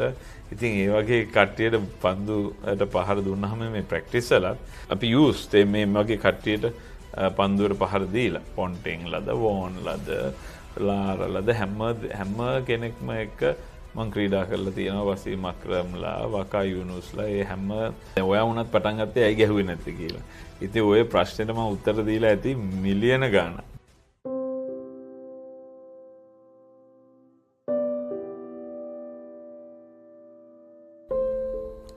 ආයිබෝන් නොදුටු මිනිසා. ඔහු ශ්‍රී ලංකාවේ හිටපු අති දක්ෂ පිතිකරුවෙක්, පුහුණුකරුවෙක්, ඒ වගේම මේ වෙනකොට එක්සත් ජනපදයේ ක්‍රිකට් කණ්ඩායමේ තේරීම් කමිටු සමාජිකයෙක්. අද නොදුටු මිනිසා සජිත් ප්‍රනාන්දු. ආයිබෝන් සජිත්. ආයිබෝන්. මේ වෙනකොට අහන්න තියෙන අලුත්ම දේ තමයි ඔබ එක්සත් ජනපදයේ තමයි ජීවත් වෙන්නේ. එහෙ තේරීම් කමිටු සමාජිකයෙක්. මොනවාද ඇමරිකාවේ සිද්ධ වෙන්නේ ක්‍රිකට් සම්බන්ධව මේ දවස්වල? ඔව් ලොකු දේවල් වෙනවා. මොකද මං දැන් අවුරුදු 4ක් ඇමරිකාවේ මේ මං ගියාට වඩා ගොඩාක් දේවල් කරනවා ක්‍රිකට් වලට. එකක් තමයි මයිනර් ලීග් කියලා තරඟාවලියක් T20 තරඟාවලියක් පවත්වනවා මේ දෙවනි වරට මේ සැරේ පවත්වලා දැන් මේ ඊයේ පෙරේද තමයි නිමා වුණේ. ඒ වගේම ඔවුන්ගේ ලොකුම ප්ලෑන් එක තමයි 2028 ලොස් ඇන්ජලිස් වල පවත්වන ඔලිම්පික් ක්‍රීඩාවට මේ ක්‍රීඩාව ඇතුළත් කරගන්න. ඉතින් ඒකට උන් ලොකු වෑයමක් දරනවා. මොකද ඒක කරොත් මුළු ඇමරිකාවෙම ක්‍රිකට් කියන දේ මොකක්ද කියලා දැනගෙන ඒ ඇමරිකාවේ වෙසෙන ඇමරිකාවේ ඉපදෙන ළමයින්ට මේ ක්‍රීඩාව අඳුන්ලා දෙන්න තමයි. මොකද දැන් උනත් තාම උනත් ක්‍රීඩා කරන්නේ ඉන්දියානුවන්, පාකිස්තානුවන්, වෙස්ට් ඉන්ඩියන් වලින් ආපු, ඇෆ්ගනිස්තාන් වලින් ආපු අපි ශ්‍රී ලාංකිකයන් තමයි මේ ක්‍රීඩාව ක්‍රීඩා කරන්නේ, ප්‍රමෝට් කරන්නේ. නමුත් ඔවුන්ගේ ලොකුම අරමුණ වෙන්නේ ඇමරිකාවේ ඉපදෙන මේ ක්‍රීඩකයන්ට මේ ක්‍රීඩාව අඳුන්ලා දෙන්න. ඔව් ඒක ඊටාම අලංකාර පුවතක් වෙයි. මේ කතා බහත් රසවත් වෙයි. ඉතින් ඔබට තේරෙනවා ඇති එක්සත් ජනපදය ගැන අපිට ගොඩාක් දේවල් අහගන්න පුළුවන් ක්‍රිකට් සම්බන්ධයෙන්. නමුත් ඊට කලින් මට හිතෙනවා ඔබ කතා කරපු දේවල් වලට පරිබාහිරව ඔබේ මුලට යන්න ආයෙත්. මොකද ඔබ ශ්‍රී ලංකාවේ හිටපු දේශීය මට්ටමේ අති දක්ෂ ආරම්භක පිතිකරුවෙක්, ඒ වගේම දක්ෂ පන්දු රකින්නෙක් ස්ලිප් ස්ථානේ, ඒ වගේම හොඳ පන්දු යවන්නෙක්. ඉතින් මේ දේවල් කතා නොකර අපිට එතෙන් එන්න බෑ. ඉතින් ලකුණු 10000ක් ගහලා ඔබට ජාත්‍යන්තර ක්‍රිකට් ක්‍රීඩා කිරීමේ වරම ලැබුණේ නැහැ. ඔබට හිතෙන්නේ ඇයි? ඔය ඉතින් මෙහෙමයි, ක්‍රීඩාවක් කරද්දී හැමෝටම තමන්ගේ රට නියෝජනය කරන්න වෙන්නේ. අනිත් එක ශ්‍රී ලංකාවේ ක්‍රීඩා කරනවා නම් මේ හැම දෙයකටම මුහුණ පාන්න සිදු වෙනවා. ඒ කියන්නේ අවාසනාවන්ත සිදුවීමුත් වෙනවා. ඒ කියන්නේ තමන් කොච්චර හොඳ කරත් සමහරවිට සිලෙක්ට් වෙන්නේ නැති අවස්ථා තියෙනවා. අපි ඒක කියනවා මේ ඒෂියන් කන්ට්‍රීස් වල ඒක ගොඩක් වෙනවා කියලා. නමුත් ඒක දැන් ටිකක් අඩු වෙගෙන දැන් මං හිතන්නේ ක්‍රීඩකයන්ව මේ ක්‍රීඩකයන් ඕනේ දැන් කණ්ඩායම් වලට. මොකද ඒතරම් අනිත් එක අපි දන්නවා ලංකාවේ ක්‍රිකට් එක ඒතරම් හොඳට තිබ්බේ නැහැ අවුරුදු 2-3ක් පෙර. ඉතින් පොඩ්ඩක් හරි ඔබ මේ දේශීය තරඟාවලි වල මේ හොඳට කරොත් ඒගොල්ලන්ට කැපී පෙනෙනවා. අනිත් ඒ දැන් මාධ්‍යයෙන් උනත් සෝෂල් මීඩියා වලින් ප්‍රෙෂර් එක දානවා. ඉතින් ප්‍රෙෂර් එක දානවා විතරයි නෙවෙයි දැනගන්නවා මේ වගේ ප්ලේයර්ස් කෙනෙක් ඉන්නවද කියලා. අපේ කාලේ සමහරලාට සිලෙක්ටර් කෙනෙක් මැච් එකක් බලන්න එන්නේ නැහැ. පත්තරේ බලලා තමයි මෙයා ලකුණු 100ක් ගහලා තියෙනවා කියලා සිලෙක්ට් කරන්නේ. ඒ කොයි වෙලාවේ මේ ගැහුවද සිටුේෂන් එක මොකද්ද අගේන්ස්ට් කවුද ගැහුවේ ඒවා බලන්නේ නැහැ සමහරවිට. ඒ වගේ තත්ත්වකුත් තිබ්බා. නමුත් දැන් එහෙම නැහැ. දැන් මේක ගොඩක් සෝෂල් මීඩියා වලින් පත්තර වලින් දානවා. ඒ වගේම මේ දැන් ශ්‍රී ලංකා ක්‍රිකට් වල ඉන්නවා එක මේ ප්‍රොවින්ෂියල් කෝචස්ලා ඩිස්ට්‍රික්ට් කෝචස්ලා ඒගොල්ලන්ගේ මාර්ගයෙන් නිවුස් එක එනවා මේ සිස්ටම් එකට මේ වගේ ක්‍රීඩකයන් මේ වගේ පළපුරුදු ක්‍රීඩකයන් ඉස්සරහට මොනවා හරි කරන්න පුළුවන් ක්‍රීඩකයන් ඉන්නවා කියලා නිවුස් එක යනවා. ඉතින් ඒ මාර්ගයෙන් මේ ළමයින්ට හම්බ වෙනවා chance එක. ඔව් ඔබ ක්‍රීඩා කරපු කාලේ ගැන ඔබ කිව්ව ඇත්ත. ඒ කාලේ තිබුණේ නැහැ වීඩියෝ දර්ශන බලන්න අවස්ථාවක් නැහැ. මාධ්‍ය වලිනුත් අවස්ථාවක් නැහැ. ප්‍රේක්ෂකයන්ට දැනගන්න මොන ක්‍රීඩකයාද ඔහු මොන ආකාරයෙන්ද සෙල්ලම් කරන්නේ කියලා. නමුත් ඔබ ක්‍රීඩා කරපු කාලේ තමයි ශ්‍රී ලංකා ක්‍රිකට් ජාත්‍යන්තරේ ටිකක් නැගලා එන කාලේ. 90 දශකයේ මුල් කාලේ වගේ. ඉතින් ඒ කාලේ ඔබත් එක්ක එකට ක්‍රීඩා කරන්න ඇති මේ ප්‍රබල අපි දන්න ක්‍රීඩකයෝ හැමෝම ඒ වගේම ඔබේ පාසලේ ශාන්ත අන්තෝනි විද්‍යාලයේ මහනුවර මුත්තයා මුරලිදරන් රුවන් කල්පගේ බිහි කරපු පාසල. ඉතින් ඒ ගැන කතා කරමු. පියල් විජේතුංග වගේ දඟපන් දෙවන්න. ඉතින් මේ කාලේ ගැන පොඩ්ඩක් කතා කරොත් ඔබ සමීපතමයන් සමකාලීන ක්‍රීඩකයෝ ගැන. ඔව් අර කිව්වා වගේ මේ අපේ ස්කූල් මං හිතන්නේ මන් දන්නේ දැන් කොහොමද කියලා. කාලයක් තිබ්බ ශ්‍රී ලංකා ස්කූල්ස් ක්‍රිකට් තමයි මුළු ලෝකෙම හොඳම මේ ස්කූල් ක්‍රිකට් එක තිබ්බේ. මන් දන්නේ දැන් කොහොමද කියලා. නමුත් ඉතින් ඒ කාලේ මැච් එකක් බලන්න ඉන්නවා 17000. අපි නිකන් මේ මැච් එක බලන්න ඉන්නවා 17000 මිනිස්සු ඉන්නවා බලන්න. එච්චරටම උණුසුම් එච්චරටම හොඳ ක්‍රීඩකයන් සිටියා. ඉතින් හරි කම්පිටිටිව්නස් එකක් තිබ්බා. ඒ වගේම තමයි අපිට හිටියේ කෝච්ලා. අපිව වෙනස් කරන්න හැදුවේ නැහැ. අපිට ගොඩක් වෙනස් කරන්න හැදුවේ නැහැ. අපේ ක්‍රීඩා ශෛලිය එන්කරේජ් කරා. සමහරලාට උදේට එනවා කෝච් ටීම් එක කියනවා පොඩ්ඩක් වෝම් අප් කරනවා. ඊට පස්සේ කෝච් යනවා වැඩට. ඒ වැඩට යන්න ඕනේ අපි මැච් එකක් ගහන වෙලාවේ. ඊට පස්සේ ලන්ච් එකට තමයි පොඩ්ඩක් ඇවිල්ලා යන්නේ. එහෙම අවස්ථාවක් තිබ්බා. මොකද ප්‍රොෆෙෂනල් කෝචස්ලා හිටියේ නැහැ අපිට. ඉතින් අපේ මං හැම වෙලේම කියන්නේ අපේ මේ ශ්‍රී ලංකා ක්‍රිකට් එක මෙච්චර හරි ආවේ පියෝර් ටැලන්ට් හින්දා. නැතුව මේ සිස්ටම් එකකින් උදව් කරලා නෙවෙයි. පියෝර් ටැලන්ට් හින්දා අපි අවුරුද්දකට සැරයක් වර්ල්ඩ් ක්ලාස් ප්ලේයර් කෙනෙක්ව බිහි කරනවා, එක්කෙනෙක් දෙන්නෙක් බිහි කරනවා. ඒගොල්ලන්ගේ මත්තෙන් තමයි අපි මේ හොඳ ක්‍රිකට් එක මේ ශ්‍රී ලංකාව තියාගෙන ගිහින්. ඉතින් අපේ කාලේ ඉස්කෝලේ අර කිව්වා වගේ දැන් මට අවස්ථාව ලැබුණේ මට මතකයි මම අන්ඩර් 15 මේම හොඳට කරලා මට මතකයි රුවන් කල්පගේ අර ඉස්සර මේ ශ්‍රී ලංකා A කියලා නෙවෙයි කියන්නේ ශ්‍රී ලංකා B කියලා. ඔහු පාසල් ක්‍රීඩා කරද්දී ඔහු පාකිස්තාන් ගියා ශ්‍රී ලංකා B කණ්ඩායමත් එක්ක. ඒ හින්දා මට අවස්ථාවක් ලැබුණා ෆස්ට් 11 එකේ මැච් එකක් ගහන්න. ඉතින් මම හොඳට කරපු හින්දා මට අවස්ථාව ලැබුණා. නැත්තම් එච්චර කලින් මට හම්බ වෙන්නෙත් නෑ සෙල්ලම් කරන්න ෆස්ට් 11. මොකද එච්චරට හොඳ ක්‍රීඩකයන් හිටියා. මම දන්නවා මුරලි මේ මුරලිට බෝල් කරන්න හම්බුනේත් නෑ. පියලුයි රුවනුයි බෝල් කරද්දී. ඉස්සර මුරලි ඇත්තටම හොඳ අන්ඩර් 17 එකේම හොඳ බැට්ස්මන් කෙනෙක්. ඉතින් මේ එච්චරට කම්පිටිටිව්. ඊට පස්සේ මුරලි ඉන්නකොට මට බෝලින් නෑ. මුරලි ගියාට පස්සේ තමයි මට බෝලින් හම්බුනේ. මම විකට් 100ක් ලබා ගත්තා. ලකුණු 1000කුයි විකට් 100කුයි ලබා ගත්තා. පාසල් ක්‍රිකට් සීසන් එකේ මේ ඉතින් ඒ වගේ. ඉතින් ඊටාම හොඳ කම්පිටිටිව්නස් එකක් තිබ්බා. පාසල් ක්‍රීඩකේ. ඉතින් අපි එළියට එද්දී අපි ආවේ අපිව ක්ලබ් වලින් බලන් ඉන්නව ගන්න.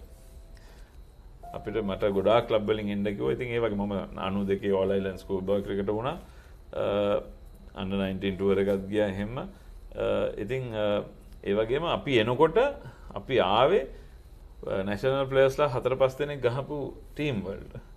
අනිත් ඒගොල්ලන් එක්ක අපිත් එක්ක ගොඩක් ප්‍රැක්ටිස් කරනවා. අපිත් එක්ක හැම දැන් ඒ කාලේ ඉච්චර මැච් තිබ්බේ නැහැ. මේ වගේ ටුවර්ස් තිබ්බේ නැහැ. ඉතින් ඒගොල්ලන්ට ලැබුණා අපිත් එක්ක ක්‍රීඩා කරන්න. අපි ක්‍රීඩා කරන්නේත් අනිත් ටීම් එකෙත් ඉන්නවා නැෂනල් ප්ලේයර්ස්ලා 5-6ක්. ඉතින් අර මට්ටම ඉතාම ඉහළ තත්ත්වයක තිබ්බේ. ඉතින් ඒක තමයි ඒ කාලේ ගහන ක්‍රීඩකයෝ වුණත් ජාතික තලයේ මේ ඉන්ටර්නැෂනල් ක්‍රිකට් එකට ගිය ගමන් එතරම් පරතරයක් තිබ්බේ. පරතරයක් තිබ්බා. නමුත් එතරම් පරතරයක් තිබ්බේ නැහැ. දැන් පරතරේ බලන්න දැන් මැච් එකක් ගිහිල්ලා ගහන්න බලද්දි එක්කනයි දෙන්න ඉන්නේ ඒකත් ෆස්ට් ක්ලාස් ටිකක් ගහපු. අනිත් කට්ටිය ඔක්කොම ඉන්නේ පොඩි ළමයි. ඉතින් එක්ස්පීරියන්ස් නැහැ. ඉතින් මේ quality of first class cricket හරිම low level එකකින් මම මේ ඊවෙරදත් මැච් එකක් බලන්න ගියා. පළවෙනි පන්දුව යවන්නේ මැච් එකේ ෆස්ට් ඩේ එකේ පළවෙනි පන්දුව යවන්නේ ස්පිනර් කෙනෙක්. ඉතින් කොහොමද ෆාස්ට් බෝලර්ස්ලා එන්කරේජ් කරන්නේ? ඒ ටීම් එකට වැරදි කියන්නත් බෑ. ඒ බෝලර්ට වැරදි කියන්නත් බෑ. මට බෝල දුන්නොත් මම බෝල් කරනවා. ඒ වගේම තමයි අපි යන්නේ චැම්පියන්ෂිප් එකක් දිනන්න. බෝනසස් තියෙනවා.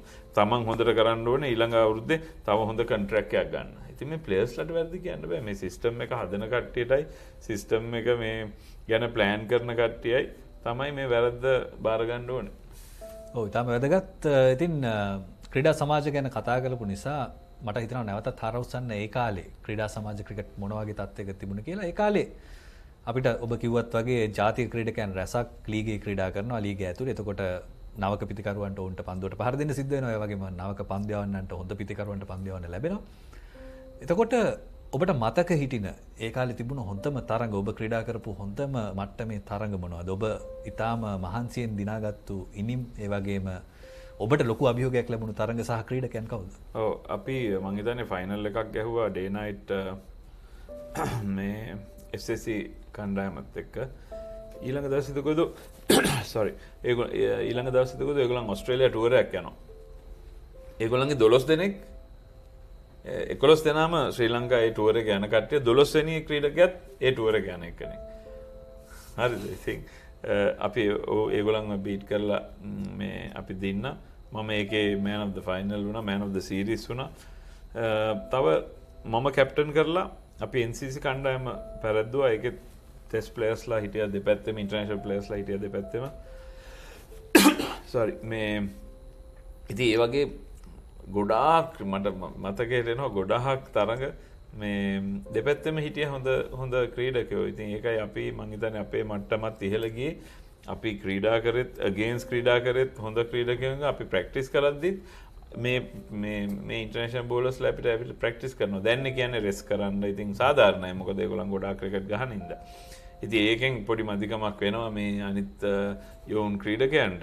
නමුත් අපි ඇවිල්ලා බැට් කරන්නේ චමින්ද වාස්ට, දුලිප් ලියනගේට, එරික් උපශාන්තට. ඉතින් ඒ වගේ කට්ටියට පන්දුට පහර දුන්නාම මේ ප්‍රැක්ටිස් වලත් මැච් වලට ගිහලා අපිට පොඩි හරි අපි යූස්ඩ් මේ වගේ කට්ටියට පන්දුවට පහර දීලා. දැන් ඉතින් වෙන්නේ දැන් ප්‍රැක්ටිස් කරන්නෙත් හරි මේ ලෝ ලෙවල් එකේ. ඒ කියන්නේ ඒගොල්ලන් පන්දුවට පහර දෙන්නේ එච්චරම හොඳ පන්දු යවන්නට කට්ටියට නෙවෙයි. ඉතින් අර මැච් එකට ගියාම එකපාරට හොඳ පන්දු යවන්න හම්බුනාම සමහරවිට ඒ වගේම තමයි සමහරවිට බෝල් කරන කට්ටියත් පන්දුවට පහර දෙන කට්ටිය තරම් යෝන් ක්‍රීඩකයෝ. මං කියන්නේ හොඳ නෑ කියලා. යෝන් ක්‍රීඩකයෝ ඉතින් හරි ලේසි. ඉතින් මැච් එකට ගිහලා හොඳ විකට් එක හොඳ පිතිකරුවෙක්ට පන්දු යවද්දි සමහරවිට ඒගොල්ලන් මේවා කරනවා. ඉතින් ඒකයි ගැප් එක ගොඩාක් තියෙන්නේ දැන්. ඉස්සරට වඩා ඉස්සරත් පොඩි ගැප් එකක් තිබ්බ මං කිව්වා වගේ. දැන් ලොකු ගැප් එකක් තියෙනවා අපේ මේ ඩොමස්ටික්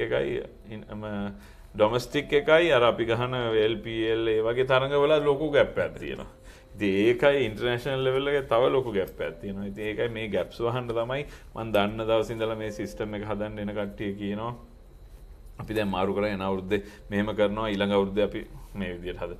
නමුත් තාම දැන් ඊයේ පෙරේදත් මම ඒ වගේ කට්ටිය දෙන්න තුන් දෙනෙක් හම්බුනාම කියන්නේ ඒකම තමයි මේ අවුරුද්ද අපි මෙන්න 4ක් අඩු කරනවා එන අවුරුද්දේ 4ක් අඩු කරනවා එහෙම කියලා. ඉතින් හැමදාම ඔය ඒ උත්තරේමයි දෙන්නේ. නමුත් කවදාවත් ඒ සිස්ටම් එක අන්තිම මම දකින්නේ නැහැ.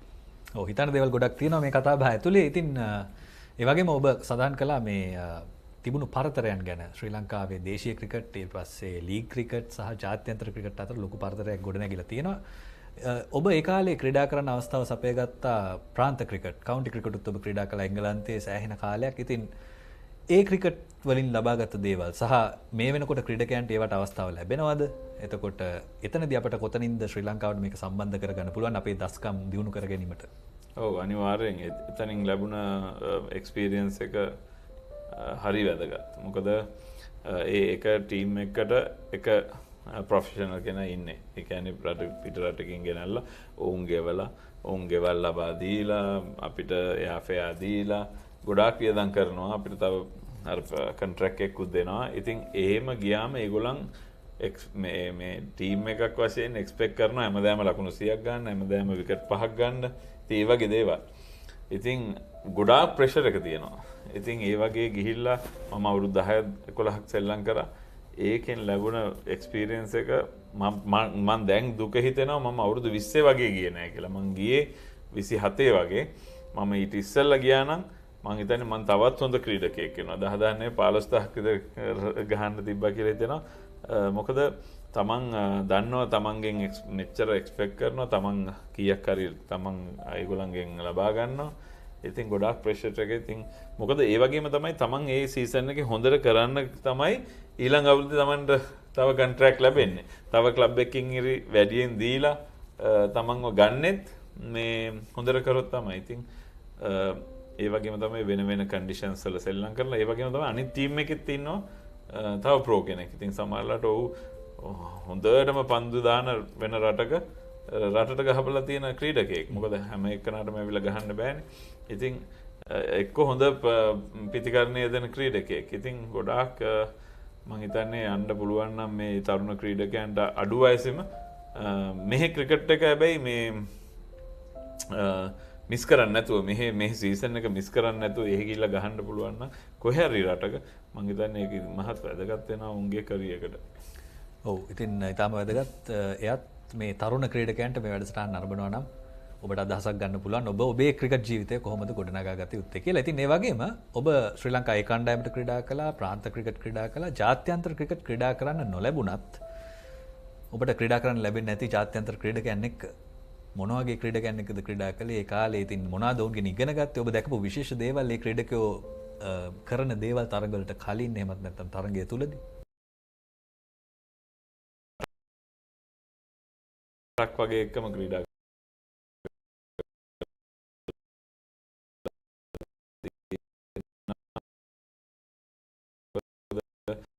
ඉස්සර තමන් රටකින් ආපුවම ටෙස්ට් ටුවර් එකකට හරි මොන හරි ටුවර් එකකට හරි මික්ස් මැච් එකකම ලකුණුත් ගොඩක් ලබා ගන්නවා.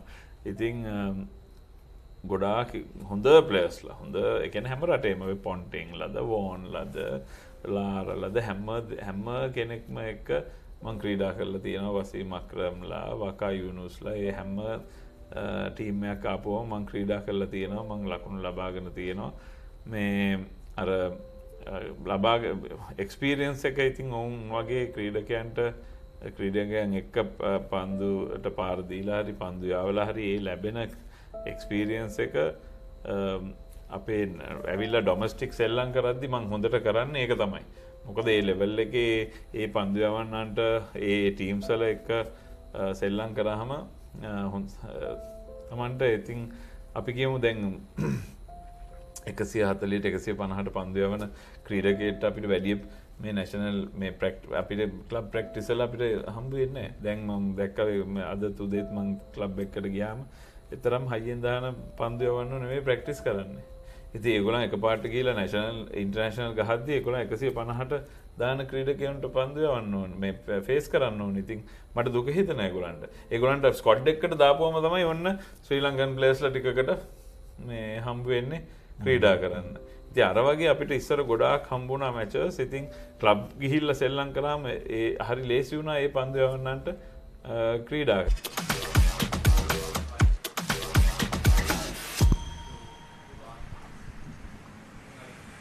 And we're back live from the Colombo Colts Cricket Club here for this group fixture in the IMC Over-50s World Cup.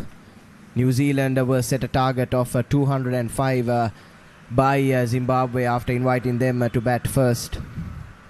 With me up in the combox is Khadija. Good afternoon. Good afternoon, Nathan. What a much needed break for us and the team.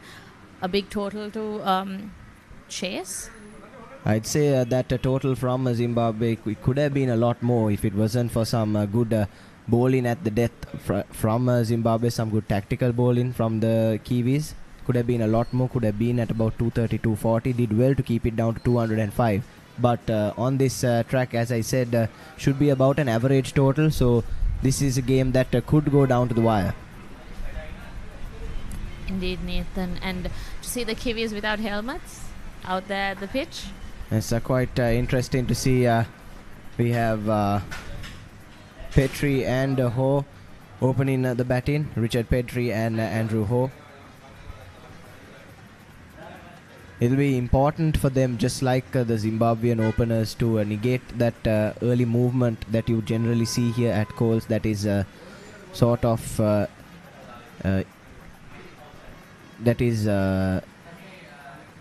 even more visible with the pink ball, the harder pink ball. These two will need to bat out the first 7 to 8 overs at least if New Zealand are to chase this comfortably. So I'm sure it's going to be a crucial power play. Yes, definitely, Khadija. Here goes the first ball of the innings. Yes, White to open the ball in, punched straight down the ground. Dot ball to begin.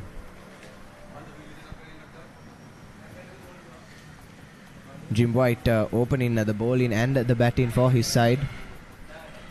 True genuine all-rounder. Straight away some movement away from the right-hander. There's a nice cross breeze blowing across the Colts Cricket Ground at the moment. I'm sure that's helping with the away swing that White seems to be getting. So Nathan, what do you think has to be the strategy from Zimbabwe to stop the Kiwis, to give a hard time to the Kiwis on the power play? Well, this new ball and this surface will help out the fast bowlers in the first hour or so. Even though the pitch might have died down a little due to the heat, I feel that there's still something out there for the pacers.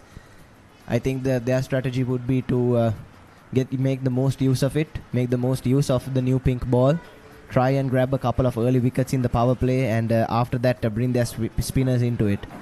And with enough persistence and enough consistency, I'm sure they'll be able to roll over this New Zealand outfit as Petrie lofts that beautifully into the gap at extra cover. New Zealand off the mark in style with a lovely boundary. And Richard Petrie makes his intentions clear. And here's the replay of the first boundary of the innings. No one there at that gap. Goodwin choosing to go with the 2 slips still. He's hoping that White will be able to draw an edge with his natural away swing.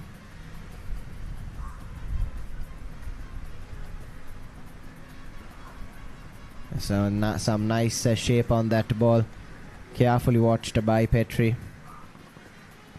And now Andrew Ho to take strike for his first ball, left-handed bat.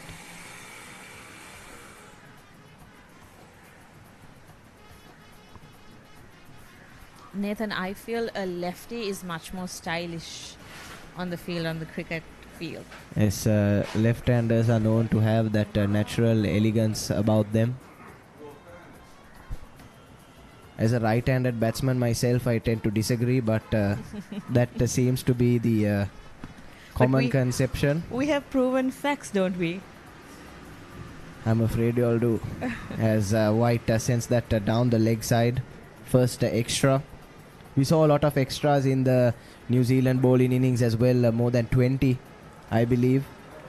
That also could be a crucial point in this match. The amount of extras that were bowled by New Zealand. 20 runs, you take away 20 runs from that total, it comes right down to 180, which is well below par on this surface. Costed them a lot, didn't it? Yes, Ho tries to drive that away. The swing, the late swing ensures it grabs the inside edge of his bat. That finishes off the first over, 6 for no loss. Pusa Leisure Private Limited is inviting you to invest for this project for the development of golf course and 120 individual houses, which will be selling outright. Required investment is $30 million, which is the value of 49% of shares, and is available for you to invest. Whatever amount you can invest will yield benefit within less than 5 years.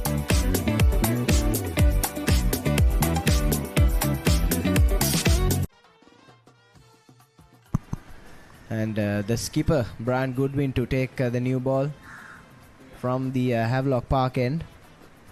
Balls are off breaks. So straight away, Zimbabwe starting with spin. But from the wrong end, I believe. I feel that the spinners can extract more out of the surface bowling from the Park Road end. But nonetheless, this pitch must have dried up quite a lot now. And I feel there'll be more assistance for the spinners in this second innings.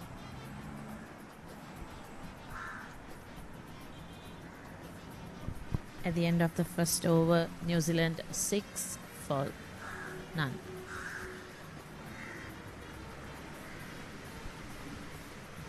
I still feel it's an interesting call to start with spin, but Goodwin appears to be bowling a few seam-up deliveries first up. On his team card, he's listed as an off-spinner. He's trying to make use of this new ball, I believe, Khadija. Indeed, the captain himself probably has some strategy on it. Yes, even he seems to be getting some nice shape with the angle away from Petrie. Goodwin already made a decent contribution with the bat in hand on his return to the side. And he struck off his third ball. It's that swing we were talking about. Petrie not accounting for that spin, trying to drive that through the covers, beating him through the gate, grabbing an inside edge in the process. And New Zealand one down in the second over. Here's a replay of the wicket. Early wicket.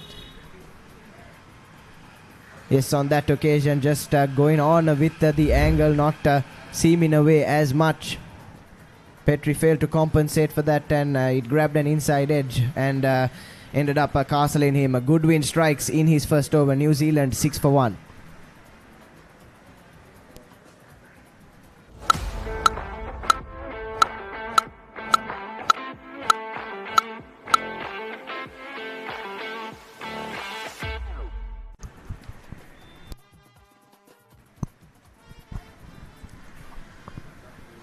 Early fall of wicket for New Zealand. Not a very promising start. That brings Craig Foster out into the middle. Another right-handed batsman. Goodwin extracting some early movement. Watchfully played by Foster.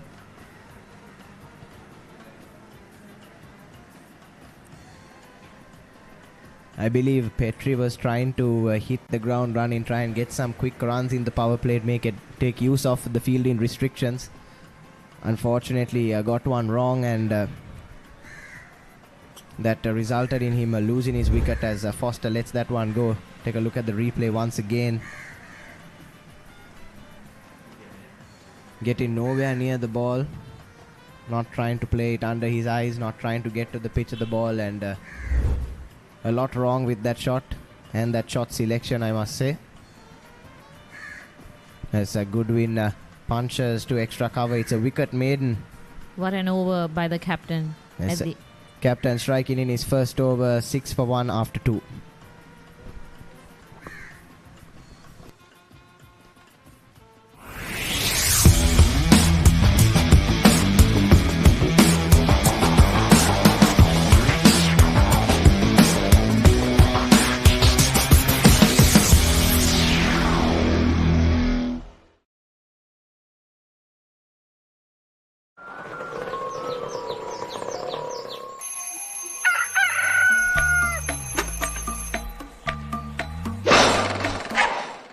Mama Gajaman.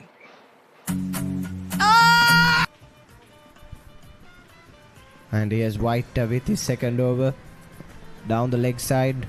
Not the ideal start. Second extra from him itself. Yes, Jim White seems to be shaping up nicely to bowl to the right-handers. Unfortunately for him, Struggling a bit with the lefties. yes, struggling against Andrew Ho, who is a left-handed bat. We saw him bowl some good deliveries to Petrie. This time overcooks that one, a loose delivery, and the second boundary for New Zealand, whipped away by Andrew Ho to that short leg side boundary for him. Takes the total into double figures. Here's a look at the delivery, the boundary. Pardon.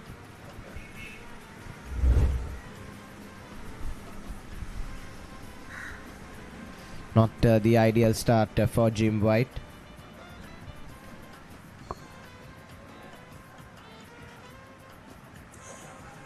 And he's hit that straight to the fielder at short square leg. That delivery was there to be put away. No one out in the deep on the leg side, and Andrew Ho has to depart. Nathan White disagreed with your statement. Yes, that ball, not much bounce on that, and on that occasion was there to be put away. Loose delivery.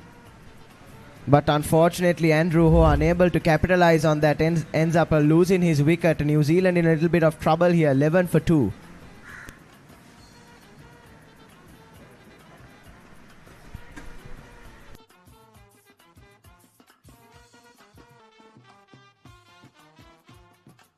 You don't want to miss it. Life is good. Things are spicy in here. Blew my mind. Simon's Dinner's Cooking Out. Thursdays on Food Network. New Zealand have just lost their second wicket into this run chase. That brings the captain Adil Somani out into the middle. If you recall, it was him that sort of changed the momentum of the game with his bowling, grabbed both the set batsmen in the same over. He'll be hoping he can do the same with bat in hand as New Zealand are on the back foot early on into the chase. Jim White bowling to the preferred right hand, and you see some lovely shape away from him. If he can get that a little bit straighter, he might be able to grab an outside edge. Take a look at the wicket once again. Short of a length, was there for the pull shot. Unfortunately, didn't get enough elevation on that one, and hit it straight to Lindsay. Takes a good low catch at short square leg.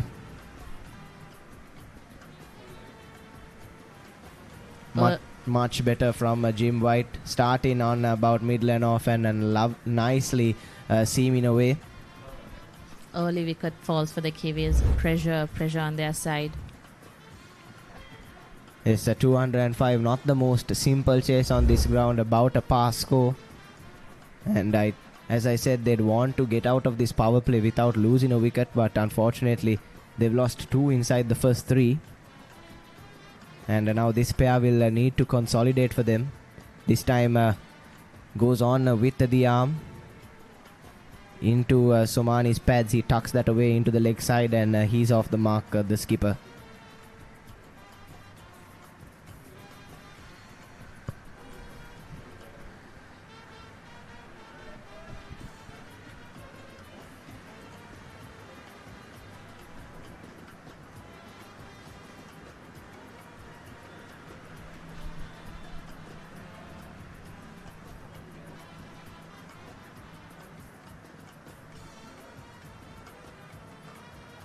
Once again, a good ball from Jim White. Punched off the back foot by Foster.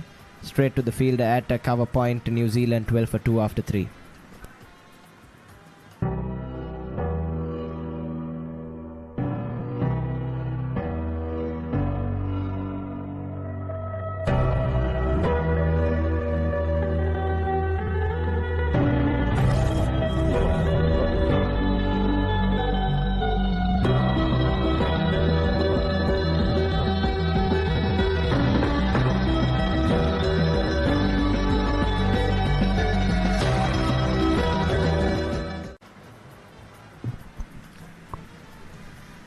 At the end of the third over, New Zealand 12 for 2. We're here live from the Colombo Colts Cricket Club. live on the Papare, Sri Lanka's #1 sports channel. As the skipper for Zimbabwe, Goodwin, set to continue. Lovely seam away there. Punched to the covers and a good dive-in stop by Trombus. High hopes on Goodwin after his first over, a maiden over with a wicket. Yes, a wicket made on his return to the side, and then once again some lovely shape away. Somani thought it was there for the flick, but came across him. Squeezed away for a leg by.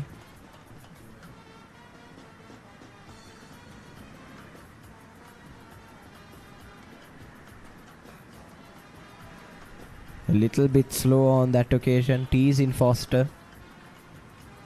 Foster up to the challenge, punches it into the covers, where Oates does the fielding. Oates earlier scored a lovely, well-compiled 58 that helped Zimbabwe get up and get past that 200-run mark.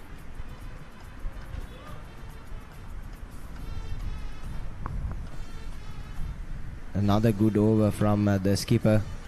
Hasn't conceded a run in 4 balls.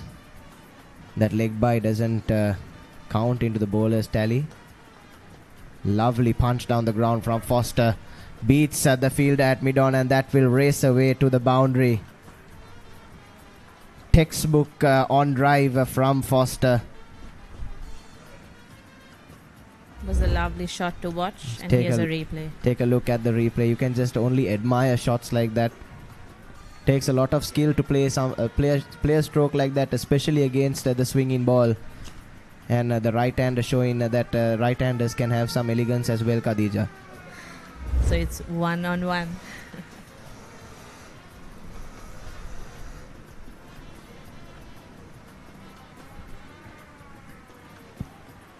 This time grabs the outside edge past the dive-in slip fielder.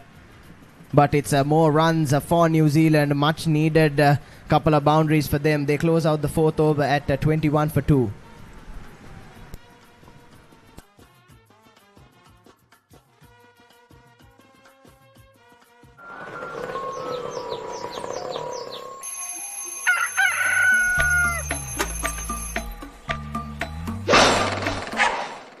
Mama Gajaman.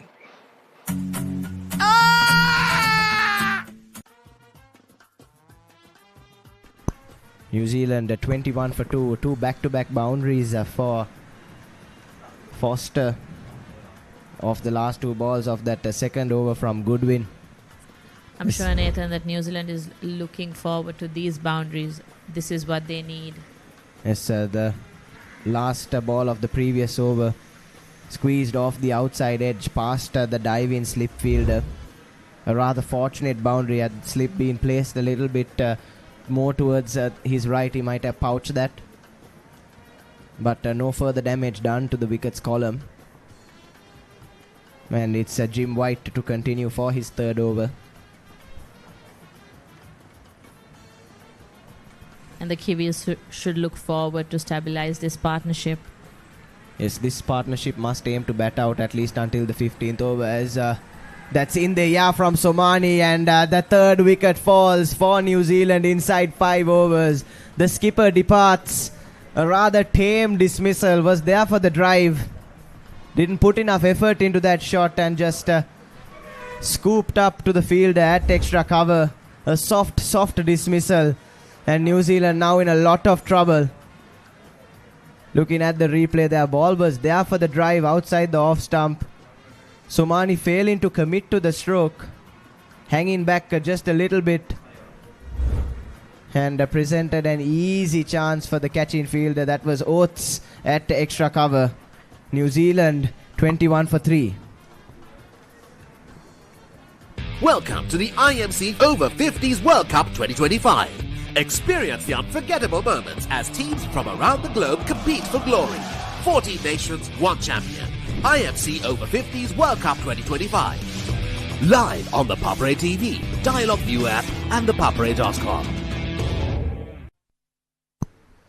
New Zealand 21 for 3 in 4.1 overs. Somani, the skipper, failing to commit to that drive. Gave an easy catch to Jason Oates at extra cover, and New Zealand in a lot of trouble. 3 early wickets for them. What a way to start an over by White, and pressure is building up for New Zealand. 3 wickets down. Yes, and that third wicket brings Mason Robinson, the keeper for New Zealand, to the middle. Right-handed bat. He'll be hoping to try and consolidate things for his side. They can't let more wickets fall here in the power play, or else we could be going home early, Khadija. Well, that would be something nice, but not for the Kiwis. Yes, sir, definitely. The Kiwis wouldn't want that. Another good ball from White. Inviting the drive from Robinson, who obliges but drives straight to the field at cover point. Another look at the wicket. Somani not getting anywhere near the ball. Hence the ball went in the air to the field, to the catcher, who was brilliantly placed by Goodwin. This time wraps him on the pads. An appeal for LBW, but I think a height would have been a problem there, and umpire Asoka agrees.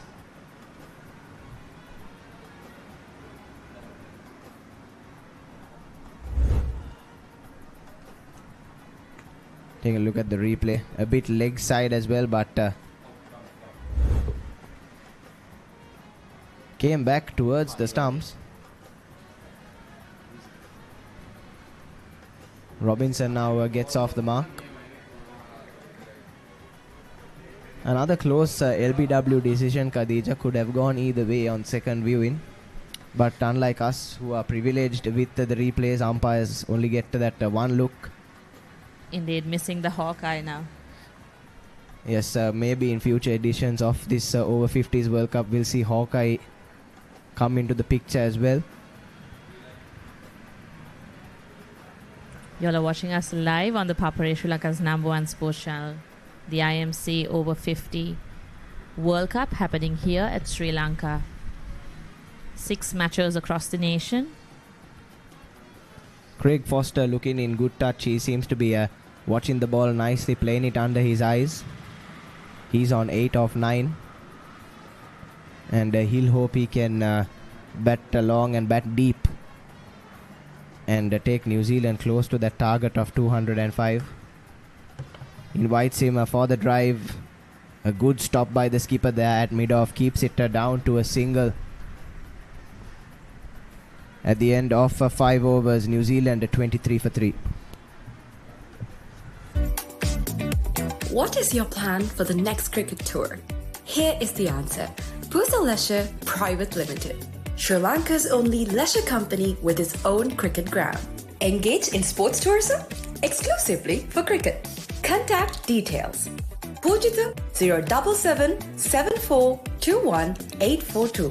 Nushani Gunasekara 076 76 17 249.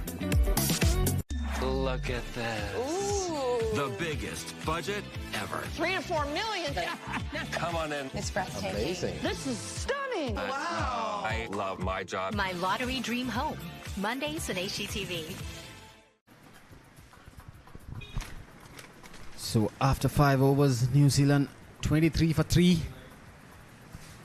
Good start here for the Zimbabwe Over-50s.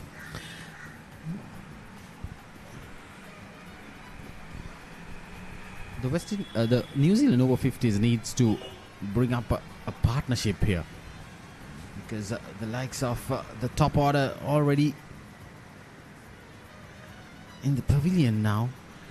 So giving a roundup on the Sri Lanka-Namibia game. And, Namibia 128 all out.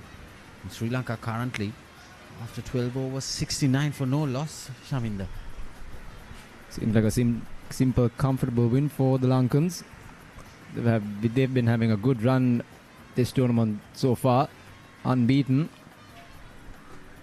This would be their 4th win this tournament, leading the points table. Talking about the Canada-India match, Canada has scored 251 runs against India in their 45 overs, and India currently 5 for no loss. And Pakistan, West Indies, Pakistan scoring 248 for 8, and West Indies 32 for 1. And Wales, South Africa, another good game. Wales 186 for 7. They are 45 overs, and South Africa 31 for 2.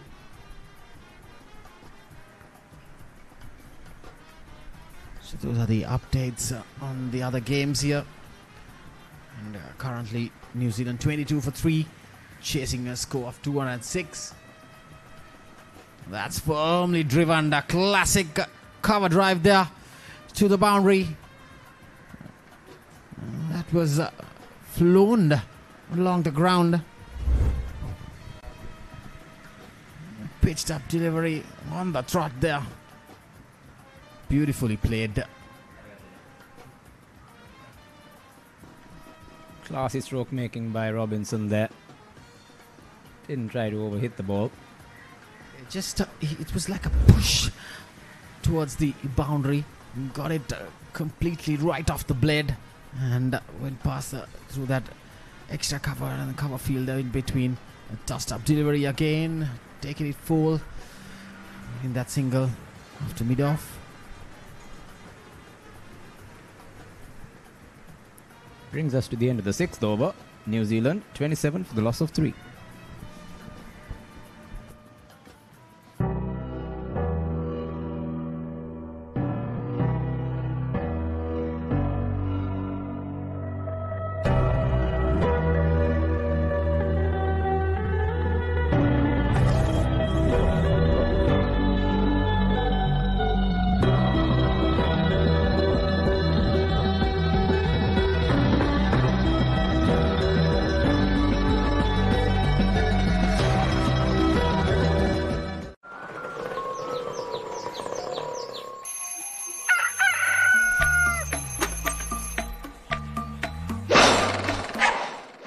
මම Gajaman.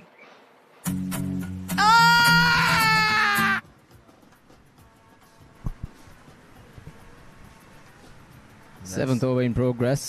Clipped on the leg side by Robinson.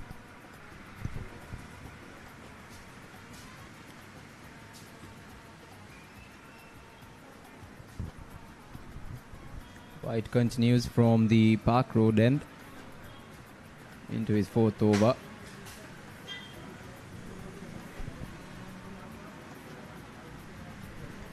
So New Zealand chasing a target of 206. Yeah, Foster and Robinson needs to chip in now because they need a proper good partnership on this run chase. Beautifully bowled there. Lovely delivery. Pitch outside the off stump. Did you see that ball just getting that seam cut? And very watchfully played there by Foster. Encouraging signs even for the fast bowlers here. Yeah, it's 2:30 now, and you see still you get that swing off the track, and that's what I was saying. This Duke pink-ish, hot pink Duke ball tends to swing until like the 15th over, and it's short and cut away straight to the field there. Yeah, the Duke is generally fast bowler's favorite pick. Generally gets better as the ball gets older. If you're able to maintain that shine on one side. It's a hard ball. Quite different to the Kookaburra. Yeah, if you're playing in England, Jimmy Anderson with the Duke balls, you won't be able to face him at all. That's a wayward delivery down there to the boundary line in the fine leg. Yeah, he brings it in and out. Jimmy Anderson, the Dukes. Batsmen also sometimes favor the Duke ball because it's a harder ball. If you make good connect, it tends to rocket to the boundary. If you hit the middle of the blade, it flies off the bat. Oh, that's a bad delivery. Another one from White. This is the third one on the leg side now. Poor delivery. Probably he's feeling that hit coming in to the fourth over. He tried to get it, probably the in-swinger to the batter. And getting off track there. It's something you see with fast bowling. The more tired you get, try to push the ball more rather than hit the deck. When you try pushing the ball, your wrist position is crucial. Slight variation in that wrist position. Jamida, I like to see the spinners coming in early. See, after 3 wickets, and the fast bowlers probably would have done their part. And probably get Nalaka Fernando in. He's in top-notch form, picking up 5 wickets. Get him to bowl from the com-box end, because like Nathan said earlier in the pitch report, when I saw at the middle of the pitch, there you see even White is bowling from the same end. Just in front of the right-hander, offside of him. There's a little bit of a roughness, those areas, because it's a used wicket. And probably the day before yesterday, because we had a day off, couple of days. So that's the end of the 7th over. It's 32 for 3. Pusa Leisure Private Limited is inviting you to invest for this project for the development of golf course and 120 individual houses, which will be selling outright. Required investment is $30 million, which is the value of 49% of shares, and is available for you to invest. Whatever amount you can invest will yield benefit within less than 5 years.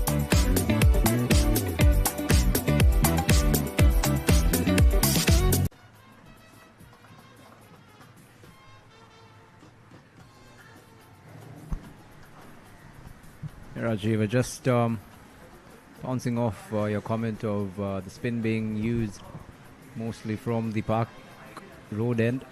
So Dubé for New Zealand. Oh, thick outside edge. Misses the slip fielder. There was a chance. That was a chance, but probably the ball just pitched before the fielder there. There's not much of pace in the ball of Goodwin. Probably why the slip fielder is placed a little wider than the orthodox position.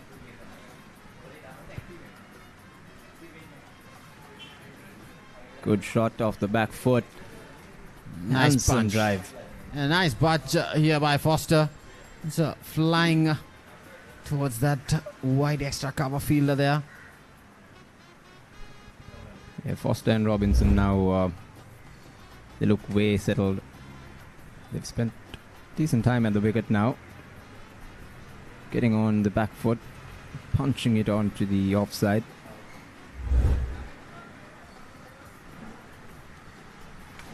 Foster has played some delightful drives on the off. Hopefully we see more of it.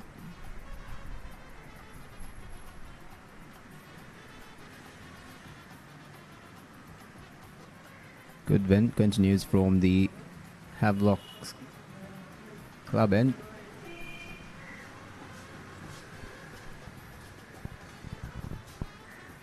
Driven for no run.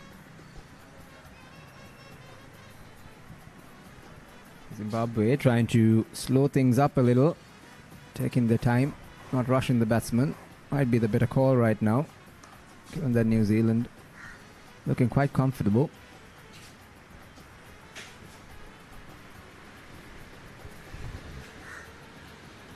Five off the over so far from Goodwin.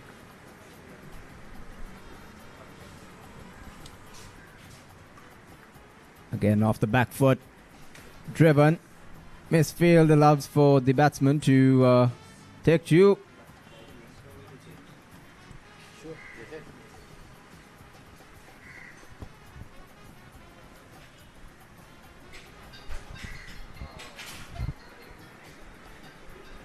New Zealand would look to go at a rate of 6 and over.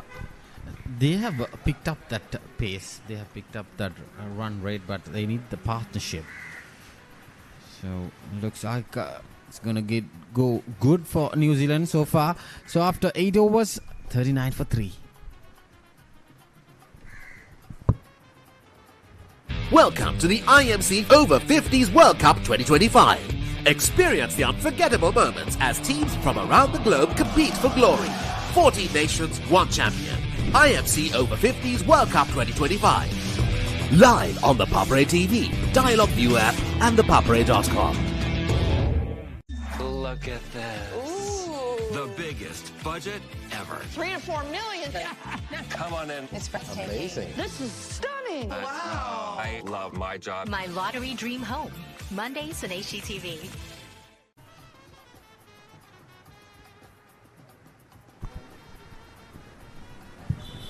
So New Zealand looking to put on a strong partnership, build the inning. These two batsmen will have to at least see them through to the 15th to the 20th over. Put on at least another 30-40 runs. That will put them in a commanding position of this game. Right now, the game hangs in the balance.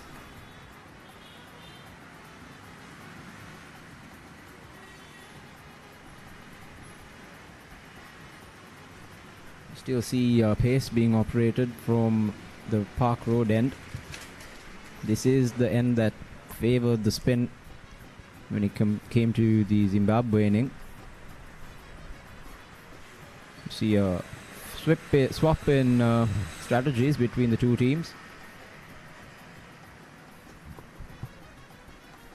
Maybe not using the conditions as much as they should, Zimbabwe.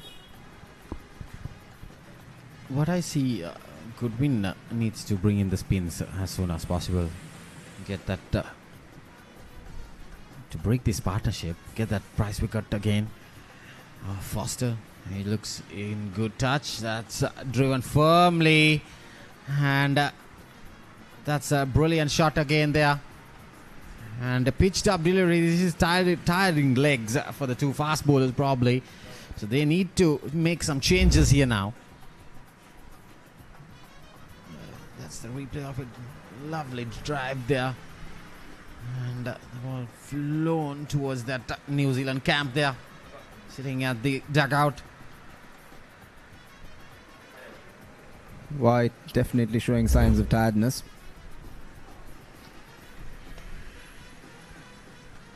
That's another quick single there. So slowly these two batters are building their partnership. And interesting, this is going to go. If the Zimbabwe spinners can get a few wickets, then it's their game. That's what I felt, but looks like from the New Zealand camp, they have some good aggressive batting stroke players. That's got away again. This is poor bowling. A lot of loose deliveries, boundary balls here.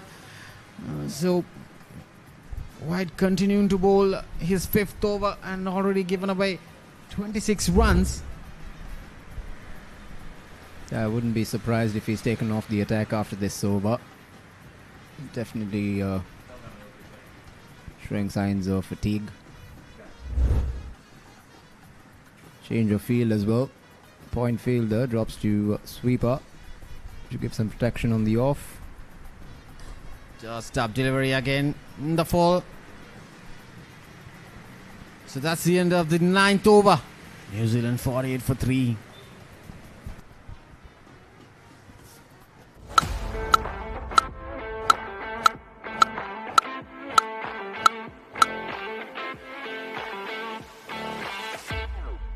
Welcome to the IMC Over-50s World Cup 2025. Experience the unforgettable moments as teams from around the globe compete for glory. 14 nations, 1 champion. IMC Over-50s World Cup 2025. Live on the Papare TV, Dialog ViU App and ThePapare.com.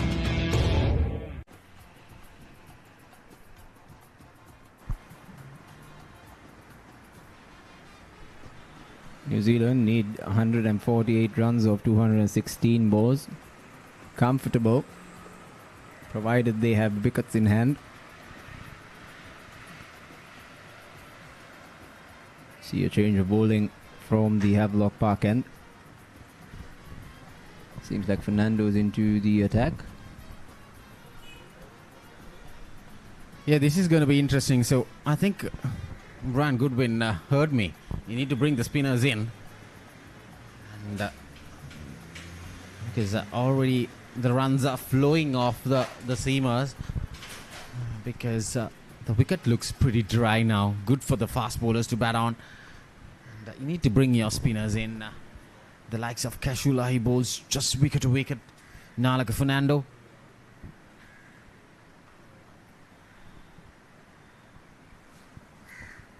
Zimbabwe definitely need to slow things down. Runs leaking from their end. Poor bowling being the key contributor for it. Yeah, good start there for Nalaka Fernando. Continuing to bowl his good deliveries here since yesterday. Interesting to see getting some spin off this track. Yeah, Robinson just indicating there as well that ball gripped off the wicket. Oh, is that a chance put down? Interesting to see that replay. The ball got straightened up, but that is the favourite end. Even I bowled from that end most of the time when I was playing for Coles. Yes, that's a chance. So Nalaka Fernando would have got off Robinson there. Would have been interesting. There would have been shambles for New Zealand. Oh, tossed up, full toss. Probably slipped off the hand. Yeah, that's a poor delivery. Probably got a little upset about that drop catch, and returns with a juicy full toss. A poor delivery. Robinson wasn't going to miss out on that. He's played himself in now. Played some delightful cover drives off the fast bowlers. Got his eye in now. He's on 16 runs of 19. Foster providing good support with 18 of 22. Fernando darts it in.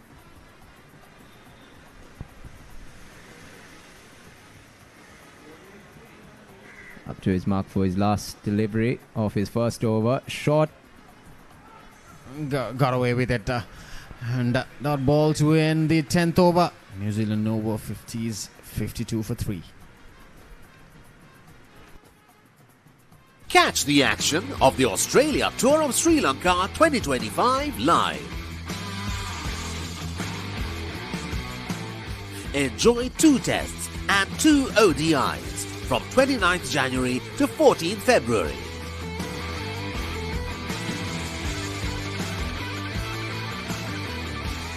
Live on Dialog Television, 10 Cricket and Sony Sports 5 HD.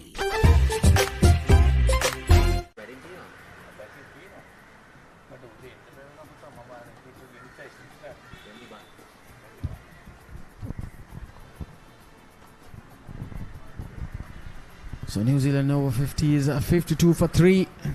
We saw spin coming in the previous over, Nalaka Fernando. And now we got Kashula in. So we have a co-commentator in with me. Good afternoon, Polly. Good afternoon, Rajiva. Well, New Zealand 52 for 3, recovering from 21 for 3. Well, these two have done a good job up to now. Mason Robinson is on 16 and Craig Foster on 18. Well, New Zealand depends a lot on these two. There are two top-order batsmen that Petrie and Ho both were dismissed quite early. Yeah, quite silly shots. What I saw, just uppishly played shots straight to the fielders. And So, Polly, you're part of the New Zealand side. What do you think? Do you have enough batters to chase this down? I think 205 runs is a reasonable target for New Zealand batting. But of course, they lost a couple of wickets quite early. So they got to recover from there. They got to build on a partnership. And these two have put on a good partnership up to now. They got to consolidate now. That's their duty. Foster and Robinson. Robinson played some lovely shots in the previous over. Yeah, both love to go along the ground. And those classic cover drives, punches. There I go. Another shot. Taking it short. And taking the room away outside the off stump and cutting it way through that third man. Short third and the point fielder to another boundary. So this is what I was talking about. They're building a partnership from 21 for 3. And what the Zimbabwe spinners need to bowl is probably those dot balls to make sure not give those boundary balls. And there was a chance gone begging in the previous over of Robinson. So those things are the disadvantage. Those drop catchers, those boundary balls are negative for Zimbabwe Over-50s. Yes, definitely the chance might be a bit costly because you see him batting very well. That's a bit of misfield there. Allows the batsman to get a crossover for a single. So 57 on the board. You see that they need 149 runs in 205 deliveries. There's still a long way to go for New Zealand. Yeah, but these two batters are more positively they are batting. So you can see even the run rate. So that's the end of the 11th over, 58 for 3. And we will go for a short drinks break.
Private Limited is inviting you to invest for this project for the development of golf course and 120 individual houses, which will be selling outright. Required investment is $30 million, which is the value of 49% of shares, and is available for you to invest. Whatever amount you can invest will yield benefit within less than 5 years.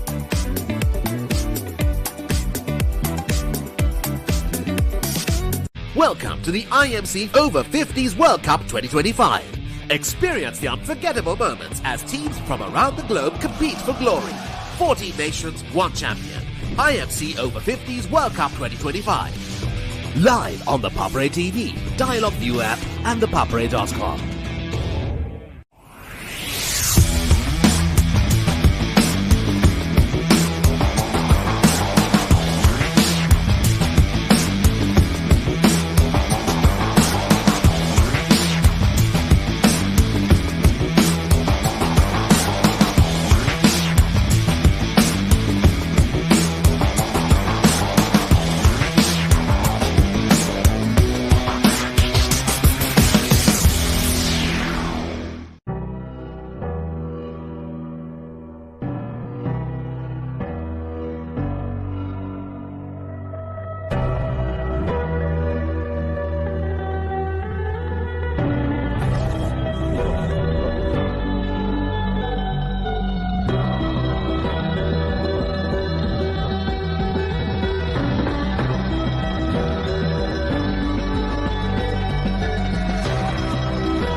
58 for 3 New Zealand after being 21 for 3, a 37-run partnership between these two, Robinson and Foster. They got to consolidate this partnership. 206 runs is the target. Still a long way to go. While Zimbabwe got the initial breakthroughs, they got to press on it. They got to get wickets at regular intervals if they want to stop New Zealand getting up to that 206. Well, if New Zealand bat the 45 overs, definitely they'll get that target. That's off the back foot and pulled away nicely towards mid-wicket. There's runs there. Nalaka Fernando, Sri Lankan origin, playing for Zimbabwe. Right arm off spinner, bowling from the Havelock Sports Club, and tossed up again and driven firmly but straight to the fielder. Well, I'm sure Foster must be regretting that. There was a boundary for the asking. That one a quicker one. That was the line he was bowling yesterday, and probably he needs to bowl and continue to be accurate to bowl the same lengths and same lines. And earlier he bowled a juicy full toss and a short delivery which we got away. There you go. See, that's what I'm talking about. Those are the perfect lines. And I have been playing in this ground, Polly. I was also bowling from that far end of from the Havelock Sports Club ground end. But today morning in the pitch report, when Nathan was giving the pitch report for us, I saw if you bowl from this Park Road end, there's a huge patch on the offside for the right-handers, and he would have probably bowled from this end, from the Combox end here. Yeah, yesterday I was commenting at the Wales-India game, and that's hit up Ashley and dropped. Oh. That's a bad miss. Is that the captain Robinson there? been dropped. Yeah, now 2 catches in 2 overs. That's a good win there. And that's the end of the 12th over. That's the replay.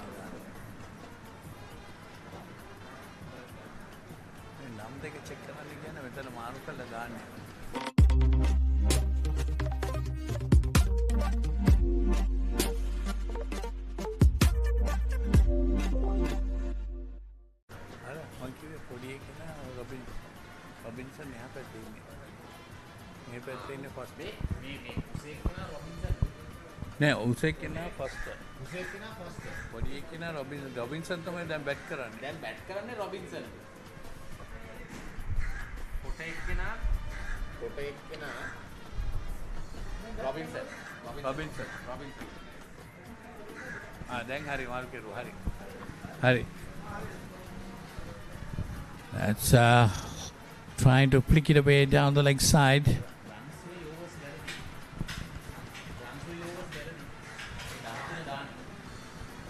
$61 on the board, although our tag says 58. That one to Robinson, driving nicely straight down towards deep mid-off, gets a single. Well, these two batters have been playing that shot very often, getting those drives well. Mason Robinson in particular. That was the last ball. That was a drop chance. That was the last ball of Nalaka Fernando's over. So these are the things, the silly mistakes that Zimbabwe are doing at this moment. They would have broken this partnership. In the second or the third ball, Nalaka Fernando's catch of Foster, I think they dropped the catch. And now the previous over, Robinson gave another catch. So those two batters would have been in the dugout or with the pavilion now in 2 consecutive 2 overs. But the Zimbabwe fielders have dropped these 2 batters. So they both have new lives now. Yeah, Rajiv, but that's what they say. Catchers win matches. You cannot drop catches like this and win a match. This is giving the bowlers an additional wicket to be taken, right? When you get that opportunity, you must grab it. And Polly, yesterday... This time he cuts it away nicely. That's going down towards third man. That's a long chase there. A bit of misfielding again. 4 more runs to New Zealand. They'll be pretty happy with it. Well, Zimbabwe cannot give runs like that. They got to stop those balls. Here they go, the short delivery, cut away firmly there. And flying towards the third man region. A bit of footy by Warhorse there, but still the ball has Papare to. When Simon says grill, you know it's going to be fantastic. Life is good. When Simon says season, you know it's going to be flavorful. You're gonna love it. When Simon says add some kick, you know it's going to be fiery. Things are spicy in here. When Simon says cheese, you know it's going to be cheesy goodness. Blew my mind. Make it like Simon does. Simon's Dinners Cooking Out. Thursdays on Food Network. Well, some kind of recovery developing up in the New Zealand camp. That's nicely played. But of course, there is a fielder down there, a deep mid-on. That's Goodwin, the captain. Brian Goodwin stops it. Just a single. Yeah, Brian himself dropped the catch in the previous over. Yes, definitely. Both these two batters have got lives. That's tossed up again. Hit firmly, but didn't get hold of it properly. Goes to the mid-off fielder. 68 on the board. 68 for 3 from 21 for 3. New Zealand. That's tossed up again. Oh, played defensively. That could have been easily put towards the mid-wicket boundary. It is a tricky ball, and he bowled few of this earlier. No, Rajiv, yesterday. I think the flight he gives plenty of time. You got to go and meet the ball. You cannot play it from the crease. You got to go and meet that ball. That's hit firmly again, but this time straight towards extra cover. No run.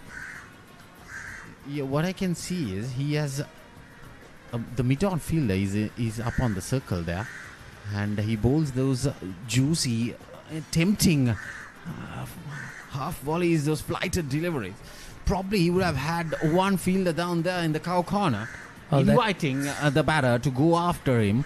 He has a mid-wicket, but it needs someone straighter up there. There you go again. Polly, I was talking about the fielding, and yesterday we had, that's the end of the 14th over, and 68 for 1, 68 for 3, New Zealand Over-50s. What is your plan for the next cricket tour? Here is the answer. Pusal Leisure Private Limited, Sri Lanka's only leisure company with its own cricket ground. Engage in sports tourism exclusively for cricket. Contact details. Pujita 077 7421 842. Nishani Gunasekara 076 76 17 249.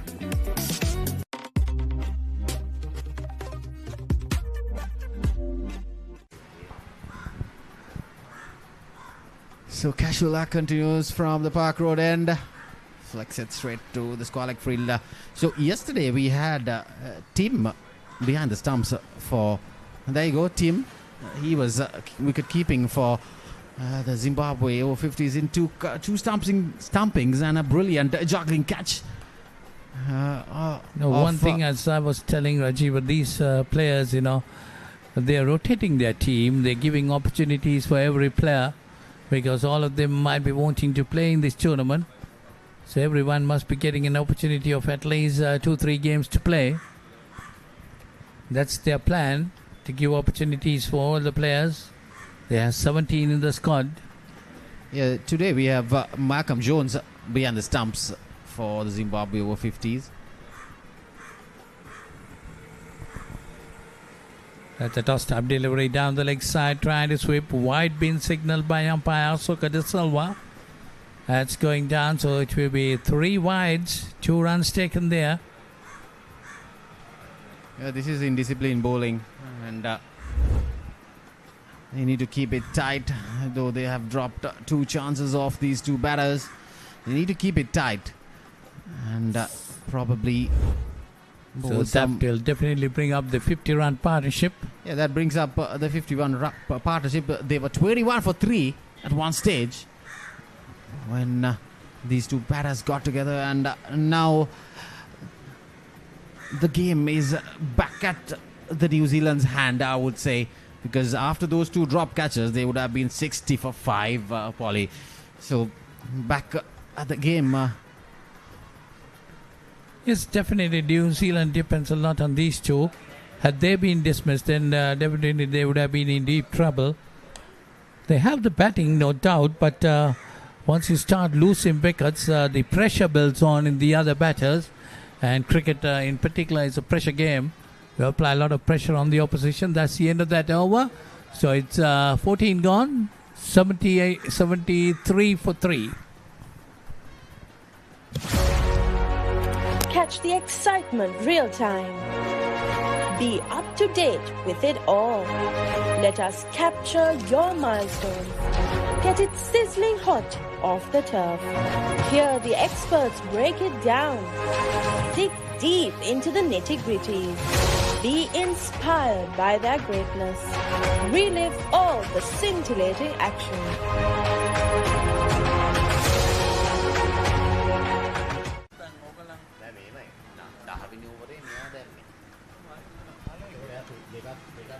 Shot. That's nicely played. Straight down to the sweeper cover. Just getting a single. That's exactly. This is the style they should play. They should play along the ground. There are plenty of time left. Plenty of overs in their hands. They have developed a partnership now. They should not throw it away. Once you develop batting in this wicket, Rajiv, I think they should try to continue batting, not to throw it away. Because I saw, as you said earlier, there was a patch. What I wanted to say in this Wales versus India game, that ball was keeping low on that end. From the Park Road end. Yes, that's what I was saying, because there was a huge rough patch for the right-handers. So probably they need to stick and change up, bring Nalaka Fernando for the Zimbabwe Over-50s from this end, from the Park Road end. And probably he would have had a better run, getting some better grip from the pitch there. That's nicely worked away down towards deep square leg. Square leg fielder coming round it. Well, runs got to be taken. There would have been 2 there. But Robinson sending Foster back. Mason Robinson, a very, very agile player. 62 years of age. Still keeping wickets for New Zealand. In fact, he is eligible to play even the over-60s. But this thing is, Rajiva, every ball you have to get down and get up, bend down and get up. That's not easy to do. It's not even easy. For a normal wicket keeper. Well, you have played cricket, you know much better than me. It's tucked away nicely towards the square region. So that's the end of another over. New Zealand Over-50s 75 for 3.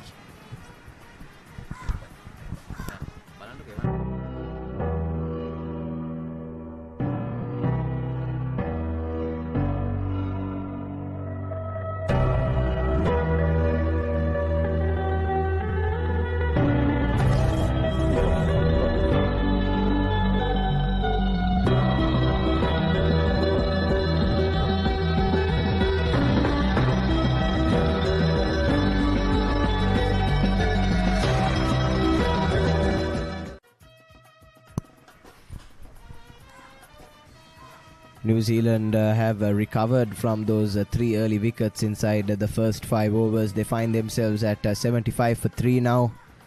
Foster and Robinson looking quite comfortable and settled out in the middle. Especially Foster, he's been timing the ball beautifully. Kashula to continue. And joining me up in the comm box is Shaminder. Good afternoon, Nathan. Good afternoon. Kashula has been a bit inconsistent with his lines and length so far. Not much threat from Kashula. He's just tried to... quick single. Would have been tough had he gotten a direct hit in. But no such threat from Kashula in the past couple of overs. And this. Yes, so Zimbabwe just letting the game slip away from them if they don't strike now, or at least keep the runs down. This pair could very easily finish off the game, considering they haven't been taking their catches as well, dropping both of these batters.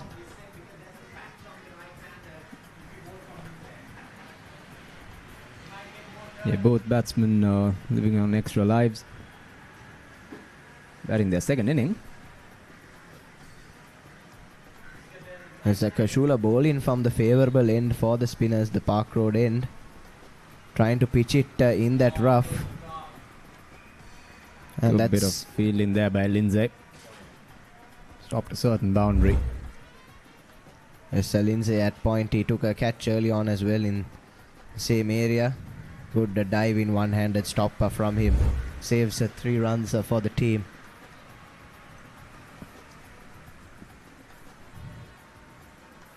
Didn't seem the most athletic effort. Gets the job done regardless. Once again tries to aim for that rough. This time though, Foster manages to get into the gap, and Goodwin chases in vain as that teases him away to the boundary. Moves on to 82.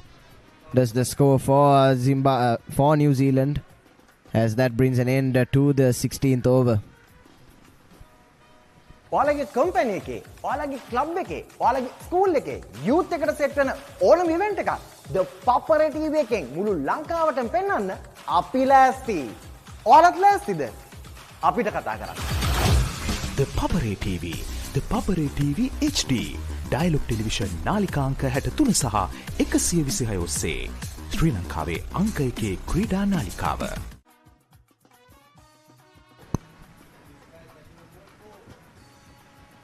It's New Zealand 82 for 3 after 17. Fernando to continue from the Havelock Sports Club end. Surprising that he's continued from that end. But I'd like to see him come on from the Park Road end, where most of the spinners did get some bang for their money. Yes, and Fernando has looked the better spin option for Zimbabwe so far. He definitely looked the most threatening. Kachula not offering much with the ball so far in his spell. Might be a better call for Goodwin to get his best spinner on the day to bowl from the favourable end into that rough. Considering both this pair are right-handers as well. Tossed up short, outside off. Cuts away. Finds the fielder. Not much trouble to the scoreboard.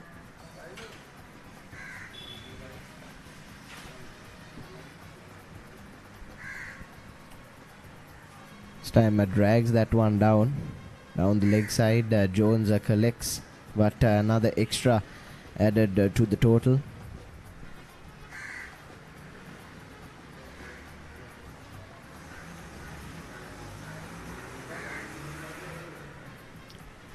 Fernando ambos in, tossed up on the off stump, driven.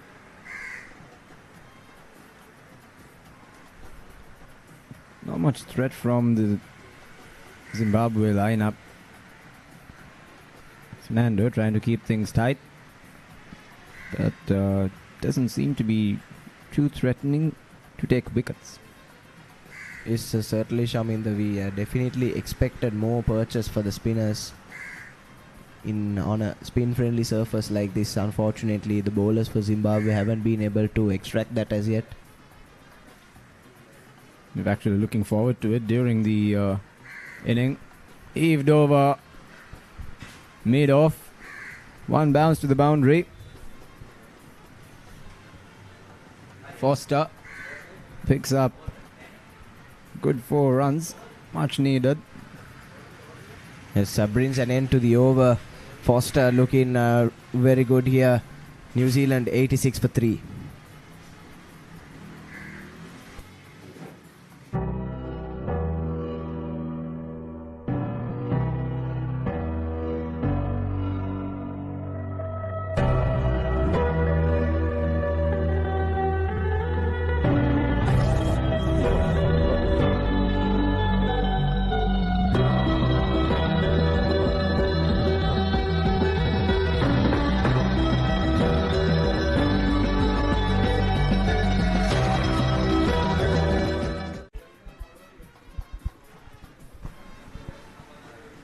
Kachula to continue.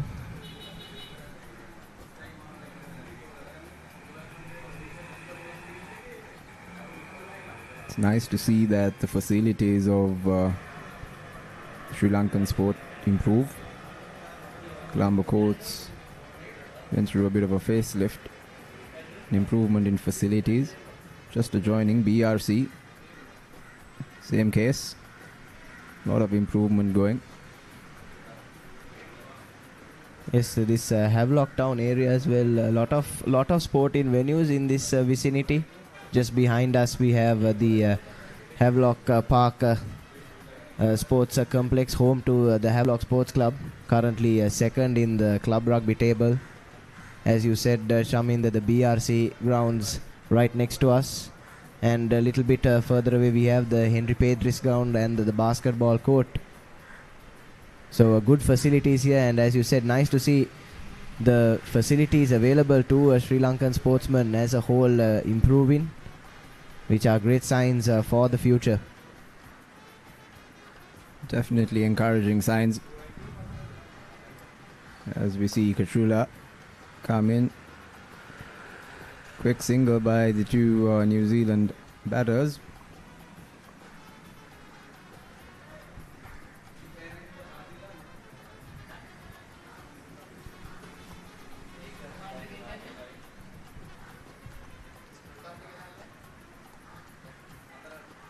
Pitching it in the rough this time, guided away to a square leg. With Kachula's approach, you're not going to get much purchase off those rough patches in the wicket. It's not making enough effort. Is Kachula quite lethargic in his approach to the crease? And that's beautifully punched into the gap at extra cover by Foster. He collects another boundary. Takes the total up to 96. Making things very comfortable for the Kiwis. Field setting also rather poor. If that's the line and length, he's going to keep bowling. I would rather give him a bit more protection on the offside. Cover that cover drive of these two batsmen who've been playing that cover drive to good effect. Yes, not for the first time today. This pair has beaten the gap at extra cover. Now overcompensates, drops that one short. Unable to get that away, Foster. And that brings an end to the 19th over. It's 96 for 3.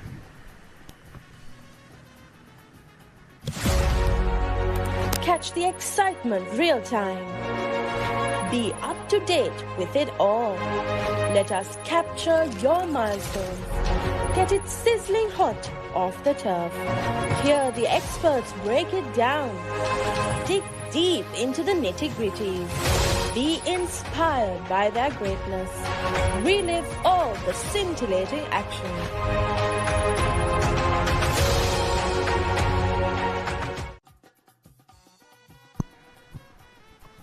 19 overs into a chase of 206 runs. New Zealand currently find themselves at 96 for 3.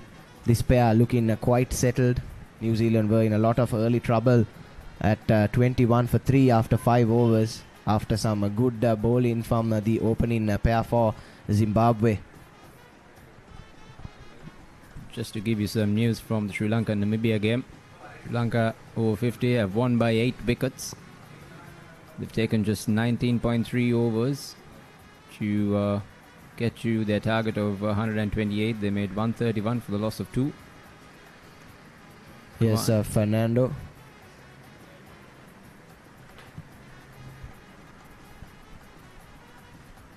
Yes, as you said, Shamin, there's 6 games happening back-to-back simultaneously across Sri Lanka. All part of the IMC Over-50s World Cup.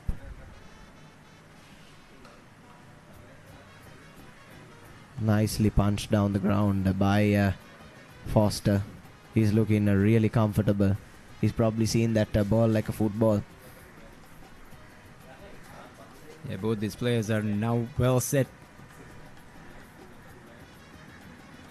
That also brings a lot of responsibility for the two. They'll want to bat out this inning. Yes, Foster moves on to 41 runs, just 9 away from his half century. Short and wide. Unfortunately for Robinson, he finds the fielder.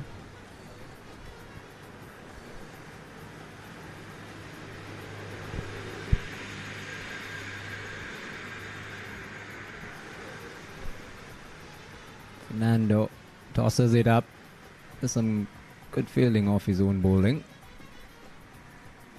Stops a certain single.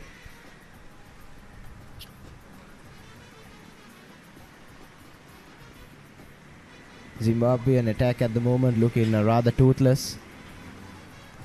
It's a flighted ball. Plays and misses does Robinson. And that brings an end to the 20th over. New Zealand 98 for 3. Welcome to the IMC Over-50s World Cup 2025. Experience the unforgettable moments as teams from around the globe compete for glory. 14 nations, 1 champion.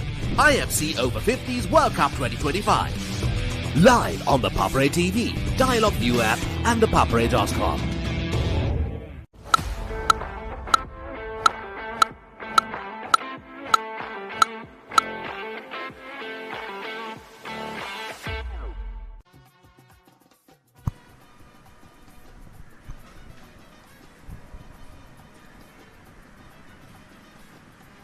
New Zealand 2 runs short of 100 runs. Going at almost 5 runs and over. Healthy run rate. Would comfortably get to their total. 205, provided they have these 2 batsmen, seeing them through at least up to the next 10 overs.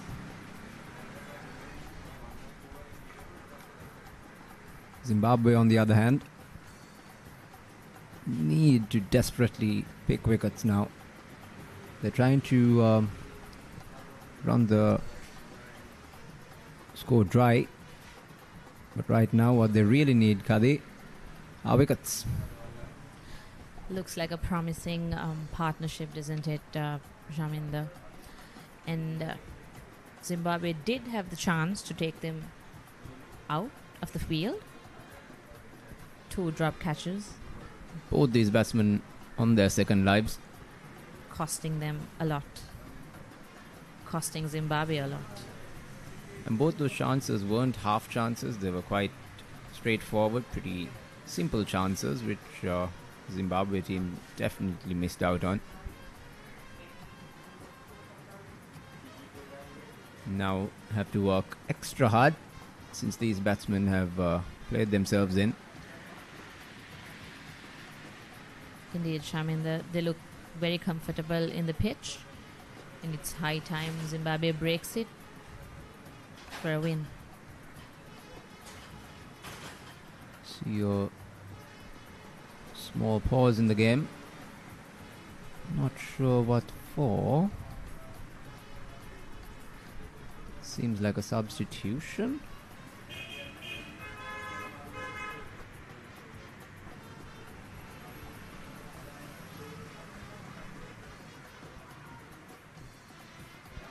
Shamin, I'm sure the scorching heat must be challenging for the players. For sure. Very warm day in Colombo. Not much cloud cover as well, blue skies. Fresh change given the pollution that we've had in the air the past couple of weeks and months. Indeed, Shamin, today looks very clear and clean.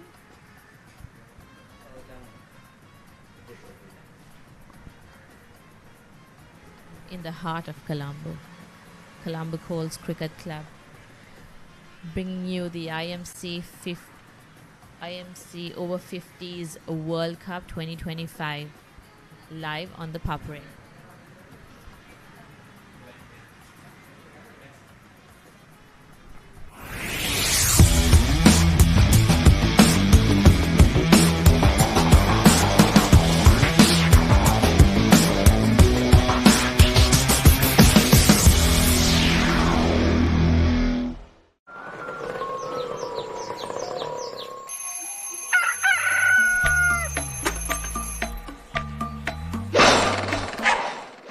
මම Gajaman.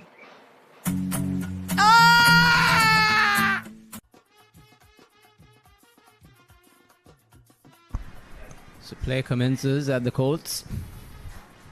The change of bowling for Zimbabwe.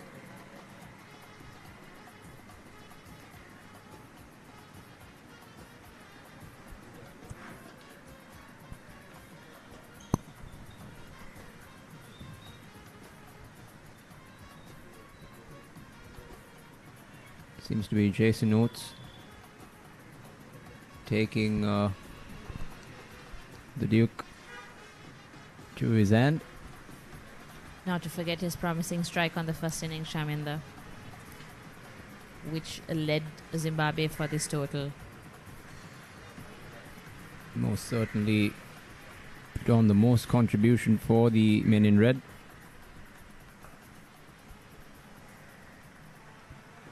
Tight line and length to start off.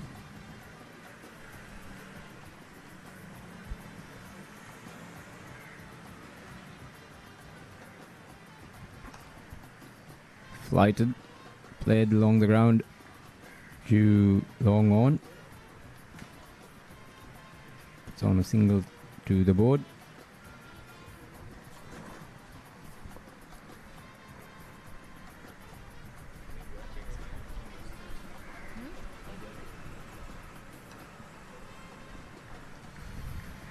Shaminder, the Kiwis should look into taking singles too to make them comfortable.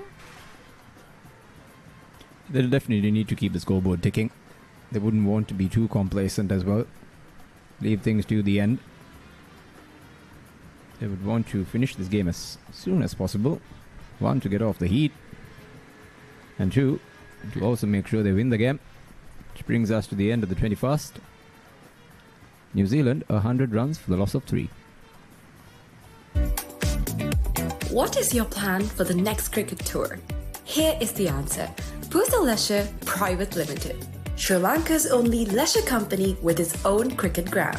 Engage in sports tourism exclusively for cricket. Contact details. Pujitha 077 7421 842. Nushani Gunasekara 076 76 17 249.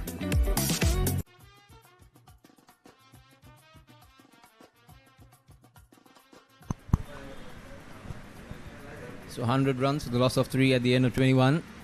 New Zealand comfortable, but would want to make the most of this commanding position. 2 batsmen on 42 and 30. Indeed, Shaminder, quite promising partnership by the Kiwis. The partnership that the New Zealand team needed after a few early wickets.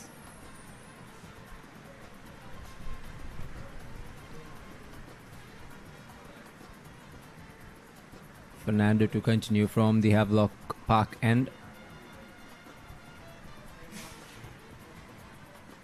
Still fail to see why Fernando hasn't bowled a single over from the Park Road end, where it's favoured for the spinners. Probably a preference of Fernando. Feels more comfortable bowling from the Havelock Park end, most likely. Sometimes players have that psychological barrier as well.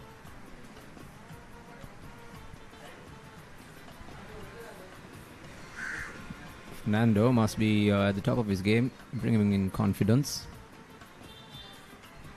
Shaminder, it's nice to hear a familiar surname every time an international game is played, doesn't it? For sure, and also nice to see a local play for a foreign side. Always proud of our own product.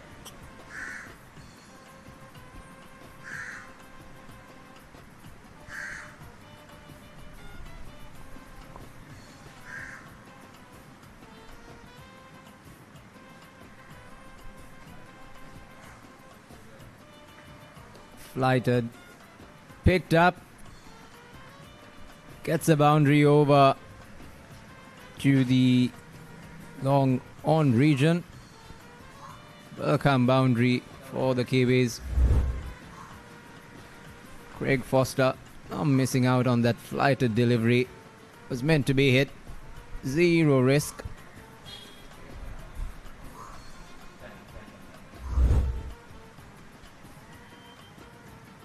Fernando follows it up with a very loose ball outside off. Umpire signals a wide. Showing that this game has been filled with extras, and extras has helped the scoreboard tick fast.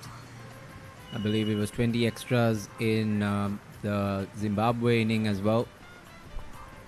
Not to mention, these are over 50 young men battling it out there, so give them a bit of leeway as well as they pop in for a drink.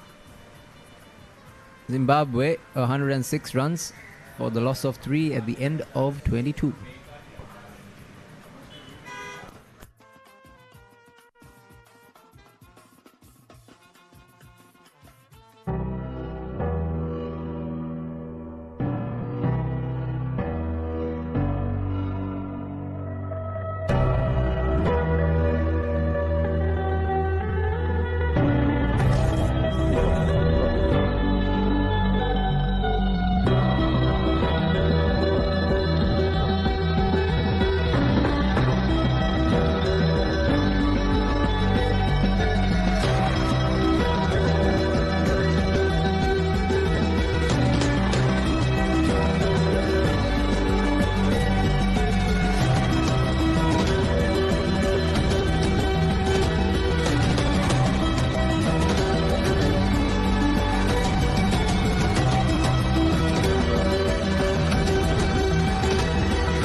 මම Gajaman.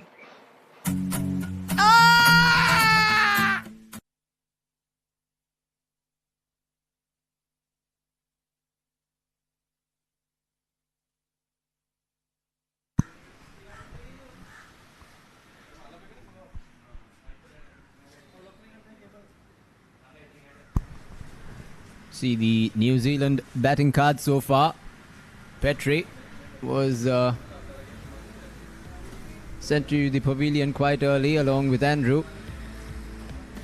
But Foster and Robinson putting on a good show for New Zealand, steadying the ship. Skipper Somani left early as well, just facing 6 deliveries for his single run. 13 extras already in the 22. Kadi, as you mentioned, extras have been heavy in this game. Indeed, Shaminder. 33 extras in both innings combined so far. Zimbabwe bowling, not a pretty picture if you are from the African continent. White, pick up the bowlers, picking up 2 wickets in his 5 overs, conceding 26 runs. Goodwin bowled 4, conceded 5 each over for a single wicket. And the Sri Lankan born Nalaka Fernando, 7 overs, 28 runs. Haven't been able to pick up any wickets between him, Kashula and Oates. Couple of costly overs from Zimbabwe, isn't it, Shaminder? Costly indeed. This water break is definitely going to be a crucial one for Zimbabwe. Good for them to regroup, recuperate, communicate amongst themselves, lift their spirits up as well. And here's the match summary. New Zealand need 96 runs from 138 balls. Foster and Robinson, as you see on screen, high scorers for New Zealand. A lot depend on the two of them as we see the fall of wickets. Loose shot there by the Kiwi opener. Once again finding the fielder in both occasions. Loose shots played by all three batsmen of New Zealand who made the walk back to the pavilion. These two men in the middle right now putting on a good show for the Kiwis. Indeed, Charmin, the promising partnership by the Kiwis. And I guess after the revival, Zimbabwe is ready for a knock.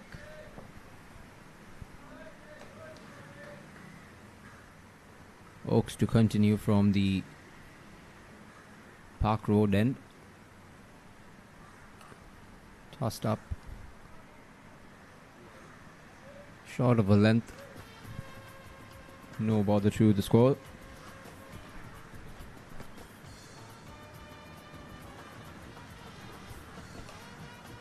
Even with Oaks, not much effort going into the delivery. Misfield. Batsmen decide not to take that extra single. We've seen quite a lot of misfields here from the Zimbabwean team. I think it's going to cost them a lot. It has cost them with this stable partnership from the Kiwis. It was mostly the downfall for the New Zealanders when they were in the field as well. Poor fielding. They had a couple of chances go down. And also lapses in field allowing for additional runs to creep through. Zimbabwe would want to learn from those mistakes that the New Zealanders made. Try to be on top of their fielding, but thus far it hasn't been the case. Both these batsmen, as we mentioned, on their second lives, playing their second inning of this game.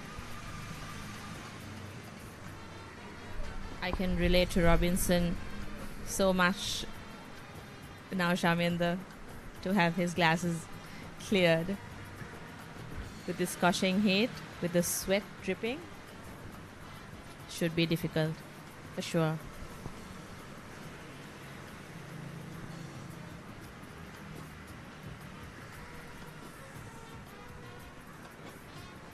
I used to be a part of the Ratmalana blind school cricket team, coaching them, and I had a bit of experience trying to play blind cricket.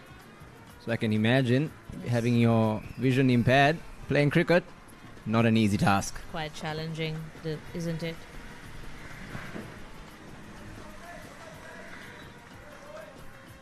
So talk more about it, Shaminder.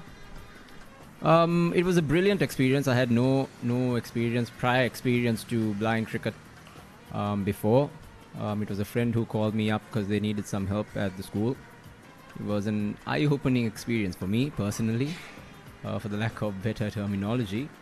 To see those young kids below the age of 16 taking up a sport that we love so dearly and playing it in a very challenging form. And Robinson, with that single, makes his half century, an important one for New Zealand. As we come to the end of the 23rd over, New Zealand on a Nelson for the loss of 3.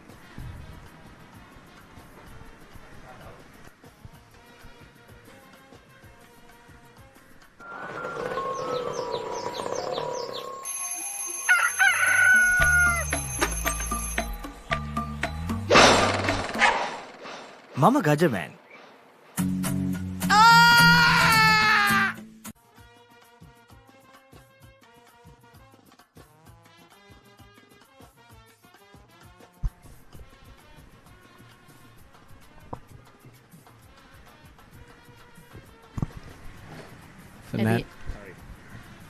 At the end of the 23rd over, New Zealand 112 for 3 and a much needed half century by Foster.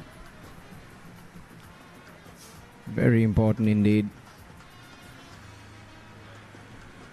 Carrying the weight of the inning on his shoulders, Foster and Robinson right now. They need 93 runs off 131 balls.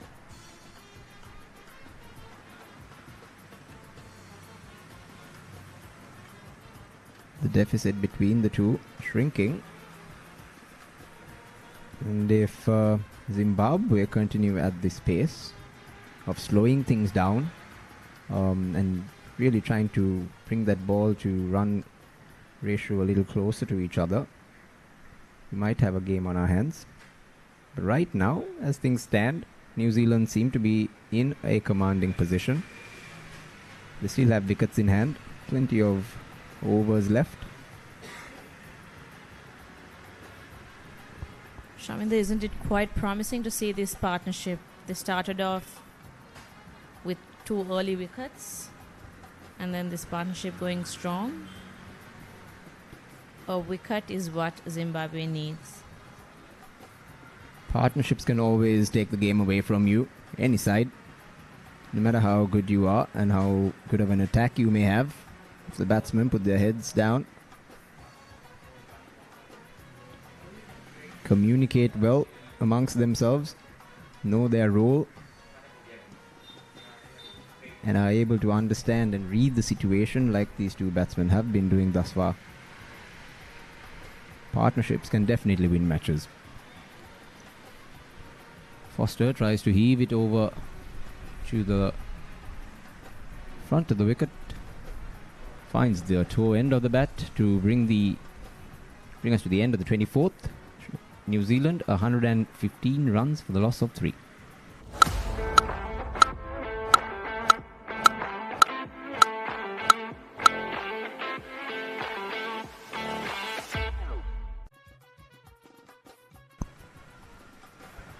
Shaminda, with the Dialog Big Match season coming up very soon, we'll have all the matches, most of the matches covered live on the Papare.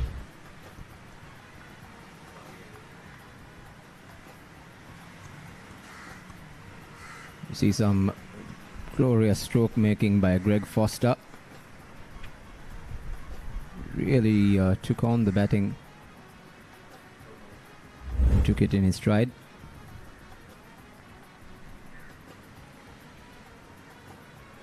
Current partnership 6 short of 100, coming off 125 deliveries. That's quite impressive. Current required run rate of 4.37. Comfortable. And with this risk-free cricket that New Zealand are playing right now, should take it home easy.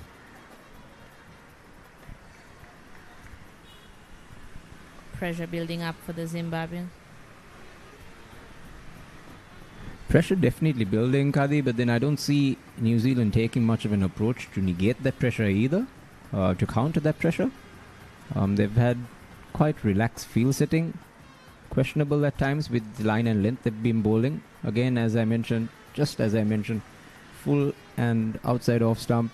These two batsmen have been driving the ball quite confidently, and the field has not been set to protect those boundaries that they have been leaching out. That was a good fielding effort by Goodwin. I mean, the over-50s, them putting effort to stop the ball. Just off the reach of the mid-off fielder there. Goes for a 4. Bit of a risky shot there by Robinson. But now, these two batsmen definitely seeing the ball. Here's a replay of the last boundary. Oof, maybe a better timed jump. Could have got a hand to it as well, at least.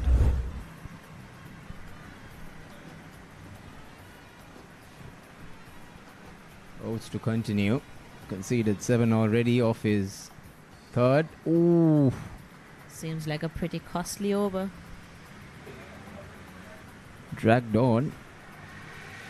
Oh no, given as buys.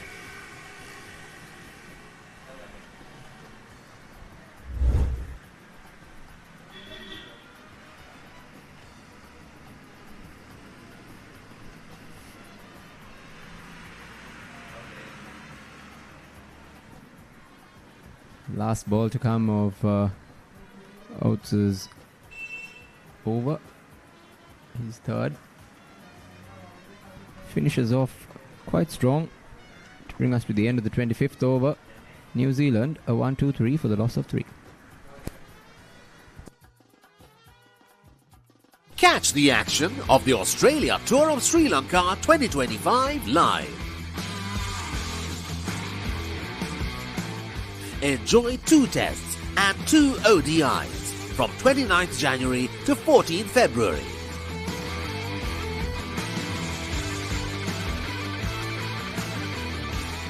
Live on Dialog Television 10 Cricket and Sony Sports 5 HD.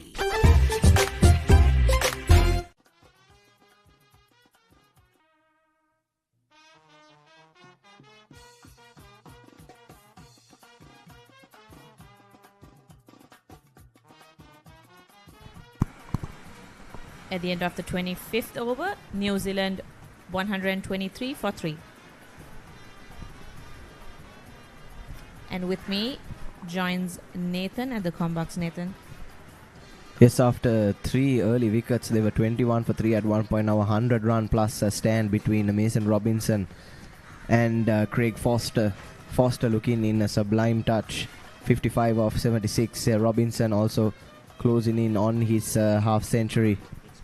He's on 45 of 59. And after that good opening burst from the fast bowlers, the Zimbabwean attack has looked rather toothless. Indeed, Nathan. What a promising partnership by the Kiwis. Yes, really rescued their side from a position of bother.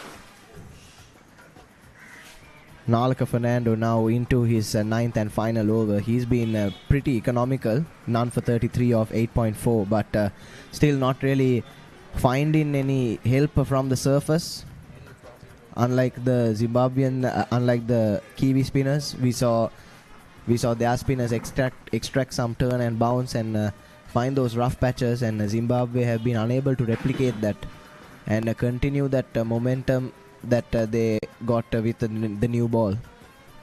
Indeed, Nathan. Nathan, according to your expertise, is the pitch acting up? The pitch should be acting up, but I don't think the Zimbabwean attack is doing enough to extract all that help from the surface. As that brings an end to the 26th over. New Zealand 126 for 3.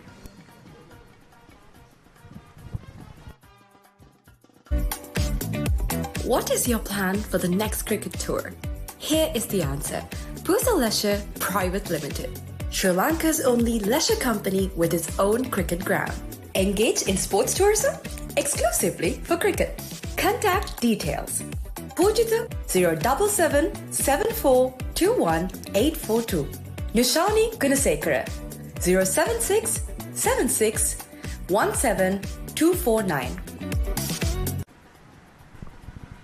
So New Zealand Over-50s 126 for 3 after 26 overs. So far this partnership 105 runs. The third wicket was at 21. And these two have added 105. So I have a guest with me from the New Zealand camp. Good evening, Richard. Welcome to the Combox. Thank you. Nice to be here.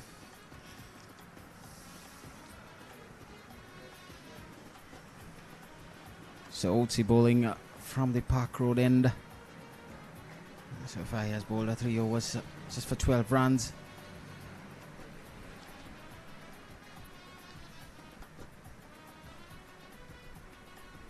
Talking about these two batters, they both have batted sensibly and mostly along the ground, taking that odd ball, the loose delivery, taking maximum of that loose delivery, Richard. Yeah, they've both gone over the top when the field's been up, which has been good because the outfield's very fast, like most of the Sri Lankan grounds we've found. Once it's through, isn't it? Yeah, if you find that ball going past that through the gap, it'll fly over to the boundary easily. Mm-hmm. Which is good because you don't want to be chasing too many in this heat, especially for the. Might be all right for the Sri Lankan team. They'd be used to it. Mind you, a lot of those guys are living in Australia and New Zealand and different places, aren't they? Yeah, I mean, they have come down here, especially the Ingrams. I think they'll live abroad. So obviously played straight to the cover fielder there. No, so this has been a really good partnership for New Zealand, and we're a bit nervous at 3 for 21. 3 for 21. Yeah, it was a terrible start, really. But I mean, I don't know whether it was fatigue of being in the field for 46 overs. We had no substitute fielder. These guys are hitting it down the ground well, so what they're doing well here is just turning it over, playing in the V, but not really taking any risks. But they're scoring at a run rate that's perfectly acceptable. So current partnership 107 runs. New Zealand are 78 runs away.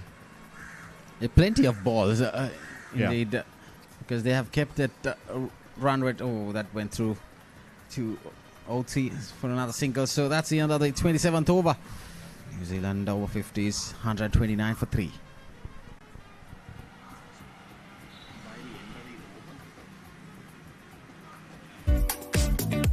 What is your plan for the next cricket tour? Here is the answer. Pusa Leisure Private Limited, Sri Lanka's only leisure company with its own cricket ground. Engage in sports tourism exclusively for cricket. Contact details. Pujita 077 7421 842. Nushani Gunasekara 076 76 17 249. So New Zealand Over-50s 129 for 3. After 27 overs, they have done a tremendous job here. And chasing the target of 206 runs. It's like an easy walk to the park here for New Zealand. Well, it is at the moment. I mean, these wickets, it's a very good wicket, and it's a very fast outfield. And it's hard to stop people scoring at 5 and over if they've got a partnership in. The only way you can really do it is either exceptional bowling or taking wickets and, you know, hoping the new batsman gets overly cautious. You need to wait until the batter does some mistake in these kind of wickets, because the bowling has to be otherwise, like you said, exceptionally well. Either you need to spin the ball or get the ball seaming. Yeah. Apart from that, it's a walk through the park for all the batters here. A lot of runs being scored in every game. Yep. Unless your side is probably weak. Then there you go, just nudged it through the legs, and another boundary for New Zealand Over-50s, and probably that brings the 50 for Robinson. He's batted well, and he was the keeper today for New Zealand, so he's been up and down a lot. He will be very, very... Yeah, that's it. That's his 50. Yeah. He has done a tremendous job, and behind the stumps as well, and coming into bat when the team was 21 for 3. And his partnership is creating... Well, they'll just be talking to each other and saying, keep going. Exactly. That's what they'll be saying. They'll be saying, not out at the end. Do not let anyone else come in here. They don't need to take any chances, and they probably still will. They probably will play a couple of flamboyant shots because they can't help themselves, but they'll be fighting themselves just to punch it down the ground. There's long on, long off back, and they can pretty much do that without any risk. Richard, to give you a small update, both these batters gave chances. Yeah. And at one stage, I was, if I'm not mistaken, New Zealand Over-50s could have been 60 for 5. Yep. And that was the major downfall for the Zimbabwe Over-50s when they were 21 for 3, and they dropped those 2 catches off these batters. There you go, tiring legs, another misfield, 2 more runs for Foster there. Yeah, well, that's the thing at this level. At over-50s, you do get fielding mistakes. You do get drop catches. Teams don't tend to take all of them because these guys are looking very tired in the field. It's firmly driven over extra cover there, brilliantly played, and that's another boundary for Foster to end the over. Costly over there, 11 runs coming off the 28th over. New Zealand Over-50s 140 for 3. When Simon says grill, you know it's going to be fantastic. Life is good. When Simon says season, you know it's going to be flavorful. You're gonna love it. When Simon says add some kick, you know it's going to be fiery. Things are spicy in here. When Simon says cheese, you know it's going to be cheesy goodness. Blew my mind. Make it like Simon does. Simon's Dinners Cooking Out. Thursdays on Food Network.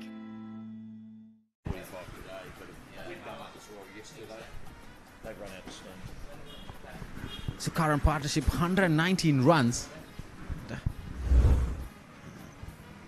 This is the 50 for Mason Robinson. See, everything pitched up. He went flying past through those fielders, getting those boundaries. Loves to go over the field as well. So brilliantly played there by Mason Robinson. And what a knock. He's so happy there. He will sleep tonight, that boy. Probably he will get to bed by 8 o'clock. Probably will. He will be tired. There's a day off for everyone tomorrow. Thankfully, so, yeah. Well, like you were saying, you know, Sri Lankan club players wouldn't play 2 days in a row. Yes, definitely. Because if you have a one-day game, you definitely get a day off, and then every other day you'll have matches coming in. But it will be throughout about 7-8 games every other day, unless you get a bye or something. But every other day you get games, but not the same the next day.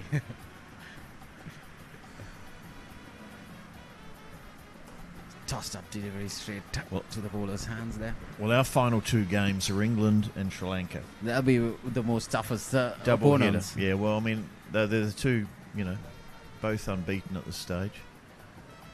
So,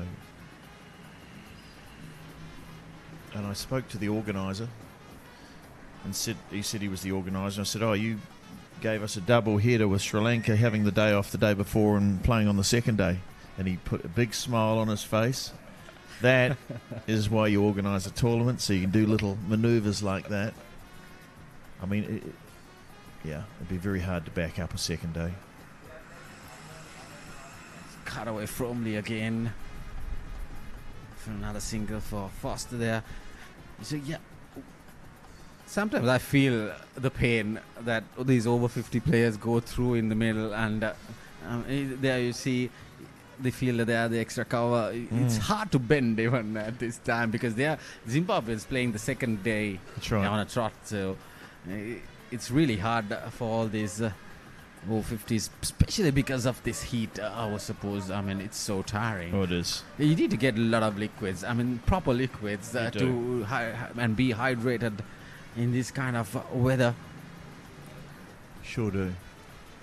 You might need a lot of electrolytes. We're taking them. We're taking them every 5 overs. We're drinking. The batters are. So that's the end of the 29th over. 142 for 3 New Zealand over-50s.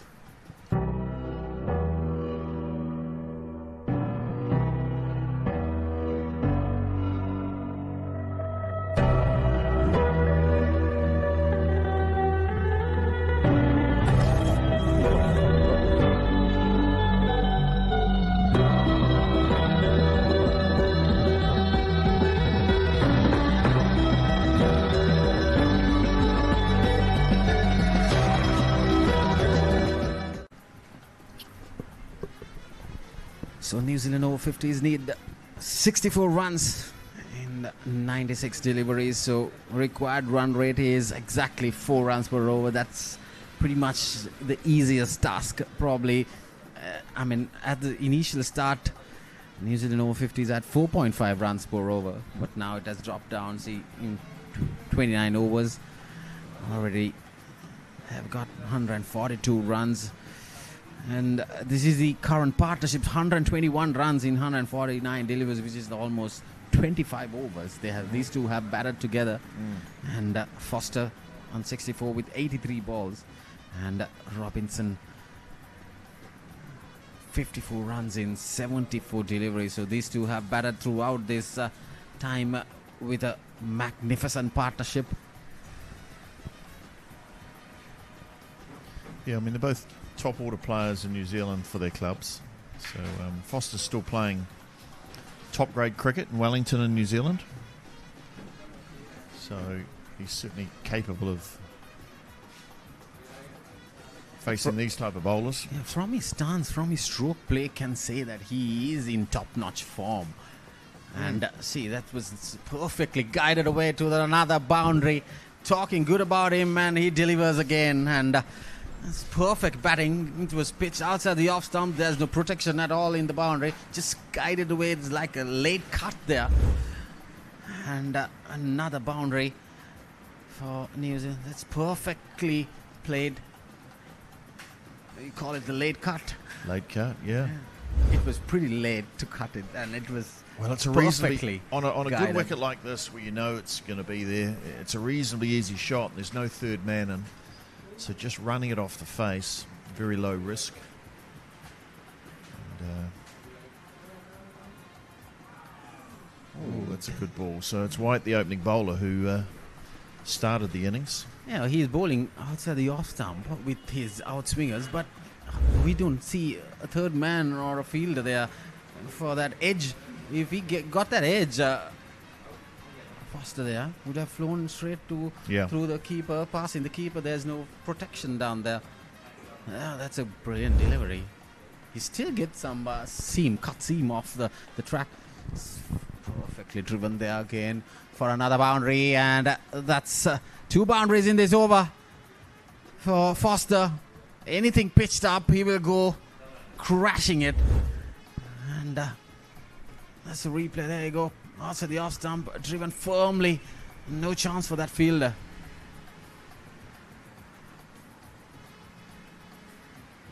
Oh, someone sticks out a foot, and it's not going to be enough. So they're looking pretty tired, the Zimbabweans. Yeah, they have given up the game probably. For me, that's what I can see.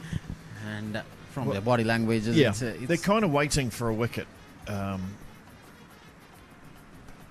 that's going to be difficult. They've done pretty well. I mean, they scored a reasonable total. I don't know that 205 was a winning total, but it certainly gave a chance that if they got early wickets, which they did. Yeah, they did. They probably would have held on to those catchers, and well, that would have made it very interesting, because we're a man down. One man's very sick, so he may not have batted. And we're resting a few players as well, so our batting order isn't as long as it normally is. So, Richard, how many of the players are involved in this over-50s team? How many players have come down to Sri Lanka? We've got 17. 17 players. Okay. We had 17 players, a scorer, and 2 managers, or one sort of coach and one manager. And we always thought we'd lose a couple of players leading into the tournament, that someone might get injured, but it's too close to cut. Mason Robinson. We're going to do is get a little edge on that. But what we ended up losing, we lost one player who actually came to Sri Lanka for the World Indoor Cricket Tournament. Catch the excitement real time. Be up to date with it all. Let us capture your milestones. Get it sizzling hot off the turf. Hear the experts break it down. Dig deep into the nitty-gritty. Be inspired by their greatness. Relive all the scintillating action.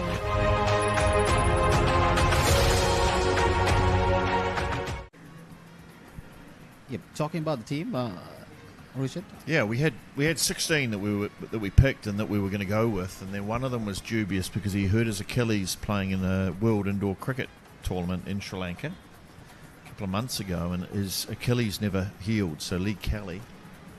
So he ended up pulling out about a week ago. Not a week. A week or so before the tournament. And so we picked up another player, and then 2 managers pulled out at the last minute. So our scorer is our manager. So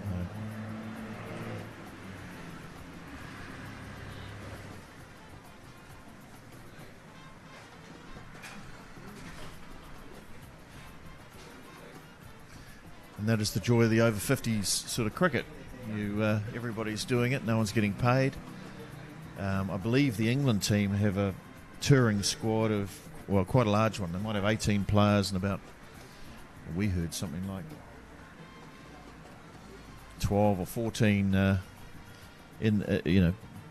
helpers and coaches and supporting staff, physios, and probably some of them are. So they're probably properly prepared for this. They're properly prepared. Yeah, they're properly prepared. That's over the bowler's head, and is it 1 bounce 6? No, 1 bounce 4, and Foster going right over the bowler's head there, straight as an arrow, and this is getting quite easy for the Kiwis here. He's used his feet well there. He's come down. He could have come down a little bit more, but he's played it beautifully straight. The danger is in that situation is your bottom hand taking over, but he managed to keep it nice and straight. I was expecting some spin off this track, but seems to be so far. Even tomorrow there won't be any spin. It looks a belter of a batting track. Yeah. And it's a very good track. Received again over the bowler's head. Another boundary for Foster. He moves to 80. He has a good chance here for a ton and go for his triple figures here, because there's about 45 runs, 45 to 47 runs just over the bowler's head there again. And this is good batting. 1 bounce 4. When you hit straight, nobody can set a field there. Tossed up delivery again. Quick single. He gets a strike. There's 1 ball left in this over.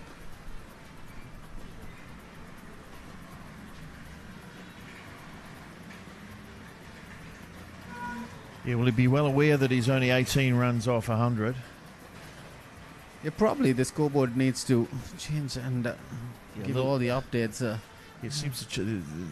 The total ticks over and the overs tick over, but the individual batters only really get made aware about every 10 overs or so. Prior to this over, the scoreboard shows he's 70. So probably they're putting 10 by 10, and after the 90, they will go every run. Okay. So probably after this over, we'll see in this.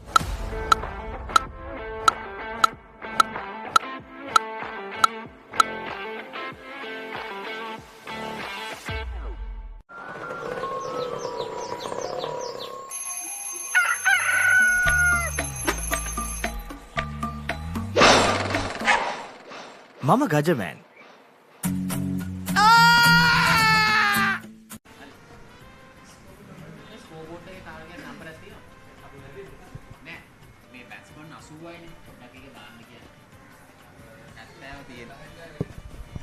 දැන් 82යිනේ.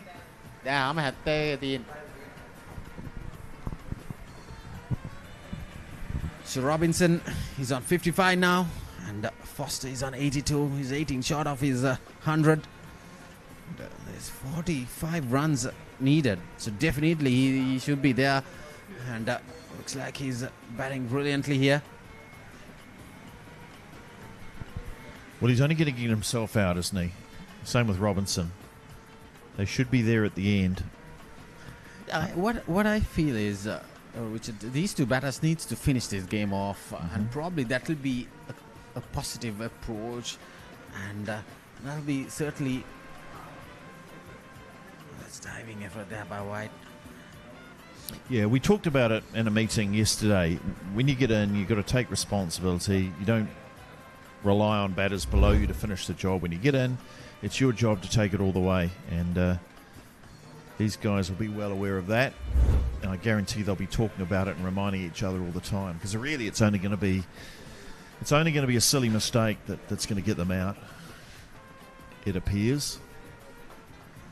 Nicely driven there to the sweeper cover region for another single. Yeah, in the first game when I was doing comms against the teams, South Africa was West Indies, and West Indies got 199. South Africa chasing, they had plenty of overs. They were 161 for 5. There was one batter who was batting brilliantly. The West Indies bowlers didn't have a chance at all. So they had to get about 30 odd runs in 60 deliveries. Right. And this batter got out, and the entire team got all for 181. Right. So that what going to happen if these informed batters who need to continue the game and finish the game off. That's it. Yep. Don't put anyone else under pressure. Oh, we were talking about it, and he just got bowled. He just got bowled by a good ball. Yeah, that's a good Yorker from White. Well, it was. It's unlikely you were going to get a good ball, but he got a reasonably good ball. I think he still feel he should have stopped that one, but let's have a look at it in the replay. Yeah, he completely missed it. And even the bowler is surprised. Bowler looks horrified. So that's a great inning by Craig Foster. He departs for 82, facing just 94 deliveries. So New Zealand Over-50s 162 for 4.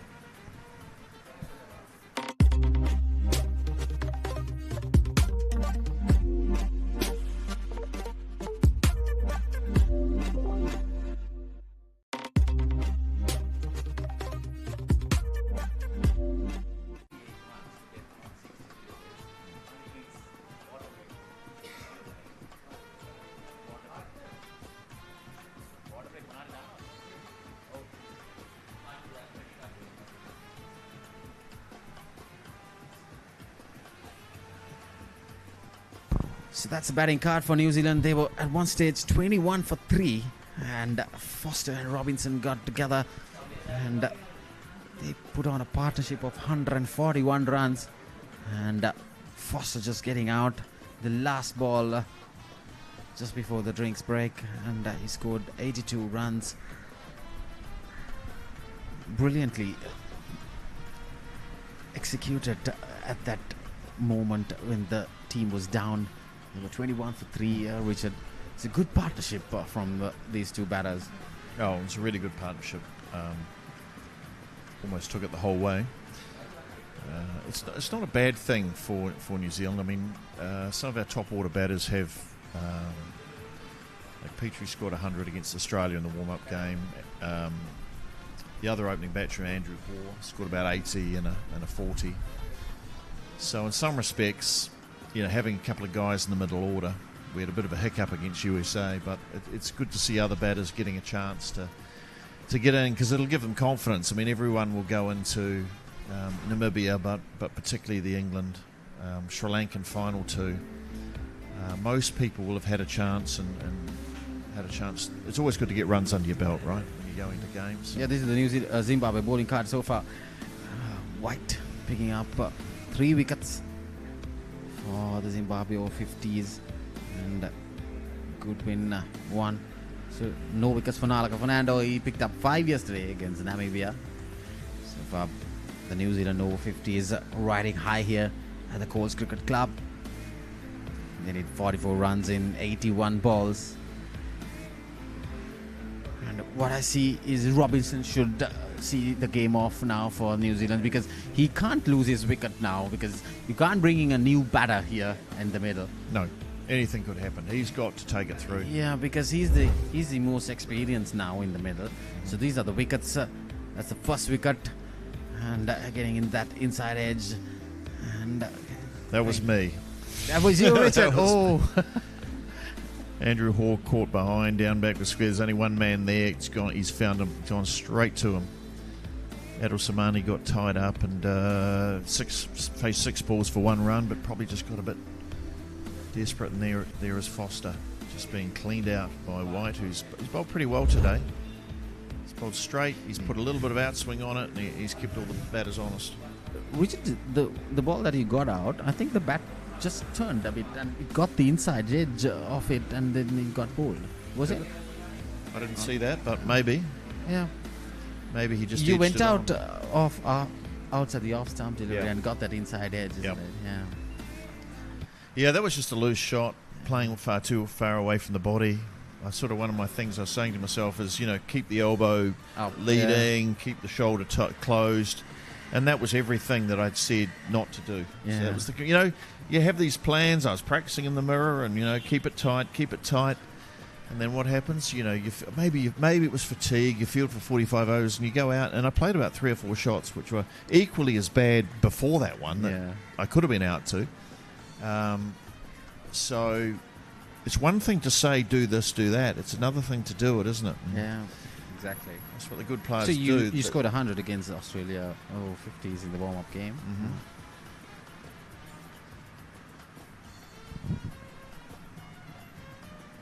Where's the music coming from? There's a band. It's going in the background. There's always music around in Sri Lanka, isn't there? This coming from somewhere. Either it's music or cricket. Yeah. Oh dear. That's a bad start just after the drinks break. So that brings Warren into the middle. Scott Warren.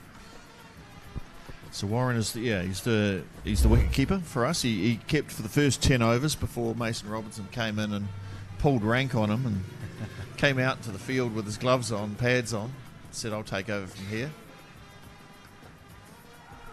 That went through him. He's given out. And probably got that inside edge. There you go. One wicket falling and then another in the same over. So 43 runs more needed with 5 wickets in hand. This is a good over from White. He picked up his 4th wicket. This is what we were talking about earlier, Richard. So 1 wicket falling and then a new batter walking in. Yeah, probably got the inside edge there. Good catch. Yeah, it was a good catch. One-handed, one-handed. Very low. Just above the grass. And Scotty Warren, he's out first ball. I mean, it can always happen. New batters coming in. You put pressure on. I mean, the Sri Lankans will be tired. Yeah, bear in mind, they played yesterday. But they've got a sniff here. They've certainly got a sniff. So we'll see who it is. It's going to be... Who's the batter? Right-hander. It'll be Lee Bukorski, I think. Lee Bukorski. So he was the guy that was pulled into this New Zealand team a week before we travelled to the tournament as a replacement for Lee Kelly. So he's going to have to dig himself in and form a partnership. If they can form a partnership, it shouldn't be a problem, but you do have to get going, and he will be nervous. You know, we see a slip coming in now. Watchfully played. So 2 wickets in this over, Richard. I mean, one stage, 163 for 3 now. That's the previous wicket. Getting that inside edge. A brilliant catch there by the wicket keeper there. Malcolm Jones behind the stumps. He's thrilled. Oh, and that went right through his legs, and that's a boundary. So 5 runs added there. There you go, over-50s cricket. You take a brilliant catch 1 minute, through the legs the next. It's every ball, isn't it? And it doesn't matter what level you're playing, you've got to concentrate every single ball. Oh, it just went under his hands. Yeah. Just stayed low. He's tired. He ends up on his knees. Yeah, I'm surprised he got that the low catch in the previous ball to dismiss Scott Warren. Yep. There's a lot happening that over. Plenty of runs as well, and 2 wickets falling for New Zealand Over-50s. So 169 for 5 after 32 overs.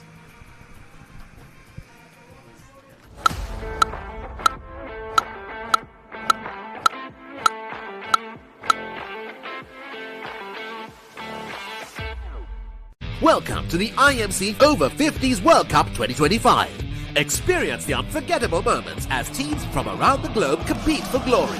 14 nations, 1 champion. IMC Over-50s World Cup 2025. Live on the Papare TV, Dialog ViU App, and ThePapare.com. So New Zealand Over-50s 169 for 5 after 32 overs. 2 wickets fell in the previous over. And White picking up 4 wickets now. He's bowled 7 overs, so this is going to be interesting. Now we see Oatsy into the attack again, and might need to bowl these wicket deliveries, get some spin, probably get a slip in, get some pressure for the new batter, Bukorski. Lighter delivery, defensively played there. Well, he does tend to throw it up in the air, so there's not much pace on the ball to work with, and he is very accurate, so he's the perfect type of bowler to be bowling to a new batsman who will be nervous. So the Sri Lankans are bring the field up, boundary fielders are coming in, and they're basically ringing him, and they're saying, you know, if you want to score runs, you're going to have to go over the top. He brought a new fielder to the offside. Probably instead of that, I would like to see a slip coming in. Right. Tossed up delivery again. Good stop there by OT off his bowling. And these dot balls create pressure for a batter. No batter wants to sit there and place dot balls, but they have got the field up. One of the issues with the field is not all of them can save the single. They're not the nimblest. It's well bowled. That's well bowled. Wicket to wicket. That's what we need, this experienced batter who is right there at the middle, Robinson, to make sure that the New Zealand team go past the line. Oh dear. Oh, that's not a good shot there by Bokowski. He went a wild swing there. The ball was right in the straight towards the stumps, and well, unlucky. Unlike Foster earlier, who was going straight because his top hand was guiding it, that one really was the bottom hand coming in and pulling it through mid-wicket. And that's what happens when you're sort of more of a tail ender and you're a bit nervous. Because Robinson needs to face most of the balls at the moment, just to... Oh, that went through the bat and pad there. Hasn't the game changed? Yeah, it does, definitely. Hasn't the game changed? Mason Robinson knows he can't go out. Richard, the momentum of that partnership, the previous, it has gone back to the Zimbabweans now. It has. And see how... Oh, that's cut away. We were talking about momentum. Here we go, another boundary. It's the commentator's curse, I suppose. And that a brilliant over ending with a boundary, so a waste of a brilliant over. Yeah. So that's the end of the 33rd over, 174 for 5. Look at this. Ooh. The biggest budget ever. 3 to 4 million. Come on in. It's breathtaking. Amazing. This is stunning. Wow. I love my job. My lottery dream home. Mondays on HGTV.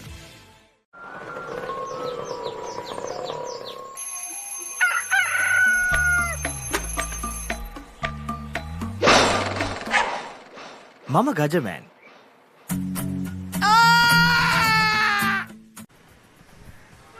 So 174 for 5. So we have got Bokowski in strike. And White bowling his 8th over. Picked up 4 wickets so far. Nicely notched away towards the third man region for another single. That's a good shot. And his job, Lee Bukowski's job, is just to feed Robinson the strike. He doesn't need to go over the top like he tried to do the last over. He doesn't need to hit, clear the field off the spinners. He just needs to push the ones, feed Robinson, who's in. He's on 60. Let him do the work. He's the guy that's not under so much pressure. He's the one with his gander up, as he's been saying all day. Reached 31 runs to win with 71 balls. It makes 30 runs in 70 balls. They're running back for 2 now. That's good running there by Robinson. So it makes 29 now. 1 by 1. Just you can see this game through with singles and doubles. No need to go after the bowling. It's still pretty much New Zealand's game now for me. It should be. Yeah. But every time you've said that, it's gone the other way. So how about you just call what you see and stop making predictions? You're ruining this. You're sending this game into a seesaw.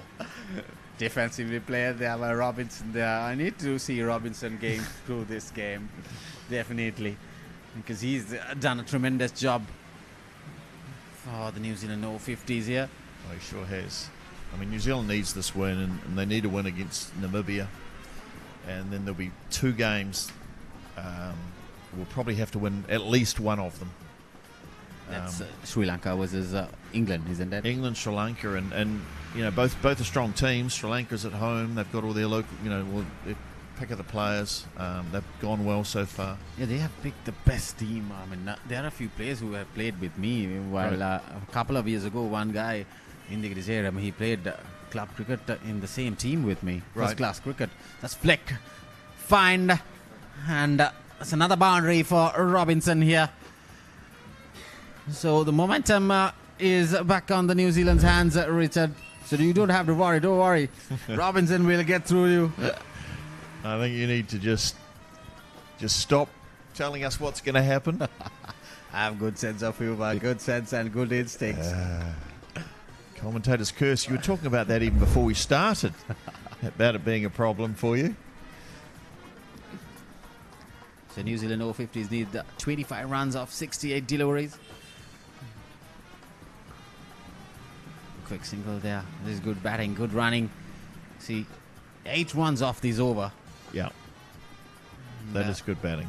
White, though, has picked up 4 wickets, been on the expensive side, given away 50 runs so far. He's bowling the 8th over. So Pekorski here just has to play in the V. Yeah, probably. Play straight, nothing too flamboyant.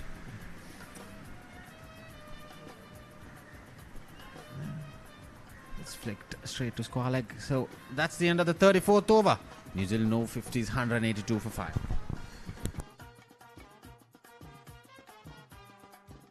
Catch the action of the Australia Tour of Sri Lanka 2025 live.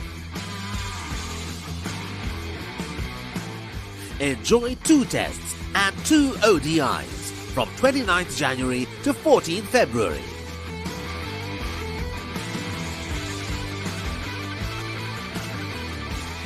Live on Dialog Television, 10 Cricket and Sony Sports 5 HD.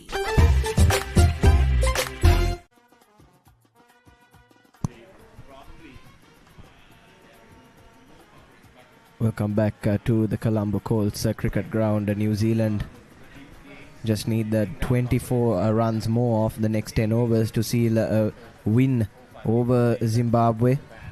182 for 5. Robinson looking well set on 67 off of 84. And after 3 early wickets, Khadija, New Zealand have recovered quite well and looking like favourites to seal this victory. Indeed, Nathan, as a cricket fan, this is the kind of cricket you look forward to. Yes, the Zimbabwean spinners looking rather toothless in that middle phase. And we saw the second that pace was introduced once again in the form of Jim White. Grabbed 2 wickets in his over. And Goodwin has brought himself back onto the attack to bowl those seam-up deliveries. Nail-biting moments. And Robinson at 67? Yes, if Robinson gets out here within the next over or 2, this chase could still prove to be rather tricky. So it's important that he buys his time. There's plenty of time left. 10 overs left. 24 runs is basically nothing. So it's important that he bats out these overs. Wickets may fall from the other end, but it's important that he holds strong. Do what Zimbabwe couldn't, if I could put it that way. Zimbabwe too had some strong partnerships, had a really strong partnership between Goodwin and Jim White, captain and vice captain. Put on 80 odd runs for the 4th wicket, but neither of them could kick on and get their team up to that 230 or 240 mark that we thought they would achieve. Nathan, it's us witnessing some good cricket from both teams, and I think you can't predict anything. At this point, I don't think I can predict. Yes, this game has been in the balance so far. Both sides have looked very competitive. As that's whipped off the pads and put away for another boundary. Pekorski, his first boundary, moves on to 6 of 9 deliveries. New Zealand now just require the 19 more runs. A lovely shot that. Indeed, here's a look, a replay of that lovely boundary. Yes, just dropped short by Goodwin, whipped away, capitalizing on the loose bowling. I think the Kiwis are doing quite well with the boundaries, aren't they? Yes, the Kiwis, it's been risk-free cricket from them, if I can say that. It's been some loose bowling from Zimbabwe, especially from their spinners. And now the captain faltering as well on that occasion. But largely it's been some loose bowling from the spinners, and they've just capitalized on the loose shots. We just saw some lovely drives through the covers, especially from Foster while he was still batting. He made a brilliant 80. But it's been nothing special. Just playing in the V, doing their basics right, as that brings an end to the 35th over. New Zealand 187 for 5.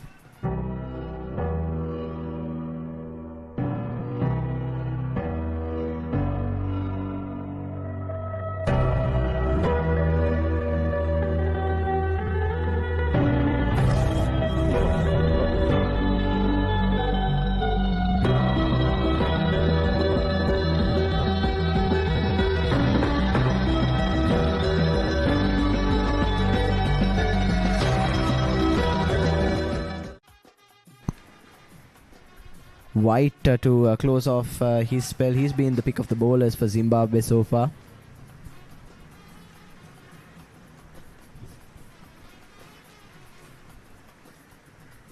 Four wickets for him. Still getting a bit of movement off of that seam. 4 for 50. On the slightly expensive side, but 4 wickets nonetheless. 4 out of the 5 wickets for his team. And on a surface that's meant to be spin friendly, all 5 wickets going down to the seamers says something about the Zimbabwean spin attack. 19 runs needed of 59 balls, or should I say only 19 runs needed of 59 balls? Good stop there in the covers. Has he done some damage to himself? Still on the ground is Goodwin. Slowly making his way back to his feet, which is great to see. Goodwin was unfortunate to miss out on the previous game as well with illness. The last thing he'd want right now is to suffer an injury.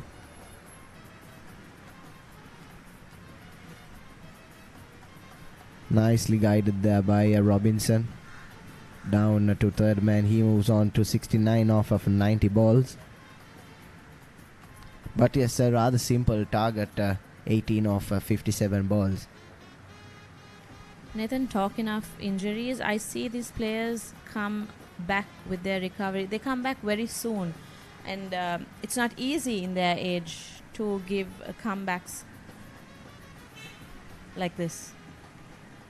Yes, but as we've been told by a few of the players, lot of these teams are traveling with physios, traveling with medical staff. And there's some medical staff provided by the organizing team as well, which I'm pretty sure they are all coming together to help these players get back to their required fitness level to perform on this stage.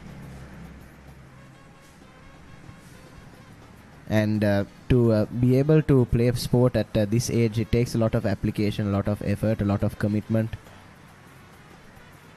So you can say that all of these players care about their fitness, care about their physical health, and they're applying themselves, trying to be in the best possible condition that they can be. Indeed, Nathan, pretty visible, isn't it?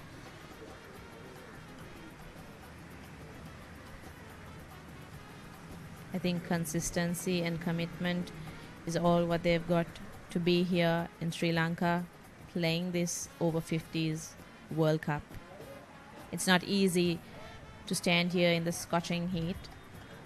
As White closes off a good spell, 4 for 52 off his 9 overs. New Zealand 189 for 5 after 36. Catch the excitement real time. Be up to date with it all. Let us capture your milestones. Get it sizzling hot off the turf. Hear the experts break it down. Dig deep into the nitty-gritties. Be inspired by their greatness. Relive all the scintillating action.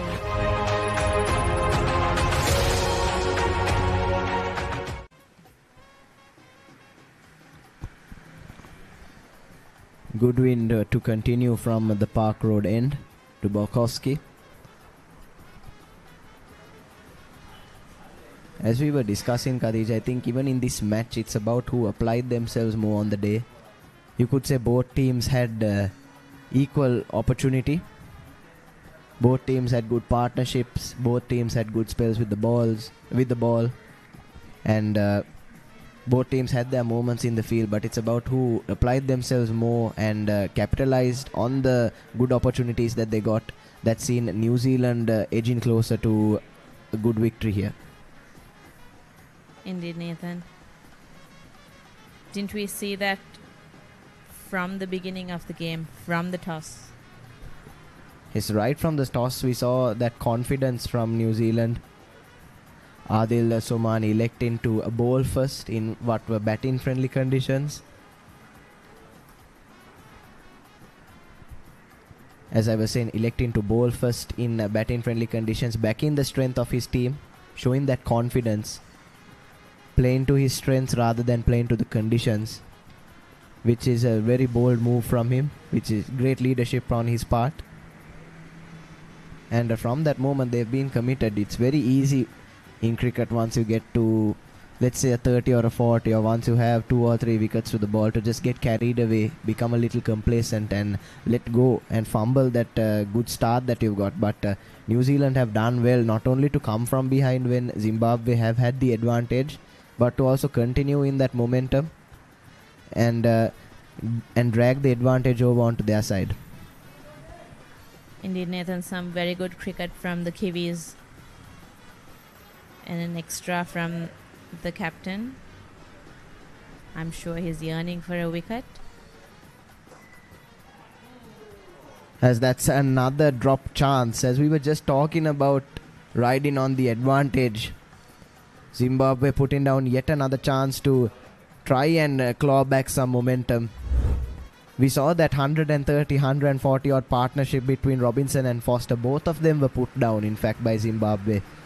New Zealand could have very easily been 65 for 5. But instead, due to some lack of commitment from the Zimbabwean fielders, they were able to put that partnership together and practically seal this game by the 30th over. Even though 2 quick wickets did fall once we saw the introduction of pace again. As the famous saying says, catchers win matches. We've prominently seen how the drop catchers have been expensive for Zimbabwe. Not easy. Yes, these aren't easy chances, but these are chances you'd expect them to take. No catch is easy, as they say. There's always something that can go wrong when the ball is in the air and come in your way. It's about keeping your composure, keeping calm and calming down those nerves and just taking the catch, which Zimbabwe have been unable to do on multiple occasions. I don't think we saw New Zealand drop even one catch. Even though they had their bad phases with the ball, they always capitalized on their chances in the field. As that brings an end to the 37th over. New Zealand 193 for 5. What is your plan for the next cricket tour? Here is the answer. Pusa Leisure Private Limited, Sri Lanka's only leisure company with its own cricket ground. Engage in sports tourism exclusively for cricket. Contact details. Pujita 077 7421 842. Nushani Gunasekara 076 76 17 249.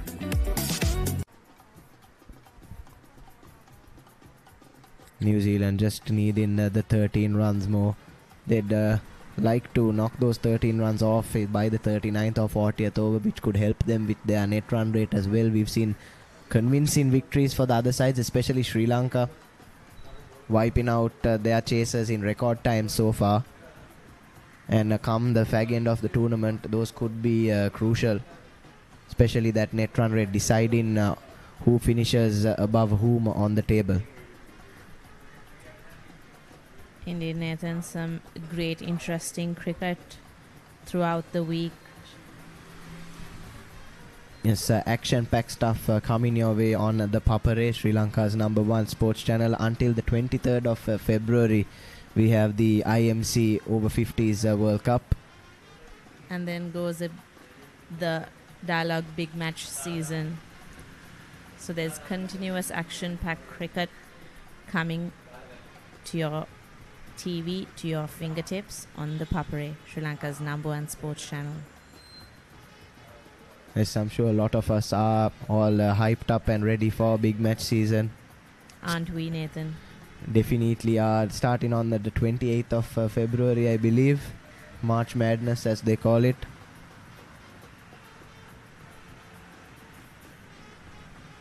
For the viewers watching worldwide, cricket is a religion here in Sri Lanka, and especially schoolboy cricket. It's the schoolboy sports in Sri Lanka, I would say, has even a more prominent place among the supporters than even club sports in some instances, which is really great to see. All these schools in Sri Lanka, especially the ones that compete at the top division, have 4,000, 5,000 students at least, and they have that student back-in, and they have that alumni back-in as well, which is all better for the development of sport as a whole in Sri Lanka. Indeed, carnival-like experience whenever you enter a big match ground. As Stuart Kaslucha back from the Havelock Park end for his second spell.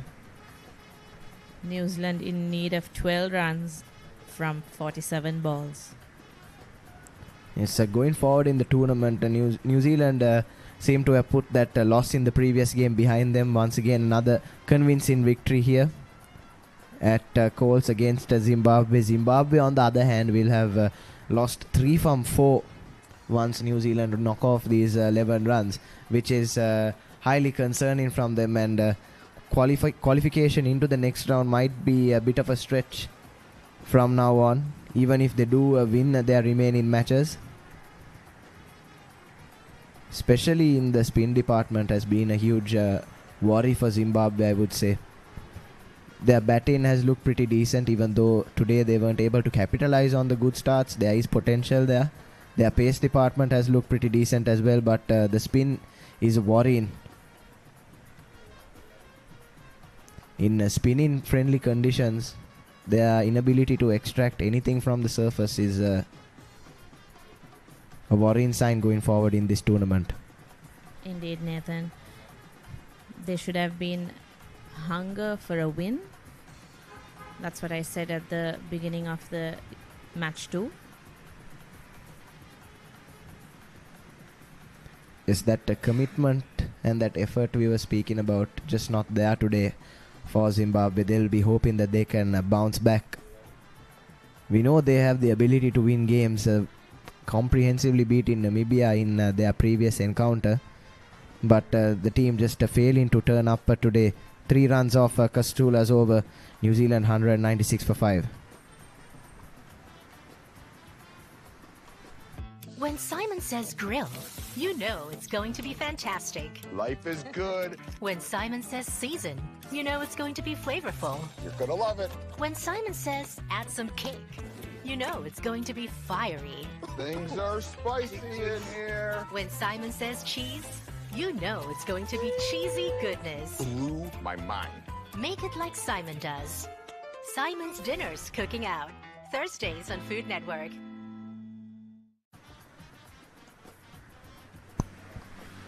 At the end of the 38th over, New Zealand 196 for 5 needs just 10 runs from 42 balls. Yes, as that's whipped away by Bukowski straight to the field at short mid-wicket. No one deep on the leg side, interestingly. I feel that's another place that, another point that Zimbabwe got wrong. Their field setting hasn't been up to the mark. You could say a lapse in concentration from their skipper. Failing to plug the gaps, failing to place those sweepers, and they've conceded at least 4 or 5 boundaries in that fashion.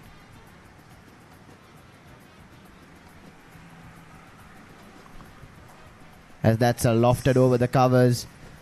Sweeper cover was in the game for a moment, but unfortunately for him, just bouncing short. No damage done to the wickets column. New Zealand requiring single digits now.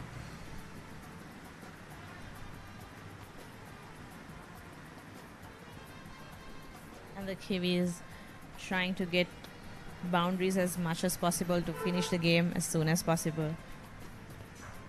Yes, I believe they would have liked to finish the game at least by this over, but doesn't look likely. We'll have to have another.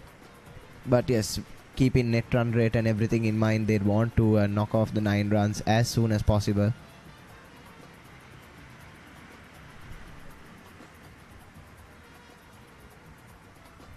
Love to see how they are not missing the chance but taking a run.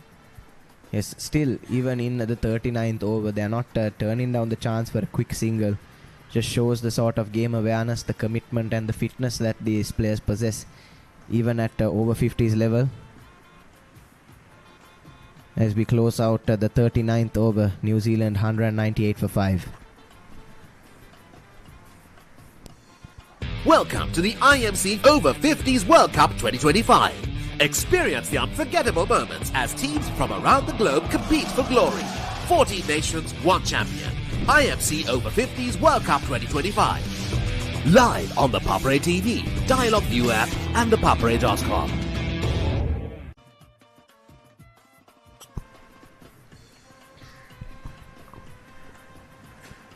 At the end of the 39th over, New Zealand 198 for 5. Needs 8 runs from 36 balls. It's Kachula to continue from the Havelock Park end. Robinson would hope to knock off these 8 runs in this over itself. Kiwis at a very comfortable position. Yes, the Kiwis, as they say, sitting pretty at the moment. Indeed, aren't they?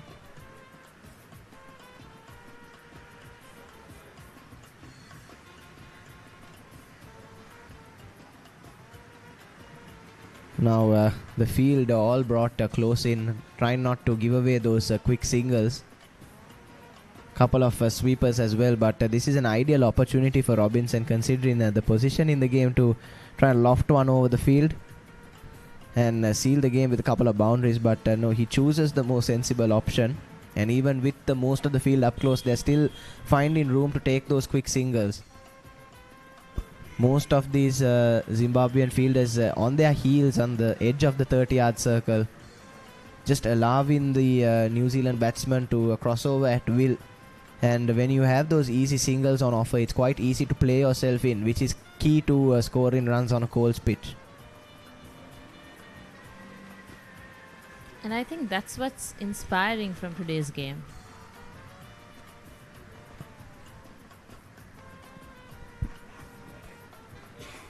Is that commitment, once again the key word, as Kachula overcooks that one, just wide, and has been put down once again. My. Not for the first time today, Zimbabwe have put down a catch. Lindsay the guilty party on this occasion, and that's 5 drop catches in this innings. This is exactly not what Zimbabwe wanted. Yes, Bukowski going for that glory shot, trying to work it over mid-wicket, but grabs the top edge and put down by Lindsay, running in from mid-on. We're down to 5 runs. Not needed. Good cricket from Zimbabwe. And now we see some brilliant cricket from New Zealand. Once again, hitting it straight to the hand of the field and crossing ends for a single. If you allow runs like this to the opposition, you're not going to be successful on most days as a bowling unit and as a fielding unit.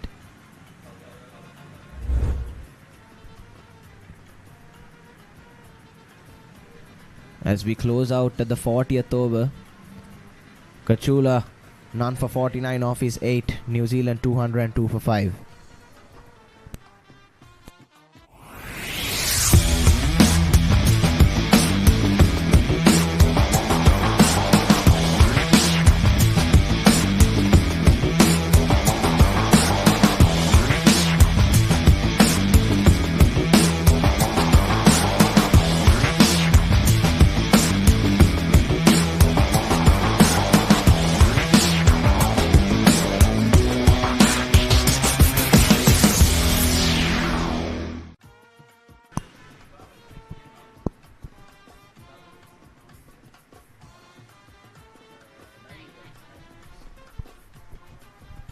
Just the 4 runs required.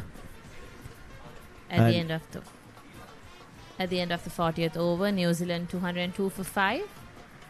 As now we see Kuhn coming into bowl. His off breaks from the Park Road end. Nathan, I think this is the kind of cricket the New Zealand fans would have looked forward to today. Yes, once again hitting it straight into the hands of that field at mid-off and crossing over for a single.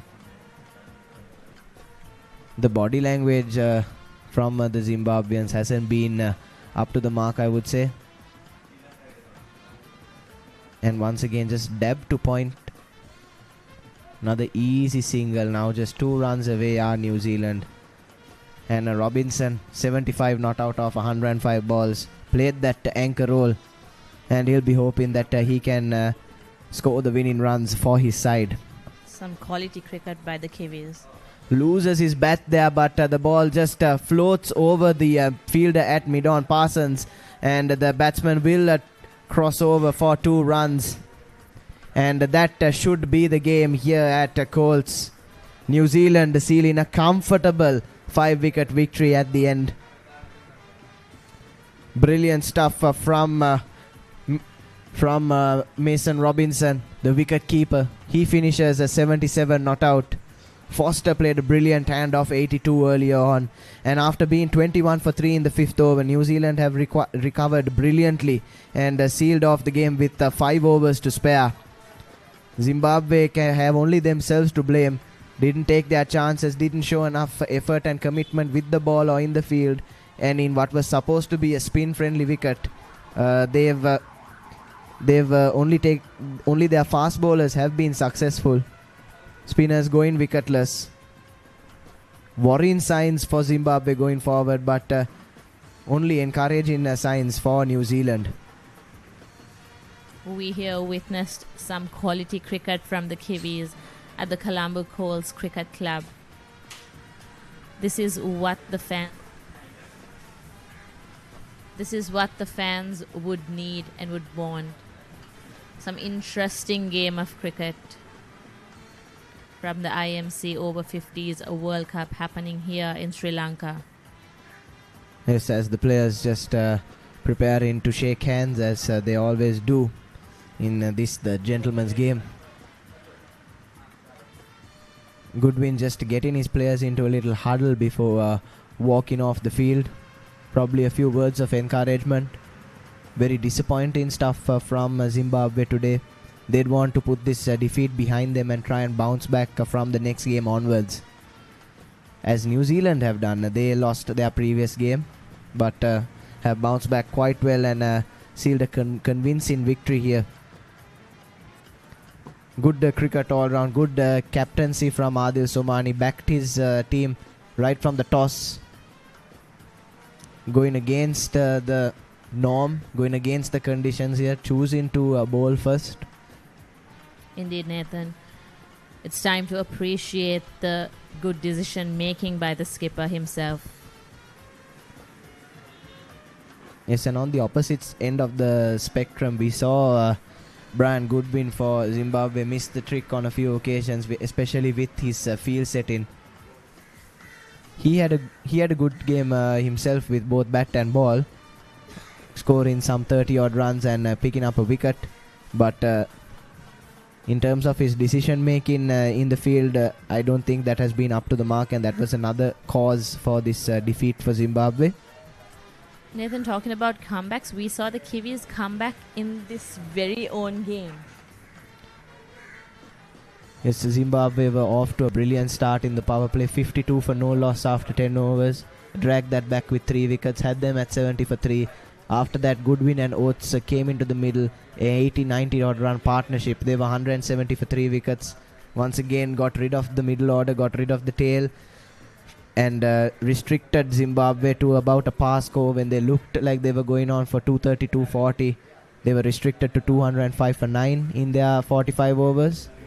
As we take a look at the batting card for New Zealand, 3 early wickets, Petrie, Andrew and Somani out within the 5 overs, but after that it was one-way traffic Foster with a brilliant 82 of 94. Robinson playing the perfect anchoring role, 77 not out of 106. Warren went first ball as White came back to take 2 wickets in 1 over once again to give little bit of jitters to New Zealand, but Bukowski joined Robinson in the middle and saw the game off. 23 extras, another worrying sign for Zimbabwe. Taking a look at the bowling card, White pick of the bowlers, 4 for 52 off his 9 overs. Goodwin was brilliant as well, 1 for 31 off his 7 overs, including a maiden. But those were the only 2 performances of note. No wickets fall into the spinners, and I feel that was the key turning point of this match. Fall of wickets, 21 for 3, and after that 140 odd run partnership, 162 for 4. 2 wickets in the over, 163 for 5, but Bukowski and Robinson came out and sealed the victory for New Zealand. The drop catches as well, a key factor. 5 drop catches throughout the innings.